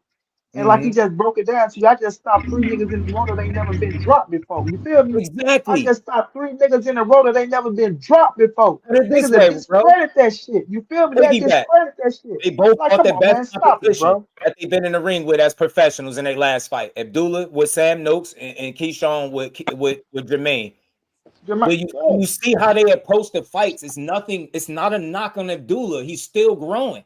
That dude got all the talent in the world. Any years from now, he gonna be hard to beat. He hard to beat now. So don't think when I say I ain't got him beating certain people right now, it's an inexperienced thing that I ain't got him beating certain people. It's not a skill thing. He fought Sam Noakes, but I feel like, and he said it. He said he felt like he fought his fight too much. I said the same thing. He could have beat that dude without making that fight that tough. That's gonna come with experience. I know that. If y'all know the talent that look how long his arm, he got like a 72-inch reach. He didn't have to go in there and be fight. He could have been piecing Sam Noakes' ass up from the outside and boxing him, but he loves to fight, and that is what would backfire, in my opinion, at the highest level. If you did that shit with Johan Vasquez and got sat on your ass twice, you get what I'm saying? Getting there with Sam Noakes. He's a third real competitor, but he at the championship level, the real champions, they make you adjust to what they're doing, not the other way around. And I'll give him the credit. Although he fought Noakes' fight, he won that shit. So I respect it. That's dog. It is dog, but you don't have to take punishment to show dog. If I can beat you round by round by round by round, that is a dog. People think dog is just punishment or damage. No, it's outthinking you, it's beating you round by round and showing you can't do shit with me. That's a dog. You don't got, when the first time you ever heard Abdullah Mason was a dog, what was it because of? He got dropped twice. You think they'd tell you Shakur is a dog if he get dropped twice and knock somebody out? Hell no. The bar is totally different. They would never say that. They would never. If you even get in the fight, whether if he'd have gotten a fight in his first title fight, Joaquin Gonzalez, and that fight was as competitive as Abdullah Mason and Sam Noakes, you think they come out of the fight talking about how he's a dog? They're going to say how he's not as good as what people are saying. I just want people to know the bar is not set the same. The standard is not the same with them two. It's not. And with him and nobody else, I think he got a bar all of his own, bro. They rewrite the rules with Shakur Stevenson. I'm telling you, bro. And when I found that out again, 65 punches against De Los Santos was the worst boxing match people ever seen. But 70 punches against Brian Norman with a knockdown was a masterclass. You make that shit make sense. Make it make sense. 5 more punches, masterclass based on That's crazy. Yeah, it's crazy. You know what I'm saying? That's what I told him. That's the fucking bar. That's the bar. You go out there, that's the worst shit ever. They still talking about it now. The other guy do it, they bragging about it. 2 back-to-back fights with 70 punches landed. I said, show me something show me something that's Devin Haney doing that's so much greater than what Shakur Stevenson is doing. We talking about fighting inside that square circle, bro. If you take that last fight, okay, you can say he dropped Brian Norman. That was the highlight of that fight, him dropping Brian Norman. The highlight of that fight, him dropping Brian Norman. I'm gonna say it again. The highlight of that fight is him dropping Brian Norman. The highlight of Shakur and Teofimo Lopez is Shakur is out masterclassing that boy, beat the fuck out of that boy, took that boy heart from him, and you're not gonna see him fight for a minute.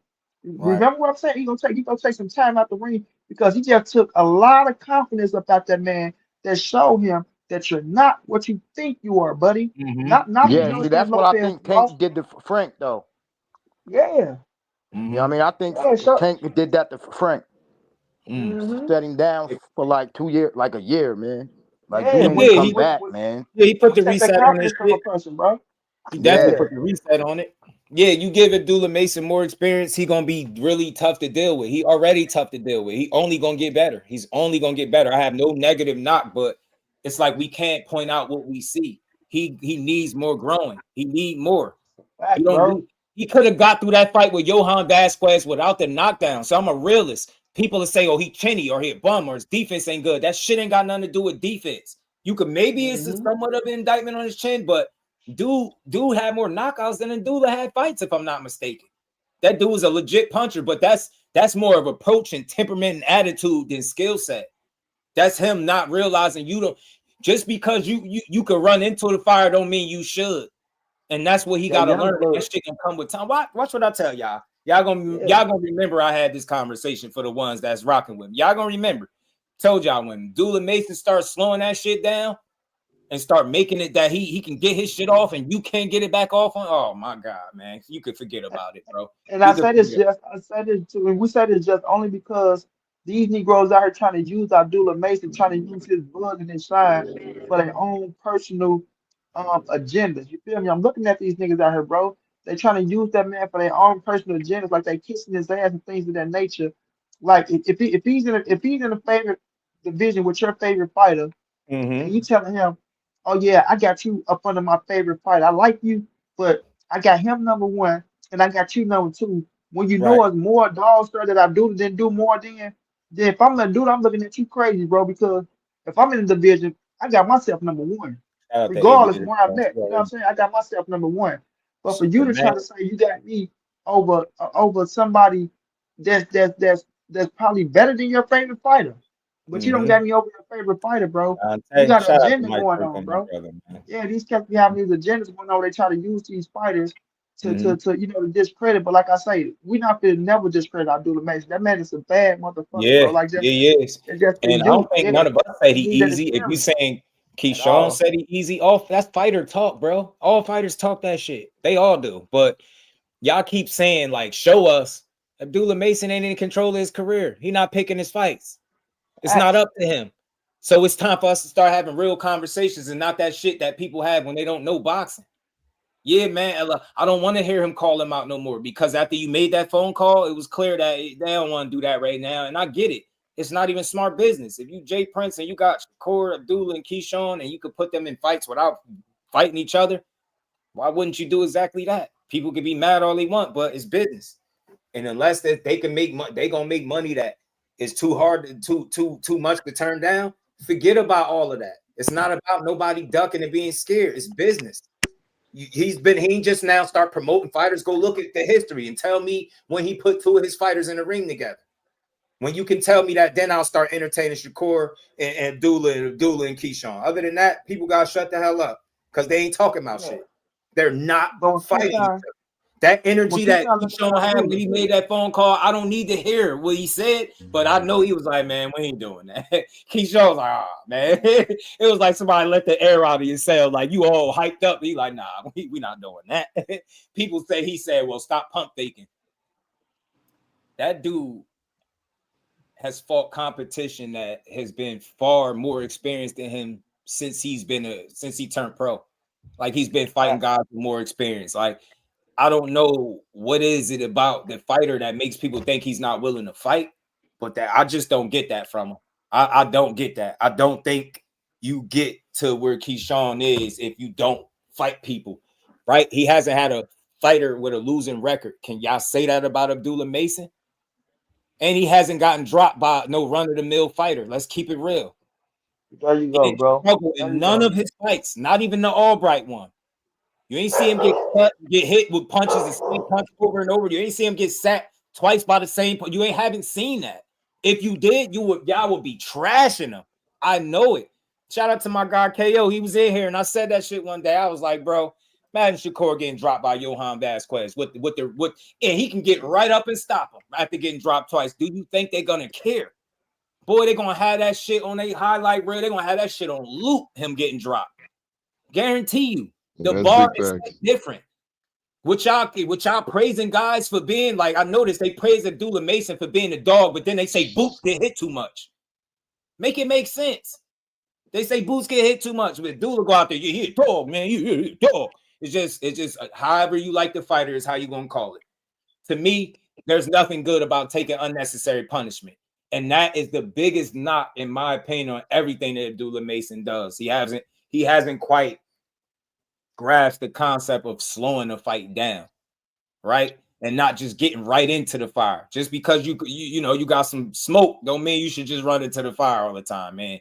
When he learns that, like I said, good luck for the rest of whatever division he in. It's going to be really hard to beat that young man because he like that. Shout out to my brother Mike Kirkland, always supporting, for always giving fighters their just due whenever I tune in. Always, we going to stay on that, man. Jordan, what's good, my guy? And shout out to all the real ones rocking with me, man. We're going to get that wrench situation together, man. Hey, Just, I got to get ready to get up out of here, man. I appreciate you, man. Appreciate you. Keep cooking, man. I appreciate you, brother. You already know. Real. Shout out to everybody that's on the panel and everybody in the chat, man. Peace, love, and hair, dude. Keshawn talk shit. Abdullah Mason don't say anything. They back it up, too, though, don't they, GQ? They back it up or not? Everybody got to be a mute like Boots, Frank Martin, and Abdullah Mason, right? Can't nobody talk but Abdullah Mason. He talk his shit. People just accept it. Everybody ain't gonna be Abdullah, man. The difference is Keshawn and Shakur both back it up. Never been in there with no losing, nobody with a losing record. Ain't getting dropped by journeymen and shit like that. Let's just call it what it is. That's the difference. Yeah, they talk shit, but they back it up. Do they have close fights? Did either of them have close fights yet? You seen it? I haven't. Slowed it down against Nakatila? Maybe so. But overall, he don't do that. That's still a bit of something that he got to get control of. You could point out one fight. I could point out multiple fights where he didn't use that or show that. So it's not a knock. It's just an observation. He's young and inexperienced. What is he, 21? He got the world in front of him. He's still a baby in the game. He got a title. and what he got damn near close to 20 fights. Man, look, I take name calling very serious, GQ. So just because you want to be disrespectful, you could click the link and tell me you don't know how to use the word bias. Tell me how I'm biased, smart guy, because you about to get something said to you, man. I don't play that weird shit. I don't hate on nobody. You about to make me say something to you, man. I don't hate on nobody. I don't hate on nothing I said was hate, weirdo. I'm critique. That's constructive criticism. You just heard me say that's the biggest knock on his game, taking unnecessary punishment. You heard the fighter himself say he fought too much of Sam Noak's fight. What do you mean bias? Hater. That's what he said. I'm no hater of nobody. I don't hate none of these dudes. You a weirdo for that. You a real weird ass dude for that. And you must don't know the definition of bias. Bias is when you don't know how to speak on the other side. Weirdo. I ain't biased. You a fucking weirdo. And you go from chat to chat and you switch up what you say depending on what chat you in. Get that weird shit out of here. I call a spade all the time. The biggest knock for Abdullah Mason is his willingness to get in the fire because he takes unnecessary punishment. That's not hating. That's constructive criticism, weirdo. That weird shit out of here, man. Ever call me biased? Biased as fuck. I'm a hater. You goofy and you don't know shit about boxing. I hate when people try to play me, man. You ain't never heard me hate on no boxer ever. Name one thing that's hating or biased. Name it. If you can't, I'm blocking you. I don't care if you care or not. I'm blocking you. You talking like that, I'm blocking your weird ass. You want to be a fucking weirdo. You ain't like that conversation we was having in that other chat. I knew you was going to be on some whole shit when you came in here. Knew you was going to be on some whole shit. You go to channel and y'all say different shit depending on who talking. Get that sucker shit out of here, bro. I give everybody they just do. You just heard me praise Abdullah Mason and give him credit where other people are shitting on him. They say he chinny. They said his defense is bad. I said that's temperament and attitude that got him in that position. It ain't got nothing to do with me saying he chinny or he can't fight. He take too much unnecessary punishment at this stage in his career. Yes, he do. He pretty much admitted to it in his most recent fight. Get that weird shit out of here. Weird ass dude, man. Nah, you all good, Max 7. It's all good, bro. I hate that. Dudes don't know the definition of bias. Don't know what a fucking hater is. I gotta say everything you say.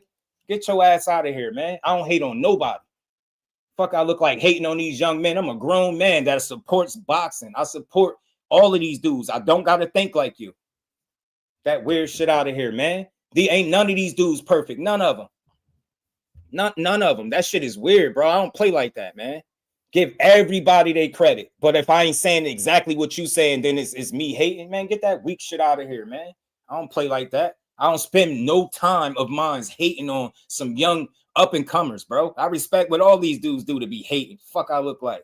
Abdullah Mason is a dog, like I said, but his problems is, for right now, he get hit too much. That's my opinion. That's my opinion. You know what I'm saying? Keshawn, my biggest criticism of him is his mental. His biggest battle is him versus him. If Keshawn can master Keshawn, he'll be fine. The rest he'll be playing with house money. That's his biggest issue, staying mentally focused and locked in and not making rash decisions.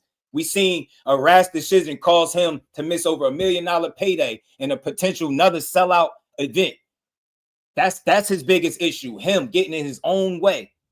Cheddar Bob's his own self, but you see him getting it right back. I can criticize and critique any fighter, bro, but I don't got to do it to make you feel good. I don't care what you think and how you feel. I'm going to speak my truth, bro. Abdullah Mason's a dog. That's my biggest knock on him. If that's hating, then you don't know shit about boxing. You don't hate what I look like hating on a young, successful dude. You ever seen them dudes out in public? Have you ever been to Abdullah Mason fight? Have you seen any of them fight? I've seen them. I've seen how they move. They move like real men in public, bro. You could tell they was raised by real ones. I support them too much to you would never hear me shit on Abdullah Mason. But I'll tell you the truth.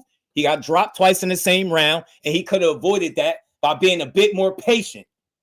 He could have avoided the cut on his face with Sam Noakes and a lot of them shots he was taking by being a bit more patient. What the fuck did Shakur Stevenson tell him right after he got dropped by Johan Vasquez? What did he tell him? Slow down. In the first 3 rounds, everybody got power. Did Abdullah Mason tell him he don't know what he talking about? Did he call Shakur a hater and say he biased? No, he accepted it because he know he gave him game. He came right there and he accepted it. You a weirdo. dumb, weird ass boxing fans, man. Y'all some real soft dudes in real life, man. I really don't like some of y'all. I really don't. I really don't. Y'all call a dude a hater. You can't name one thing that I said that's hating. Not one. Say one give me one thing that I said that's hating. Weirdo. I ain't wired that way. What I look like hating on some young 20-something-year-olds? You a damn weirdo, man. I got kids, dummy. Hating on nobody else kids. I want people to give.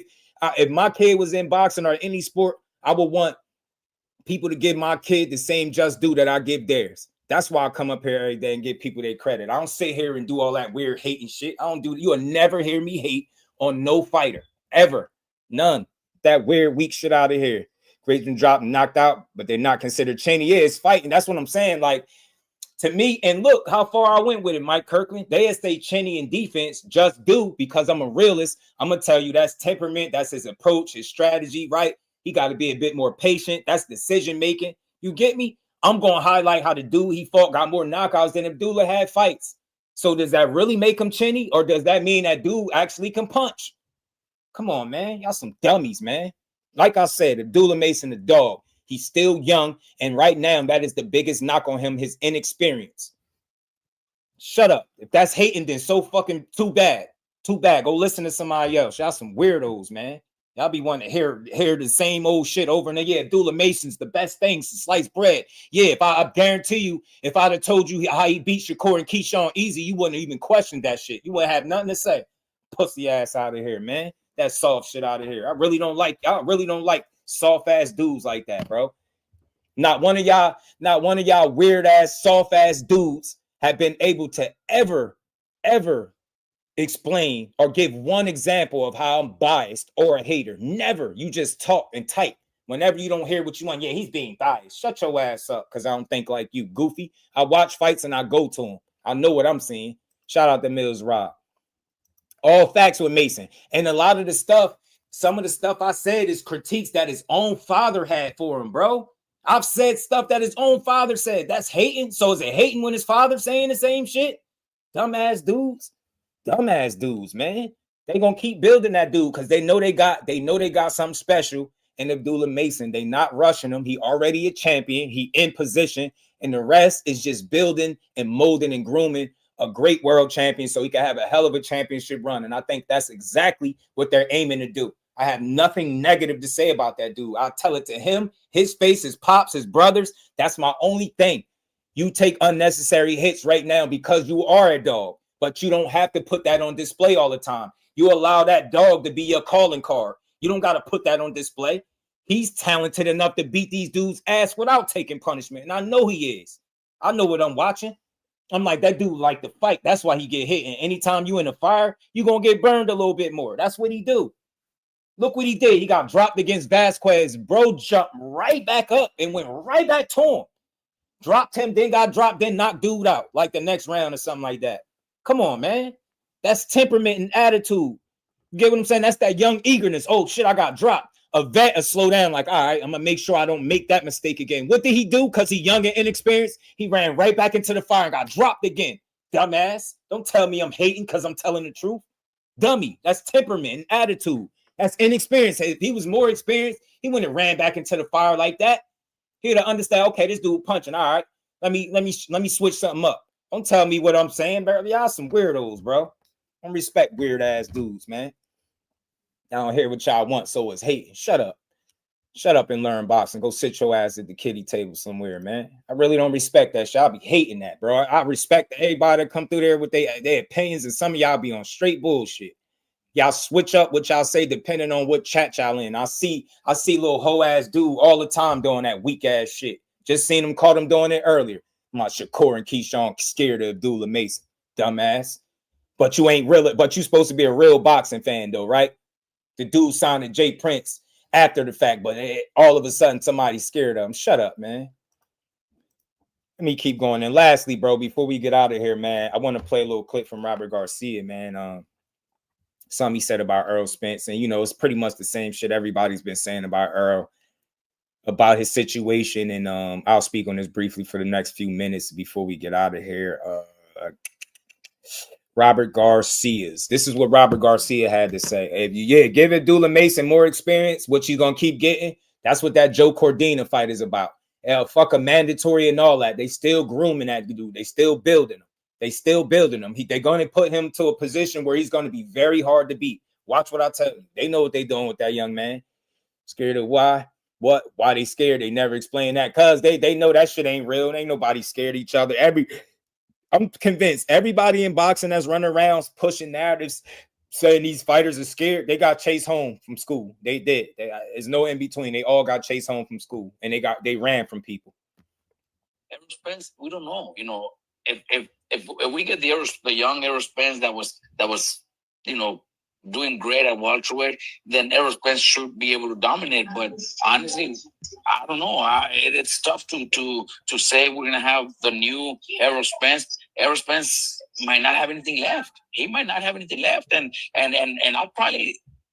probably the what I think, that he doesn't have much left. And if I was forced to make a prediction right now, I think Errol Spence has nothing left, and it'll be Tim Tszyu. Shout out to Robert Garcia, man. With all due respect, he was a former fighter. He a trainer. He entitled to his opinion. I feel him. I ain't going to be personal with him because he said that. That's how he feel. He not dissing him. He even said he was willing to help train Errol Spence. You know what I'm saying? He said he was willing to train him and help him. He wanted to see him come to the gym and shit like that. So I don't think that was said with ill intent. He's saying what a lot of people think. You don't know where Errol Spence is. If he say he had to guess, he'd say he done. He probably ain't got no more left. But I'll say to Robert Garcia, I get it that he took the bad loss and he been out for so long. But shit, Mikey Garcia took a bad loss against Errol Spence. He got his ass beat. He didn't get stopped. He got his ass whooped though. He got beat up. He had to beg you to not stop the fight. So, and then he went inactive for a while too. You know what I'm saying? He went and did he come back? Did he still have something? So you just never know. One loss shouldn't be a death sentence. You just never know how much Errol Spence does or does not have. I think the only way we're going to find that out, he got to get in the ring. He got to get in the ring, and we got to see. Could Tim Tszyu possibly be a tough guy and hurt Errol Spence? Yeah, he possibly could. But Errol could do the same thing to him.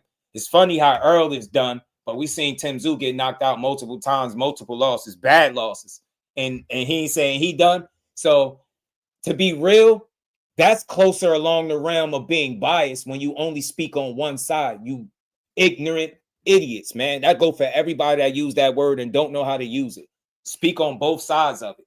You get what I'm saying? Speak on both sides of the coin. So yes, Errol Spence could be done, but what if he not? What if the time off did him some good? Get what I'm saying? Or what if he is done? And what if Tim Tszyu is not and he beat his ass? All right, then so what? But the only way we're going to truly know that is Errol Spence get back in the ring. We can guess all we want. We can speculate that he's going to be the best version of himself or the worst version of himself. But the only way we're going to find out is when he get in there, and I think we'll get all of those questions answered about him and Tim Tszyu. You know what I mean? Yeah, that's what I'm saying. Shout out to Jay Smith. What's good with it, homie? You know what I'm saying? You know what I'm saying? This crazy, Jordan, bro. That shit just made me mad. And you know what? I could tell when I made a couple changes and I did some things, I was gonna have some people doing that. Like you never said that to me in all the years, but you would talk to me like that now because he a pussy. He's soft, and I don't like him. He ain't got to come listen to me no more. Go listen to where you like it at, or go like other whole dudes do. Go in another chat and speak my name so I could check you for real. Hate these weird ass dudes on the internet. They don't even be knowing what kind of people they be talking fake tough with. That shit ain't gonna work out for you. I'm gonna tell you it's not. But shout out to everybody. Look, hope Errol Spence come back, and I hope he stopped Tim Tszyu. Nothing against Tim Tszyu, but so many people counting Errol out. I want to see that man win, and hopefully we see it. You know what I mean? Tim Tszyu is a credible opponent. It's not gonna be an easy fight for neither guy. Both of those dudes got a lot of questions about how much they still got left and how long they gonna be around. So we'll see. I mean, you never know. Yeah, we'll never know until you get back in there, bro. You know what I'm saying? We'll never know until we get back in there, man. We'll never know. We'll never know. But I can't wait to see the fight. I ain't mad at Robert Garcia. He's saying what a lot of people have said about Errol. We just got to see. You know, you never know. You know what I'm saying? He's looked like he's kept himself in really good shape. His fans still want to see him, so I'm interested in seeing this fight to see what he got left. New weight class, I'm here for it. Maybe he gonna look better than people anticipate. You know what I'm saying? Remember, people said Terrence Crawford was too old and small to go up to 68, and that they was way wrong. They might be wrong about Earl again, so you never know. Hey, Corey, I agree, man. I agree. I wish he wasn't stubborn in that regard, because you see Tim Tszyu just took one. So I wish Earl would, but he had his explanation and he stood on it, so I respect it. But a good fight style-wise, facts. May the best man win. Either way the fight play out, it's going to end up being a good fight because of their styles. Them dudes bring that heat. They bring that smoke for sure. They both bring that smoke. So it's going to be a good fight. It's going to be a good fight regardless. You know what I'm saying? It's going to be a good one. And again, I'm saying this, PSA to those people. Don't DM me while I'm live and try to talk boxing. Click the link if you want to talk boxing. It's all good. You don't got to argue. We could talk some boxing, but all that typing while I'm talking is weird. You might as well click the link and come up here and chop it up. If you ain't trying to do that, then I'm good on all that. Them DM conversations. I'm not DMing boxing conversations no more. That shit over with. Shout out to everybody. I appreciate every last one of y'all that pulled up. And again, just so the ones that rock out with me know what's going on. We had some rogue wrench. I don't know exactly who, but people was coming in here blocking people. I had a lot of unnecessary people blocked and a lot of wrench holders and non-moderators. So we fixing all that. We weeding out the weirdos, like the dude I just went off on, like probably had a wrench by his name. He wouldn't talk like that. But when they don't, they get weird. So shout out to the real ones. Don't take this as this ain't no me being mad. No, it's treat it like this the first time you came here and we started from scratch. The ones that rock with me, the ones that's here, the ones that's supporting, those are the ones that's going to be moderators holding me down the chat. I'm no longer giving wrenches to people because they're cool and all that other weird stuff. Nah, support your boy. We going to build. We going to talk boxing and we going to have some fun with this shit. You know what I'm saying? We're going to have some fun. Shout out to my brother Zoom. You know it. You already know. So I want to make sure y'all all know that. Everybody, that we going to work. We going to fix that. We're going to figure out who them rogue wrenches is. And by removing them, what it does is it weeds out the people that's not really here, that's rocking with me, because people feel like they got to have wrenches to be here. I ain't with that no more. We're going to start back over. So treat this like this the first live stream you ever heard from me, and we're going to keep building from here on up. Shout out to my brother Mike Kirkland, a real one, a day one supporter, and long channel member, always rocking with your boy. Spence and Wilder fan for life, because we got Warriors, heart for life, respect to both. Now, they absolutely do. Absolutely do. Big respect to both of them, man. They fight to the bitter end, man. You know what I'm saying? Who this in the back? Double Deuce. I think he was in the chat. Yeah. What's good with it, fam? I was in there, bounce back 22. That's my joint. But listen, I thought that was you. What's good with it, fam? Good to see a new face in the building. Talk to me. Well, salutations. I wanted to. So look, with the dude that you just spazzed out on, one thing, I don't think you should block him or none of that, because when you expand, like just by his, what you would call hating, or by his, by his perspective of that made you elaborate. Yeah, right. It made you elaborate on how you felt, and it made a better understanding of what you were saying. You get what I'm saying? I respect that, and I hear you. You know, I take heed to that. I respect that. Now, what he was getting at though was when you said that Abdullah or you said that if Shakur or Keshawn got dropped, then everybody would be on them. The point he was making was the reason why they would be on them was like karma. Like, oh, you talked all this shit and look what happened. Abdullah don't say nothing. So it's like people, you know what I'm saying? They kind of fuck with him. But it ain't even that. It's just the bar set different. I think it, all right, I'll say this. I think it's that to a degree. I do, because they do talk. But my thing is this: saying they talk without mentioning that they actually back it up is not being honest all the way. Yeah, they talk shit, but do they back it up? Did Keshawn do exactly what he said he was going to do? Exactly, to the letter. He did it, right? Shakur did exactly what he said. He never promised a stoppage or nothing. He said he was going to bust his eyes up and beat him up. He did exactly that. Them dudes go out there and get dropped. We'll try to justify it by saying because they talk. It's karma. That's bullshit. Everybody can't be Abdullah Mason, right? He quiet and we all love him for that. Boots is another one. He quiet. We love him for that. But what is people saying now? They want to hear Boots talk more. Frank Martin is another one that right off the top, quiet guy. Everybody not going to beat him. You know what I'm saying? I love Shakur's confidence. If you know him, you'll understand why he talked the way he talked, right? That's just confident. And I think in boxing, you better be as confident as these dudes are, right? Some people don't talk it, they'll just show it, and we love it. But I like people that talk it and walk it, and I think both of them do it. But I get what you're saying, and it makes sense. And the only reason I said block them, because again, I removed moderators from my channel because I had somebody come in here just blocking unnecessary people without no approval, just bugging. And I had to unblock a lot of people that I never, it was weird. So started back over. So with that, people like more inclined to try to challenge what you're saying. They feel like you mad at them, so they'll take that shit personal. And that's what that was. You got to think, if I'm biased and a hater, you don't wait till 4 years in to say that. You've been coming here that long. I ain't nothing. Well, no, it's the fact that you're well informed. I mean, I'm just getting hip to your channel, but I'm like, this dude's I mean, clearly that this dude's well informed. He's giving some good perspective. Right. But you know what I mean? You gotta like, I guess want to say allow the pushback, even if he is a hater. Let's say he just hating on you, period, straight up. Let that man rock, because him hating on you gonna let you. It's gonna give the alternate perspective. Not the alternate perspective that we need to see from him, but we need to hear from you. If you get what I'm saying? If he wasn't a regular, bro, that's what I'm saying. Like, that's a comment that a person that's rocking with me this long not gonna make. That's some whole shit he just did because he know that's not real. You notice you start seeing people in the chat say otherwise. One thing about this channel, bro, I don't know if you ever, like, I don't know how you came across it. It might have just popped up in your feed, but it's just boxing, right? And what does just do mean to you, right? If somebody give you bounce back your just do, they giving you your credit, right? I approach every boxing topic with that in mind. I don't, where people find negatives, I'll find a reason to find a positive in it. I had people get mad at me for saying, yo, you always finding a silver lining in shit. That's not real. It is real. I don't want to cover the sport of boxing focusing on all the shit that's wrong or the little stuff that goes on with these fighters. I'm gonna build them up. That's what I believe in. Like, I'll be 40 this month. These dude, 21-year-old Abdullah, I'm twice his age, literally. What the fuck do I look like? And I got 3 kids of my own. So when I speak about people, I keep in mind that that's somebody's kid you speaking on. So I try to be respectful about how I give my commentary, how I break it down. And that whole ass dude know it. And that's why I got this mad. I usually don't get out of character, but he know better, bro. And I seen this coming. Like, come on, bro. You know, I'm not a biased guy, and I let people have their opinions because I don't have to be right.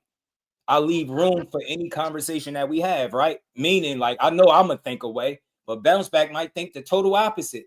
But I'm gonna that's the type of person that I want to click the live, click the link, let's talk about it. But when it's people try to force their opinions or arguing with me, you don't gotta argue your opinion to have one, because I don't have to be right.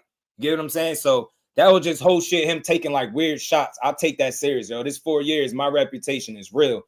The fighters that know me, I done made relationships with fighters, they all know.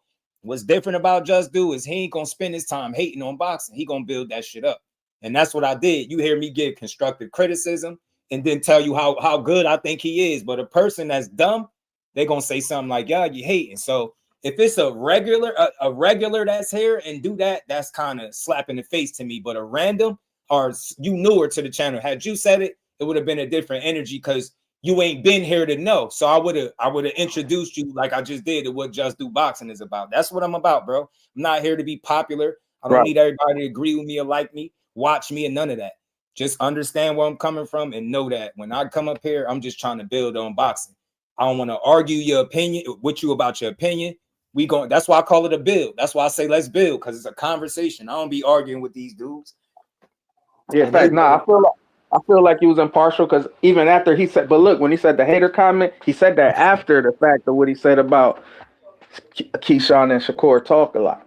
Right. So, and Abdullah didn't. So I felt like that was all one comment. You get what I'm saying? So I'm like, well, he ain't saying, you know what I mean? I like you, man, because you don't mean it in a malicious, he don't mean it in a malicious way. What he's saying is like, bro, you're not covering both sides of the spectrum, which is like what you just said that you do. So then what my comment was after that was, hey, well, give some criticisms on Keshawn. Then you was like, well, this is my thing about Keshawn. You feel what I'm saying? I just wanted to make it clear. Honest criticism. And that's why I was trying to make it clear that you wasn't being biased, that you wasn't being a part. You get what I'm saying? We need people like you, but you a lot more easier to have the conversation with, and that's the kind of a crowd I want to attract. I don't want to attract I don't even want to say girls because that's disrespect to the women, little sensitive just immature people that don't know how to have a difference of opinion without having to argue about it. I'm not big on that. Like you'll rarely ever hear me tell somebody that I disagree with them. It's kind of stupid. If I let you up here to talk boxing and want to hear your opinion, what good is it if I'm going to disagree with you the whole time? It's stupid just to have my own opinion. So I like the build, bro. So you just caught the tail in me snapping on somebody that been But here. what I'm saying, look, see, this is my point, though. This is the point that I'm making. Even when you started spazzing out, that's what drew that's kind of like, I hate to say it this way, but that's like the clickbait. That's the part that grabbed the people's attention. You get what I'm saying? I know what you say. It's like the wilding out, like, oh, this dude wilding. What are you talking about? Like, okay, it's the part that flare you up and make you look. The lack of a better word is this the part you got passionate about. You was like, man, I hate people. Like, yo, check this out. Yeah. And it took you into that bag. You get what I'm saying? And that, you know what I mean?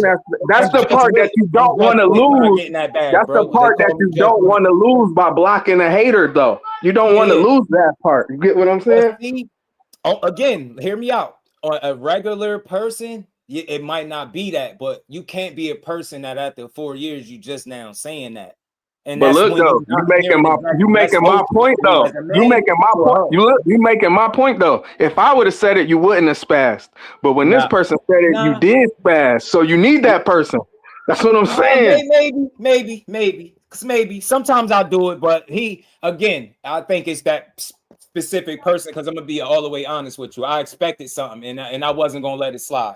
If you prove me right about some bullshit, I'm usually gonna give you the energy that you was looking for. You know what I'm saying? Right. Again, before spazzing, I'll give you an opportunity to prove it.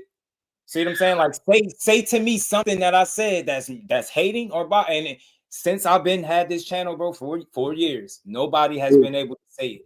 They only say that shit when they don't hear what they want to hear, and they don't know how to use the word bias. They don't know what that shit means. I do. I'm not an idiot. I don't just repeat shit. That's bias. You can tell somebody something real, and they'll say that's bias. Like you can tell the truth, and they're gonna say it's bias.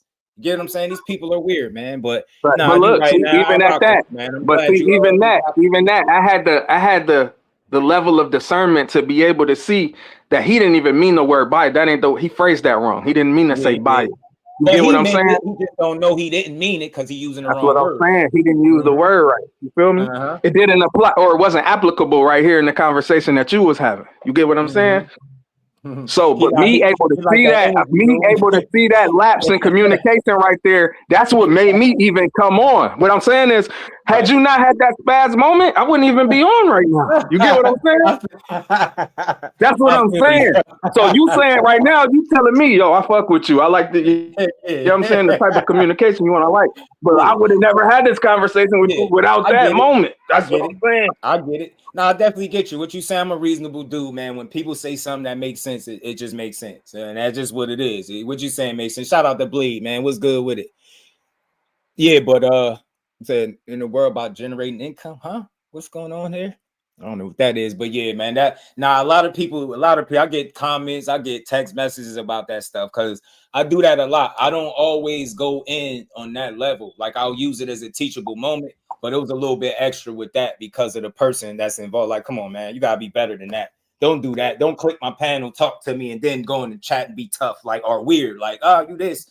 Don't do that. You know I'm not that. You know what I mean? I'm a guy that'll let you have your opinion, bro. I'm one of the few people as a man, as a content creator that don't do the agreeing and disagreeing shit. I'll agree. I won't disagree because now it makes it personal. Say we got a panel with 6 people and you bounce back, you say something and I'll be like, man, I disagree. From that point on, it's me and you now trying to argue who point is right as opposed to talking to the people. So I try to eliminate that, and that guy knows that. He knows better than that, man. Yeah. The energy, yeah. Nah, he ain't good money at all. He that's clown behavior right there. But that's why I redid it, man. I'm revamping the channel. Moderators, I'm gonna get some real it's gonna be some of the same people, the channel members and the regulars. We gonna build it up the right way. But we getting rid of the we weeding the weirdos out, man. I don't need that over here. All right, so look, check this out. I got a question for you before I spin it off. I know you're about to get out of here in a minute, but This weekend we got the Fury and the Conor Ben fights. Who you got in them two, Jones, and what do you see there? Man, Fury's in a tricky fight, but I just feel like at this point he ain't really gonna take fights that he can't win. And I don't know. Mike Mudov could be a bit dangerous, but I don't think he got enough tools. So he could present a level of resistance for Fury, but I expect Fury to win that fight with his boxing ability. Conor Ben, that 150 catch weight is what it's supposed to be. That's to help Conor Ben, and that's gonna work against Regis. I know things about Regis a little bit outside of you know what people know, and I just know he's seen better days. So he's talking like he gonna whoop Conor Ben ass. And look, I hope he do. Cause I like Regis, he a real one, but I think that's gonna be a tough fight for him because Conor is more closer to what he is than what Regis used to be. If this was a prime Regis, maybe we talking 50-50 type bang out. Maybe they could go to war, but with the guy that's been getting, outboxed and sparring and dropped by guys with way less experience, people that just wouldn't have did that to him a year or two ago. Now this type of stuff is happening to him. Now I know the writing is on the wall, and I know his best days is behind him, especially after seeing him get stunned so many times against Jojo Diaz, who's not known as a puncher. That was scary. So a Conor Ben, and they making sure he ain't got to go all the way down to 47. I think he'll be strong, ready. He coming all back-to-back fights with Chris Eubank. I think he gonna be more of what he needs to be than Regis. I think Regis might take a bad loss. So you don't think it go the distance? It could though. It could, because Regis do got a beard still. He still got a beard, and Conor Ben hasn't had a knockout, I think, since Chris Algieri, I think. So the jury is out. Ever since the egg situation with the WBC, like he ain't he ain't had a knockout. You know what I'm saying? So I do think it's a possibility it can go the distance, but the only like I'm a little nervous at how he was taking punches from a much smaller guy in Jojo Diaz. That's why I was saying, I'm like, man, when I start seeing that, I know a guy punch resistance is shot a little bit more, and then I know, like I said, about sparring stories and certain guys getting in there and doing shit to him that I know they wasn't doing to him a year or two ago, or maybe less than that. You know what I'm saying? So I just know he far removed from being in his prime, respectfully. I know he still got something left, but we'll see how much. I hope he win. Hope I'm wrong, though. Some shit I like to be wrong about, but I have to lean towards Conor Ben in that one. Okay. For sure. And the joint in May? Which one? Which fight? Ford and Foster. Oh, Ford and Foster. I'm from Jersey, by the way. So I've interviewed, several of the Jersey fighters. There's still a few out there that I ain't get a chance to get on here yet. I think I got to get Zay on here. Zay Quinn, Ray Ford is one of them. That's another one. We're going to try to get him on here soon if I can, but that's my guy. But he going to have a tough night against Shock. Shock is a really smart, sound, disciplined fighter. I spoke to people that know him personally. Like, I know little stories, man. He's a smart dude, got a high IQ. He's coming off a really good win. Momentum is real. I think, Ray Ford has had a rough performance or two, just not his best showing. And I think he's going to need his best showing to beat Shock. And even that is going to make for an interesting fight. But with me being Jersey for life, man, I lean towards Shock Foster. He's longer, good experience, good. He's fought some good fights. And then I'm impressed with the way he beat the best fighter he fought today, even though Cool Boy kind of beat himself on the scale. He still handled that very well. He damn near didn't even lose a round, if any. And I think he's going to try to keep Ray at the end of his punches, and Ray going to have to close that gap, and it's going to be hard. It's not going to be easy. I think that's what range they fight at is going to determine how this fight play out. Because in order for Ray Ford to get his shit off, he's going to have to close the gap. Ray Ford, Shock is long enough. He can keep you on the outside of his punches and box. Keep it on the outside, yeah. You know what I'm saying? So I think that's what he's going to try to do because he's a smart fighter. That gives him the best chance to win. But both of these dudes have that little switch where they'll dog it out. That flare up. Yeah, that flare up. Ray Ford do it. So they both got it. But tit for tat, man. It's going to be a tough fight for Ray Ford, in my opinion. I got a question for you, though. This off this fight, though. Abdullah Mason about the main event in that Cordina fight. Do you see that event selling out? They said it's 19.5. In Cleveland. In That Cleveland? that event in Cleveland is 19.5 to 220,000. It could. Why? Because I think he could potentially be one of the next stars. I do. I think it was a good thing that Keshawn messed up. It was good for Abdullah, should I say, right? Because he was catapulted into the spotlight and he took full advantage of it. And everything, ever since then, it's been up. Even with Keshawn calling him out, I think it's bringing attention to him that people like.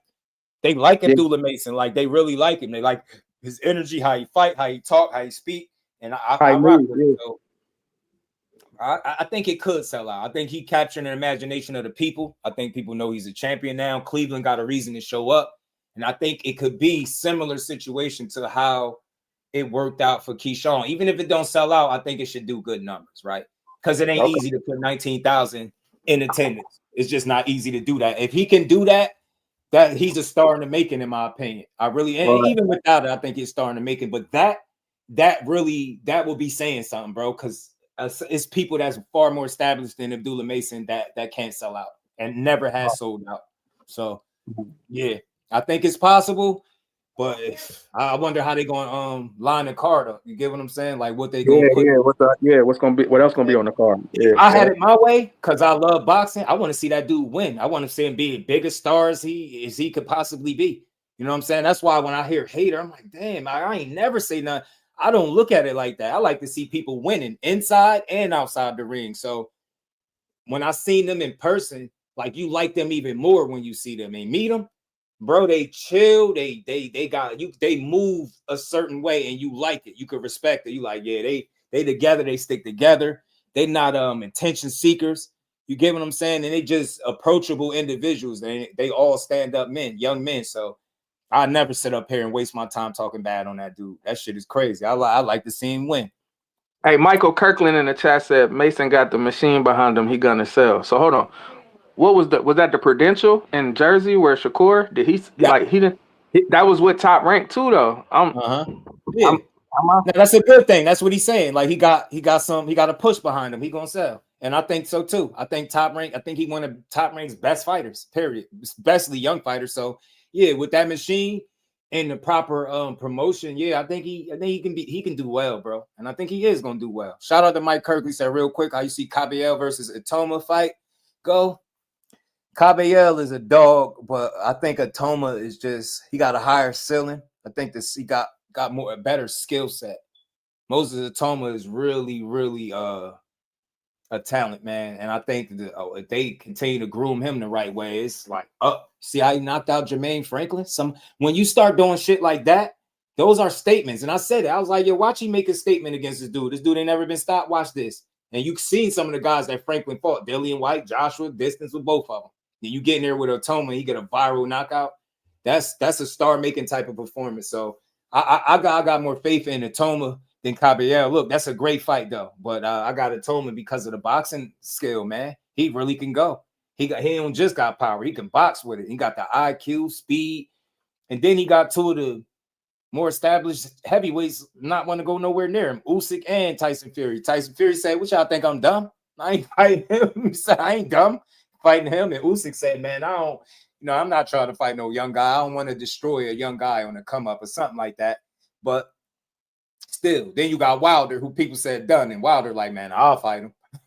Wilder, shout out. Wilder like, "Man, I'll fight his ass." So Mason gonna be fine, man. Mason gonna be fine for sure, and he got the support of so many people. I think to not support him is weird. I'm no funny shit. Like I see absolutely zero reason why you can't support Abdullah Mason. I don't care what he said, who he trying to fight, who he could possibly fight. There's no reason not to support that dude. He doing everything he's supposed to. Everything. You know what I mean? He fighting the right fights. He's winning them. He's making his statements. He a world champion. He got catapulted into the spotlight and he made the most of it. And now he about to put hands, feet, fingers, and toes on Joe Cordina. He about to whoop his ass, I believe. I really believe that. Joe Cordina, somebody said Joe Cordina trash earlier too. That's because your boxing knowledge is a little limited, bro. Like what trash, what? How many losses Joe Cordina got? I think it's one. Do y'all know how he got the loss? Go watch the fight that he lost and then come back and talk to me and tell me if that couldn't have happened to just about anybody. That's how I know it's just people be talking, man. We didn't see the fight and how he lost to Anthony Kakachi getting hit. think it was like after the bell, he got hit, never recovered, end up getting stopped type shit. We seen that shit happen before, but that dude ain't no trash. Cordina's a good fighter, and he was a world champion a fight ago. Know what I'm saying? Before he lost, so he's a damn good. Talib was good with it. Yeah, Dula up next, bro. He got that shit. He got now. Be honest, shit, he got now. Call a boxer trash. Yeah, I try my best. I don't call boxers bums, and I try my best not to call nobody trash. That's just not the way to represent the sport. Who your favorite boxer? I can't box to none of their levels. So what the fuck I look like calling one of them trash, and I can't do what they do. That's how I look at that. A regular person, they'd be like, well, I don't box for a living, but don't talk like you do. So that's why I try not to be that overly critical guy. Now, none of these guys we be talking about are trash. Shit is crazy to me. It's just people boxing knowledge is trash. Cordina would probably beat their ass. Cordina would beat their ass, Zoom. I heard somebody say the other day that slapped Keshawn. I was like, I had to log out. I was like, I don't even want to hear this. I was like, this shit sounds stupid. Like, why do you slap him for winning? Like, talking shit, being entertaining. That's what we ask guys to do. So I like what Keshawn doing. Keep doing bottle flips, swimming, call outs in the damn ocean or wherever the hell you was at. All that shit is entertaining, bro. It's fun. You know what I'm saying? He bringing attention to himself, and when he get in the ring, he fight. That's why I don't care. I don't care if he don't fight Devin Haney next because he called him out. I don't care if he don't fight Pitbull next because he called him out. We seen Pitbull turn down Smoke. You know what I'm saying? We seen this multiple times. We seen this shit. So I ain't mad at that, man. I ain't mad at that, man. None of these fighters we talk about is trash, bro. Yeah, say anything. Somebody said Wilder was trash. I was like, it's easy to say that when he in his 50th fight, clown. You know what I mean? Most of these dudes ain't gonna make it to 50 fights. So think about the wear and tear, right? The wear and tear, the miles, the training camps, the punches that you taking, bro. Get what I'm saying? Nah, they hands Stoli. That's misinformation. They hands ain't registered, bro. They just like anybody else. That's like a little myth. I don't know if you were aware of that, but yeah, boxers' hands don't be registered, bro. They're just like anybody else. If somebody try and they get in a fight, it ain't no extra charge or nothing because you're a boxer. Nah, you just got your ass whooped by a boxer. That's all. And I know that for a fact. So nah, their hands don't be registered, bro. It's frowned upon, obviously, for a trained combat athlete to just be getting in street fights. You know what I'm saying? So it was a lot of misinformation that if you get into a fight in the street, fighters go to jail or their hands is registered or licensed. Nah, it's not true. But I said, hey, who was your favorite fight? Who your favorite fighter though? Boxer? Shakur. Okay. Yeah, I'm a Jersey guy, man, but not just for that though. Know what I'm saying? I had a cousin. Okay, give me your top three. Just your favorite. Not who the best. Not who the best. Just like if everybody's fighting at one time, what fight you watching? They all fighting the same guy. Oh, I'm watching my guy. I feel like Tank is must see TV. I feel like Boots is must see TV. Like I got shit. I got more than three. I love watching Keshawn. Like, look, I really enjoy the sport. I got my favorites. I got my overall favorite fighter. I've interviewed him, so I feel good about that. Like, we on the same page. You know what I'm saying? He know I'm putting on for Jersey in my way, and he doing it in the ring. But I like all these dudes. I don't really have fighters I don't like.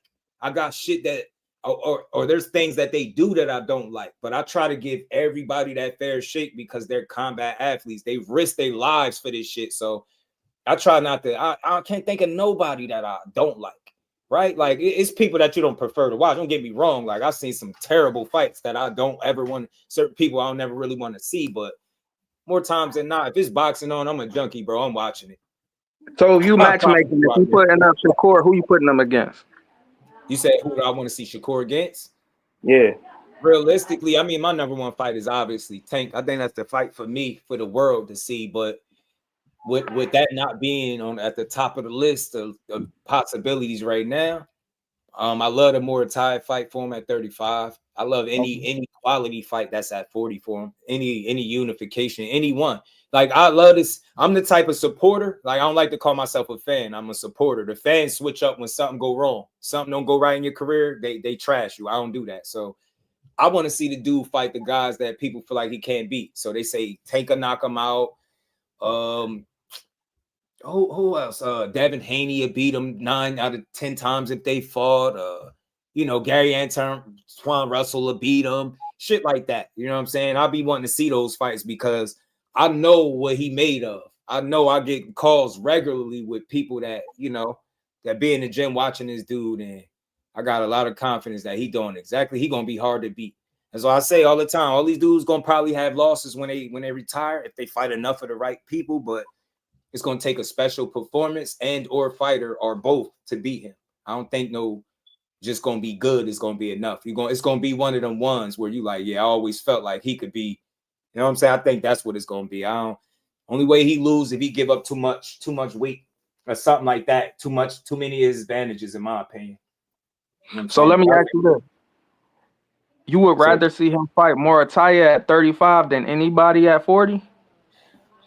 If I could pick, bro, like it don't really matter because they're quality, right? But it is a lot of noise about Gary Antoine Russell at 40. Like that's the number one guy that they throw out there that they feel like he won't fight. Like Gary Antoine Russell said, I don't think he'd fight me. Shakur responded like, why not? Like, so I would want to see that if I could take the pick because that's the guy that they feel like can beat him the most, right? They feel like Gary Antoine Russell because of the style. So I would watch that shit or any of the champions. Speaking of styles, this off Shakur. What you think about that Puello and Dalton? That's a really good fight, man. Dalton Smith gonna have his work cut out for him. It's definitely not gonna be the fight that it was when he fought Matisse. That's definitely not gonna be it. And that was a good fight. He ain't just run through that either. He took some smoke in that. So it's gonna be a good fight, man. Puello could box. A little underrated too. Need trilogies. The problem is, man, trilogies, I think rematches and trilogies are great for boxing, but we can barely get one fight, like out of the fighters that we supposed to get the fights with. And I think that right now we should be on a trilogy with Wilder and Joshua. You know what I'm saying? You speaking some real, bro. That fight should have been happened. It really should have. Really should have, but I mean, it's all types of discrepancies on it, man. It's like at the end of the day, I just don't think they ever really wanted that. Because it's like now would be the perfect time, like Joshua, or get him a fight and then try to make it. And for Joshua to win it, and it's like they still don't want to do it. So I just don't think they ever felt confident. To me personally, I don't think Josh was scared of no man, but I think Wilder makes him uncomfortable. If it's any fighter that makes him uncomfortable, it's Wilder. And I think it's the confidence. Even seeing them look at each other in the face, like maybe I'm reading too much into it or seeing the wrong shit, or maybe I'm just wrong, but he looks like, man, I'm not fighting you. Like, does he look at him? But it's like, I ain't bro, man, what's up? Like, let's do it. He a bitch. Like Wilder said, that shit came from the soul. They don't want that. It's something about Wilder, I think, that his confidence that makes AJ uncomfortable. Like, there's nobody that he could fight that's going to be more confident than Deontay Wilder. And I think that's what always separated him from all the heavyweights. His confidence and, of course, that right hand. But that confidence to know that he could beat you and land it and knock you out, that shit made him different. Made him different. Yeah, right. So let me ask you this. Barely get one, bro. So let me ask you this. Do you think that this Zuffa model is about to be like kind of the way to go as far as getting the fights we want? I like what they're doing because they are making tough matchups. They matching people up. I respect it, but I think ultimately they're gonna run into some issues, maybe because of the pay scale.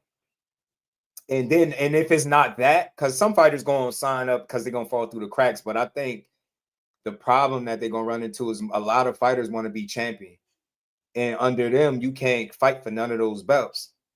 And that's what Robert Merriweather just did. He went and fought Tony Hurst Jr., lost, but that's after turning down opportunities to fight within the sanctioning bodies. And you went over on Zuffa. So it's like, now you made that bed, now you got to lay in it. Now you forfeited your opportunity to be able to call yourself a WBC, IBF, WBO, WBA, like any of that shit. You just can't do it. So, but then I wanted to say that PGH was good. Part of, not all of it is the blame, but part of the reason, in my opinion, and especially particularly when it comes to the social media era, why fighters don't want to fight because of how they get tore down online after losing. It should not be a death sentence to lose a fight. But people are like, write you off. You're shit. You're dead. Like Keith Thurman lost to Pacquiao. and that was by far the most one-loss disrespected fighter I ever seen ever at the time. All the way up until he lost to Fundora, like most one-loss disrespected fighter I ever seen. Errol Spence, same deal. Lost one fight out, he done, washed up. He a drunk. He should have never. Fighters see that. And how do I know? Because you're starting to hear about it more when they speak in these interviews. You heard Tank talking about it. Like, just be fans. Like, when does it ever come to y'all just be talking about people business? Like, when it ever come to that? Like, he talking about it. You hear Shakur talking about it. You hear some of the biggest names in this sport talking about it. So now dudes don't want to take L's, but they don't want to mess up the bag out of fear that they won't be able to get back to another one. Think about it. It's one loss and we like, yo, he ruined. He damaged goods. It's over. Retire. It's like, bro, they see this shit, and I think that discourages a fighter from wanting to just go all out. Because think about this. Imagine putting everything into the sport and you lose and you don't even got the support of the people because you lost the fight.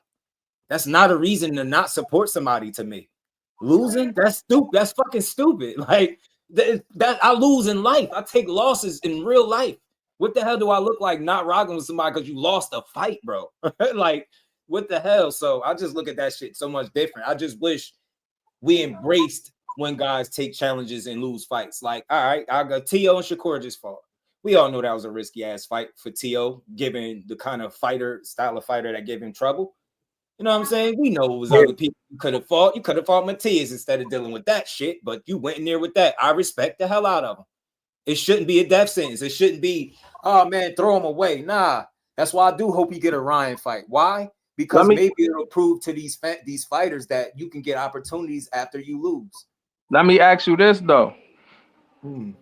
Once I think he lose that Ryan fight too, low key. But Ryan got 2 losses. Roelly got 2 losses. You do. Don't you think that that's like a testament to their mindset if they let that, affect them? Oshaki Foster got 2 losses. You get what I'm saying? True. Nah, it's like, true. Bro, it's true to it. But not everybody got that thick skin too, and I know that. Not everybody is built to waking up seeing the most negative shit that you could ever see. Like that could play with some people mental. You know what I'm saying? Not everybody is cool with like blocking this shit out. Some of them are great at it, but nah, you're right. Some of that is their mental, and it is a testament. And I think Ryan is putting himself in a weird space where he makes certain fights, you're gonna continue to have to respect him. And it's the same thing with Roelly. Remember how trash people called him? Now look, he fought Tank, he fought Ryan and beat him.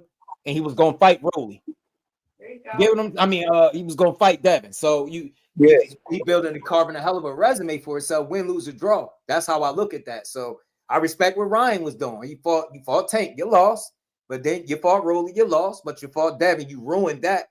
You know what I'm saying? So I like the fact that these dudes will lose and take another challenge. You know what I'm saying? I do like that. But we got to do a better job at supporting people after they lose. That shouldn't be a death sentence. It really shouldn't. We be mad because people talk shit. And we talk shit. And we don't box at all. You think a person that do this shit ain't going to talk?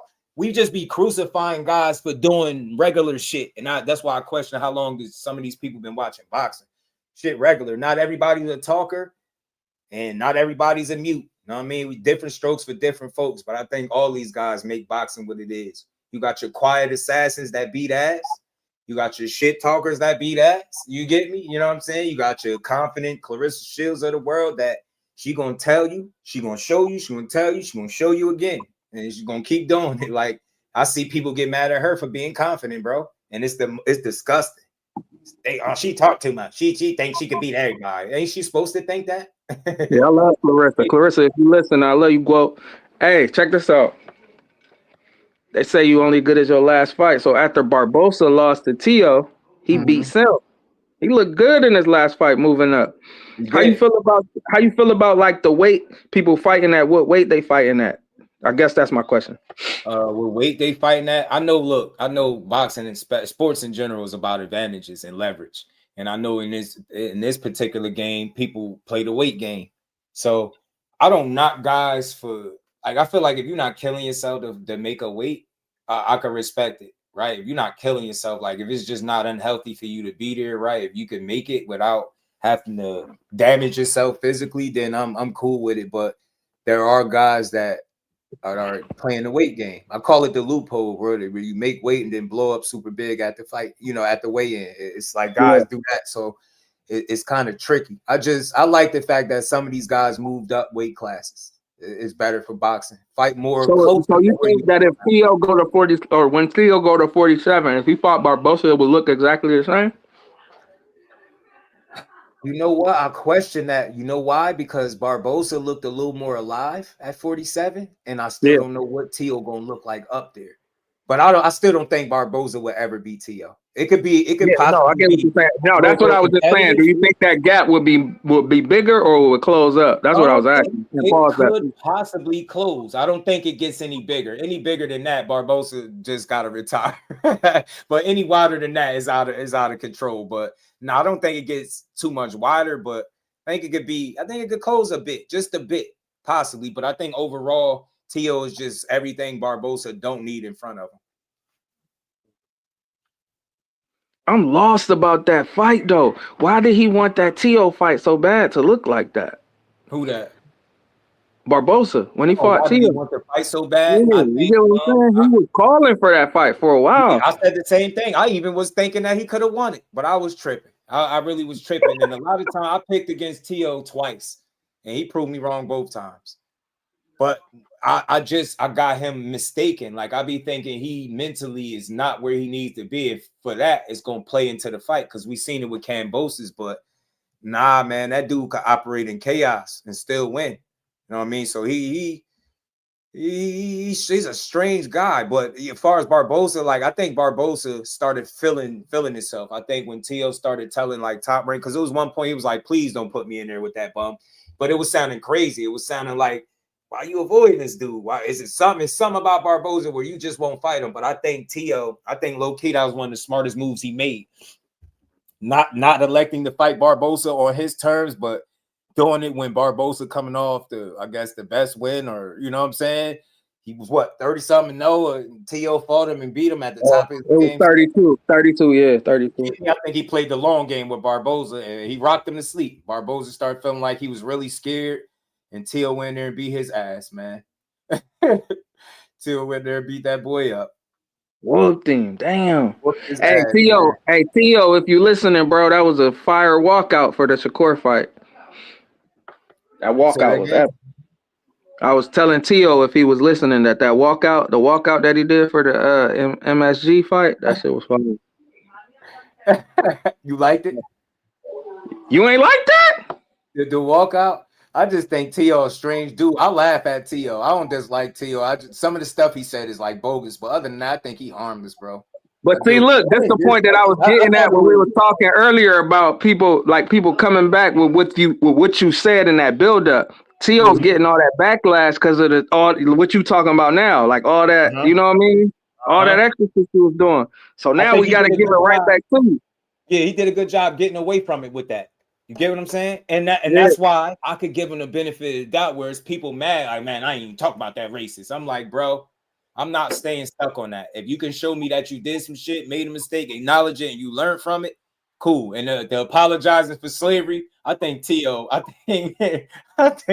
is sorry. Apologizing for slavery is a top 3 crash out on all the boxing post-fight history.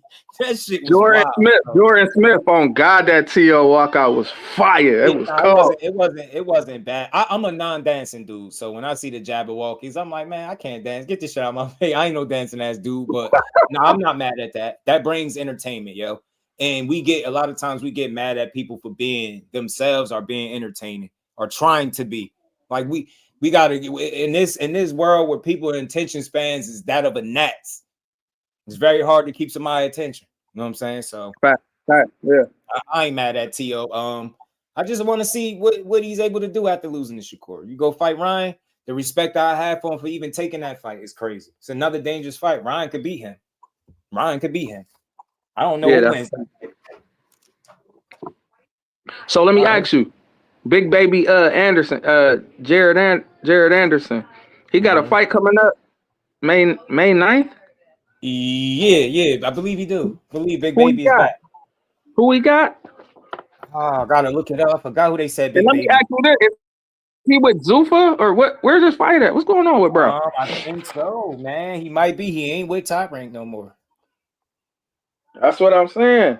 Zuffa about to be the wave, bro. Yeah, genuine reasons. Yeah, facts, Jordan, man. So Dockerus, am I saying that right?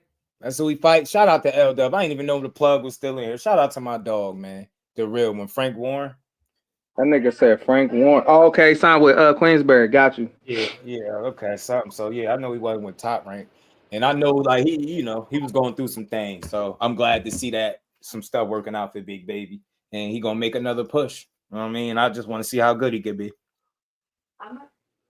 Why do you think who the other like, bull? Roll him off, and me, I rock with him. Like they'll tear him down. Oh man, he don't want to box. He don't want to be great. He don't this. He cried. He this. He that. But I try to understand that the dude, man. Like some people don't want to box forever. He want to get rich and get out.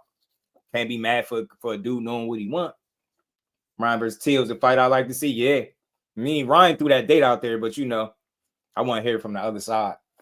Anderson is with Top Rank and Queensberry. Oh, he is co-promotional. I thought he wasn't with Top Rank no more. Could have swore because my guy was talking to him, man. Might double check that. I could be wrong. I could have heard him wrong, but could have swore he wasn't no longer with him. But they still co-promoting, so it's all good. I just want to see Anderson get back because ever since he was honest about his position in boxing, people been kind of off the train, off the wagon. Yeah, he got room to improve, but we give up on people so fast, and I get it. If a guy seems like they giving up on himself, I swear I understand it, but like we give up on people immediately, almost, bro. You know what I'm saying? You one loss. I saw tell you all it takes is one loss. No, that's because of this. It's because of that. Nah, it's because he got caught. It's in a dangerous fight. He got caught out there. He was chasing that money, and Bacoli caught his ass with some hot shit and clipped him. And he was making them same mistakes that we've been seeing him make for fights, pulling straight back. And Bacoli took advantage of that shit. Hey, shout out Elder. Appreciate you with the intel. Hey, check this out. Always got it. If you ain't, That's what like, I'm gonna tell you, got behind the hands, Elder, boxing. It's a couple of guys. That's one of the people. All information, no narratives, no bullshit. All boxing, all breakdown, all real information. That's one of the most solid, informative people that I've known in this entire space. He's never. That's why I call him the plug, the fax machine, all that shit. I say he don't miss. He never gives me bad information. Never. Bro, always. Speaking of boxing and bullshit, the Schofields, right? So what you think about the situation they got going on with the WBA as far as the positioning with the belt, which came on the tail end of the Tank, having to go into recess and coming back, you know what I mean? Yeah, the boxers be on bull. The boxers do be on bullshit. They love boxing, but hate the boxers. It's crazy. But with Floyd Schofield and them, look, I'm not surprised about nothing they going through.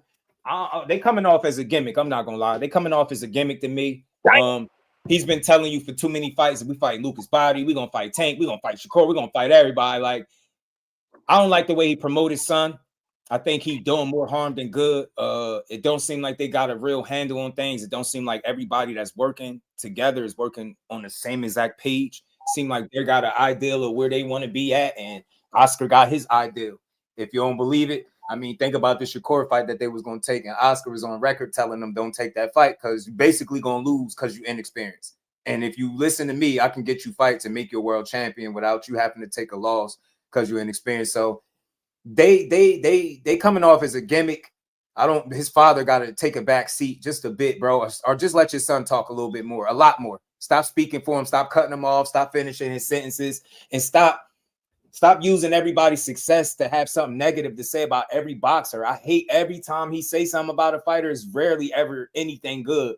And then he'll dish you and then come back and then talk about how good you are later. It's like Schofield seniors, cut this shit. After that shit they did with Shakur, I'm kind of off them. But I'll still support the son because I'll separate the two. This kid Austin's, I think he's a good kid. He can fight.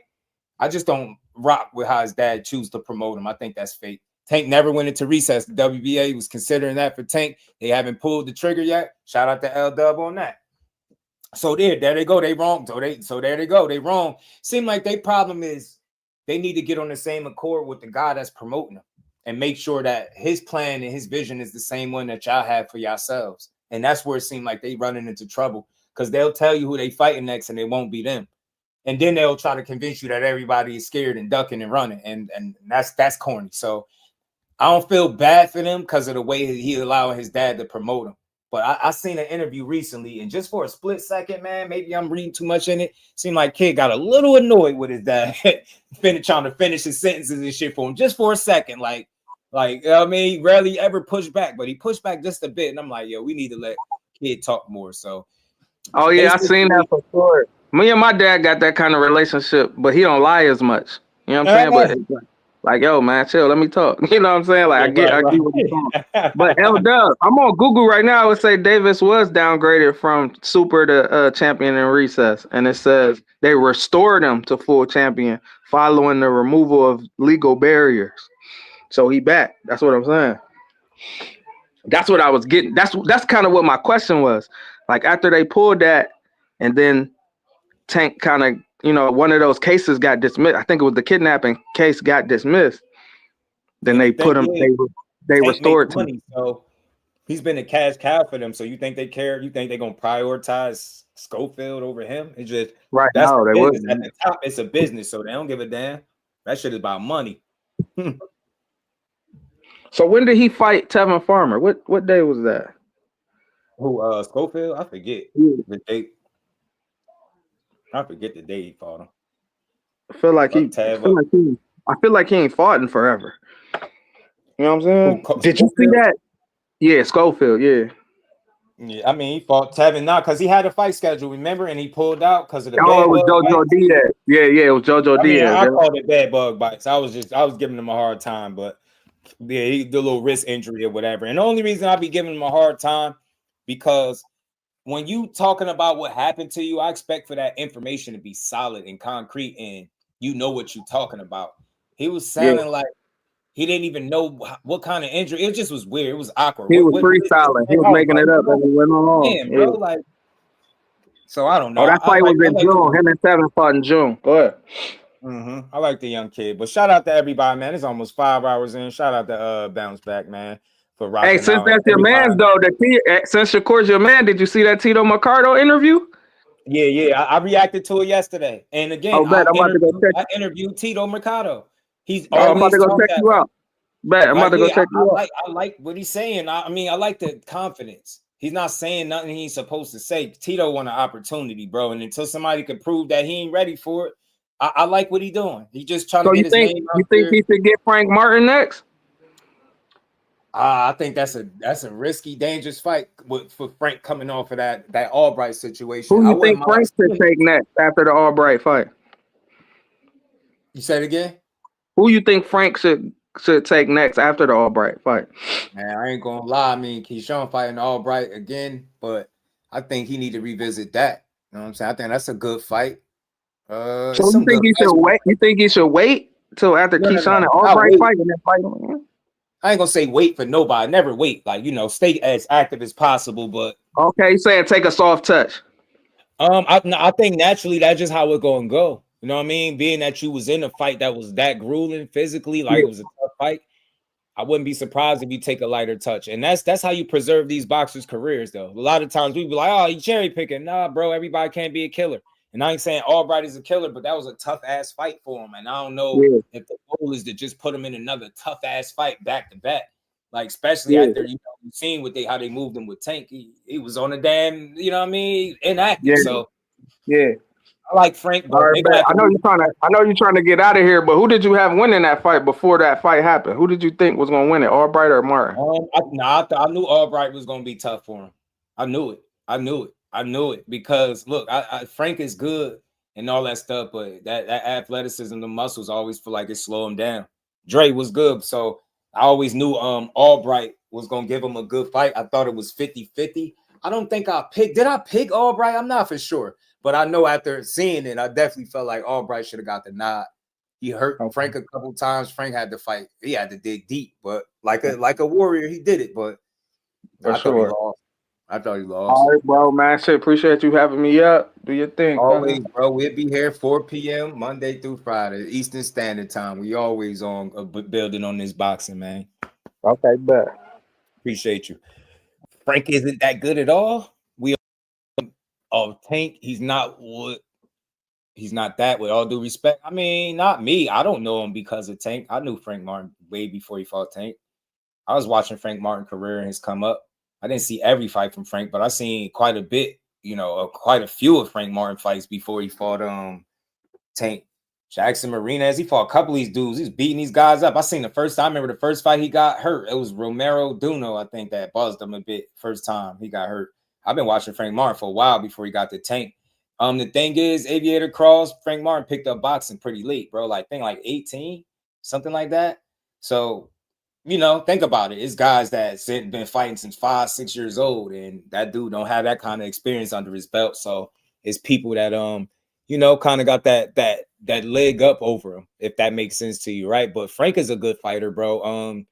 It's just some guys that he's not gonna be better than, and it's some good fights out there for him. That's not gonna be easy. Dre, I like that. He said he should fight Jermaine Ortiz, but I don't know if they put Jermaine Ortiz in that kind of fight coming off a knockout loss too, you know? So we'll see though. But I like Frank Martin, good fighter. I always support him. I rock with him, man. He said the casuals. Shout out to you. Hey, but average Joe. But shout out to everybody in the building. Shout out to my brother Mike Kirkland and everybody, Marcus, everybody that continues to support the grind. Like I said, just stay tuned. We're gonna keep rocking. We're gonna keep building, man. We're gonna get this channel where it need to be, man. So man, y'all make sure y'all enjoy the rest of this day, rest of this good Tuesday, and we're gonna be back tomorrow to build on this boxing like we always do, y'all. So with that, we're gonna get up out of here, man. Shout out to my dog Marcus, man. You already know. Next day, Stoli, you already know. Shout out to everybody in the building and everybody that continues to support the grind. I'll see y'all tomorrow. Peace.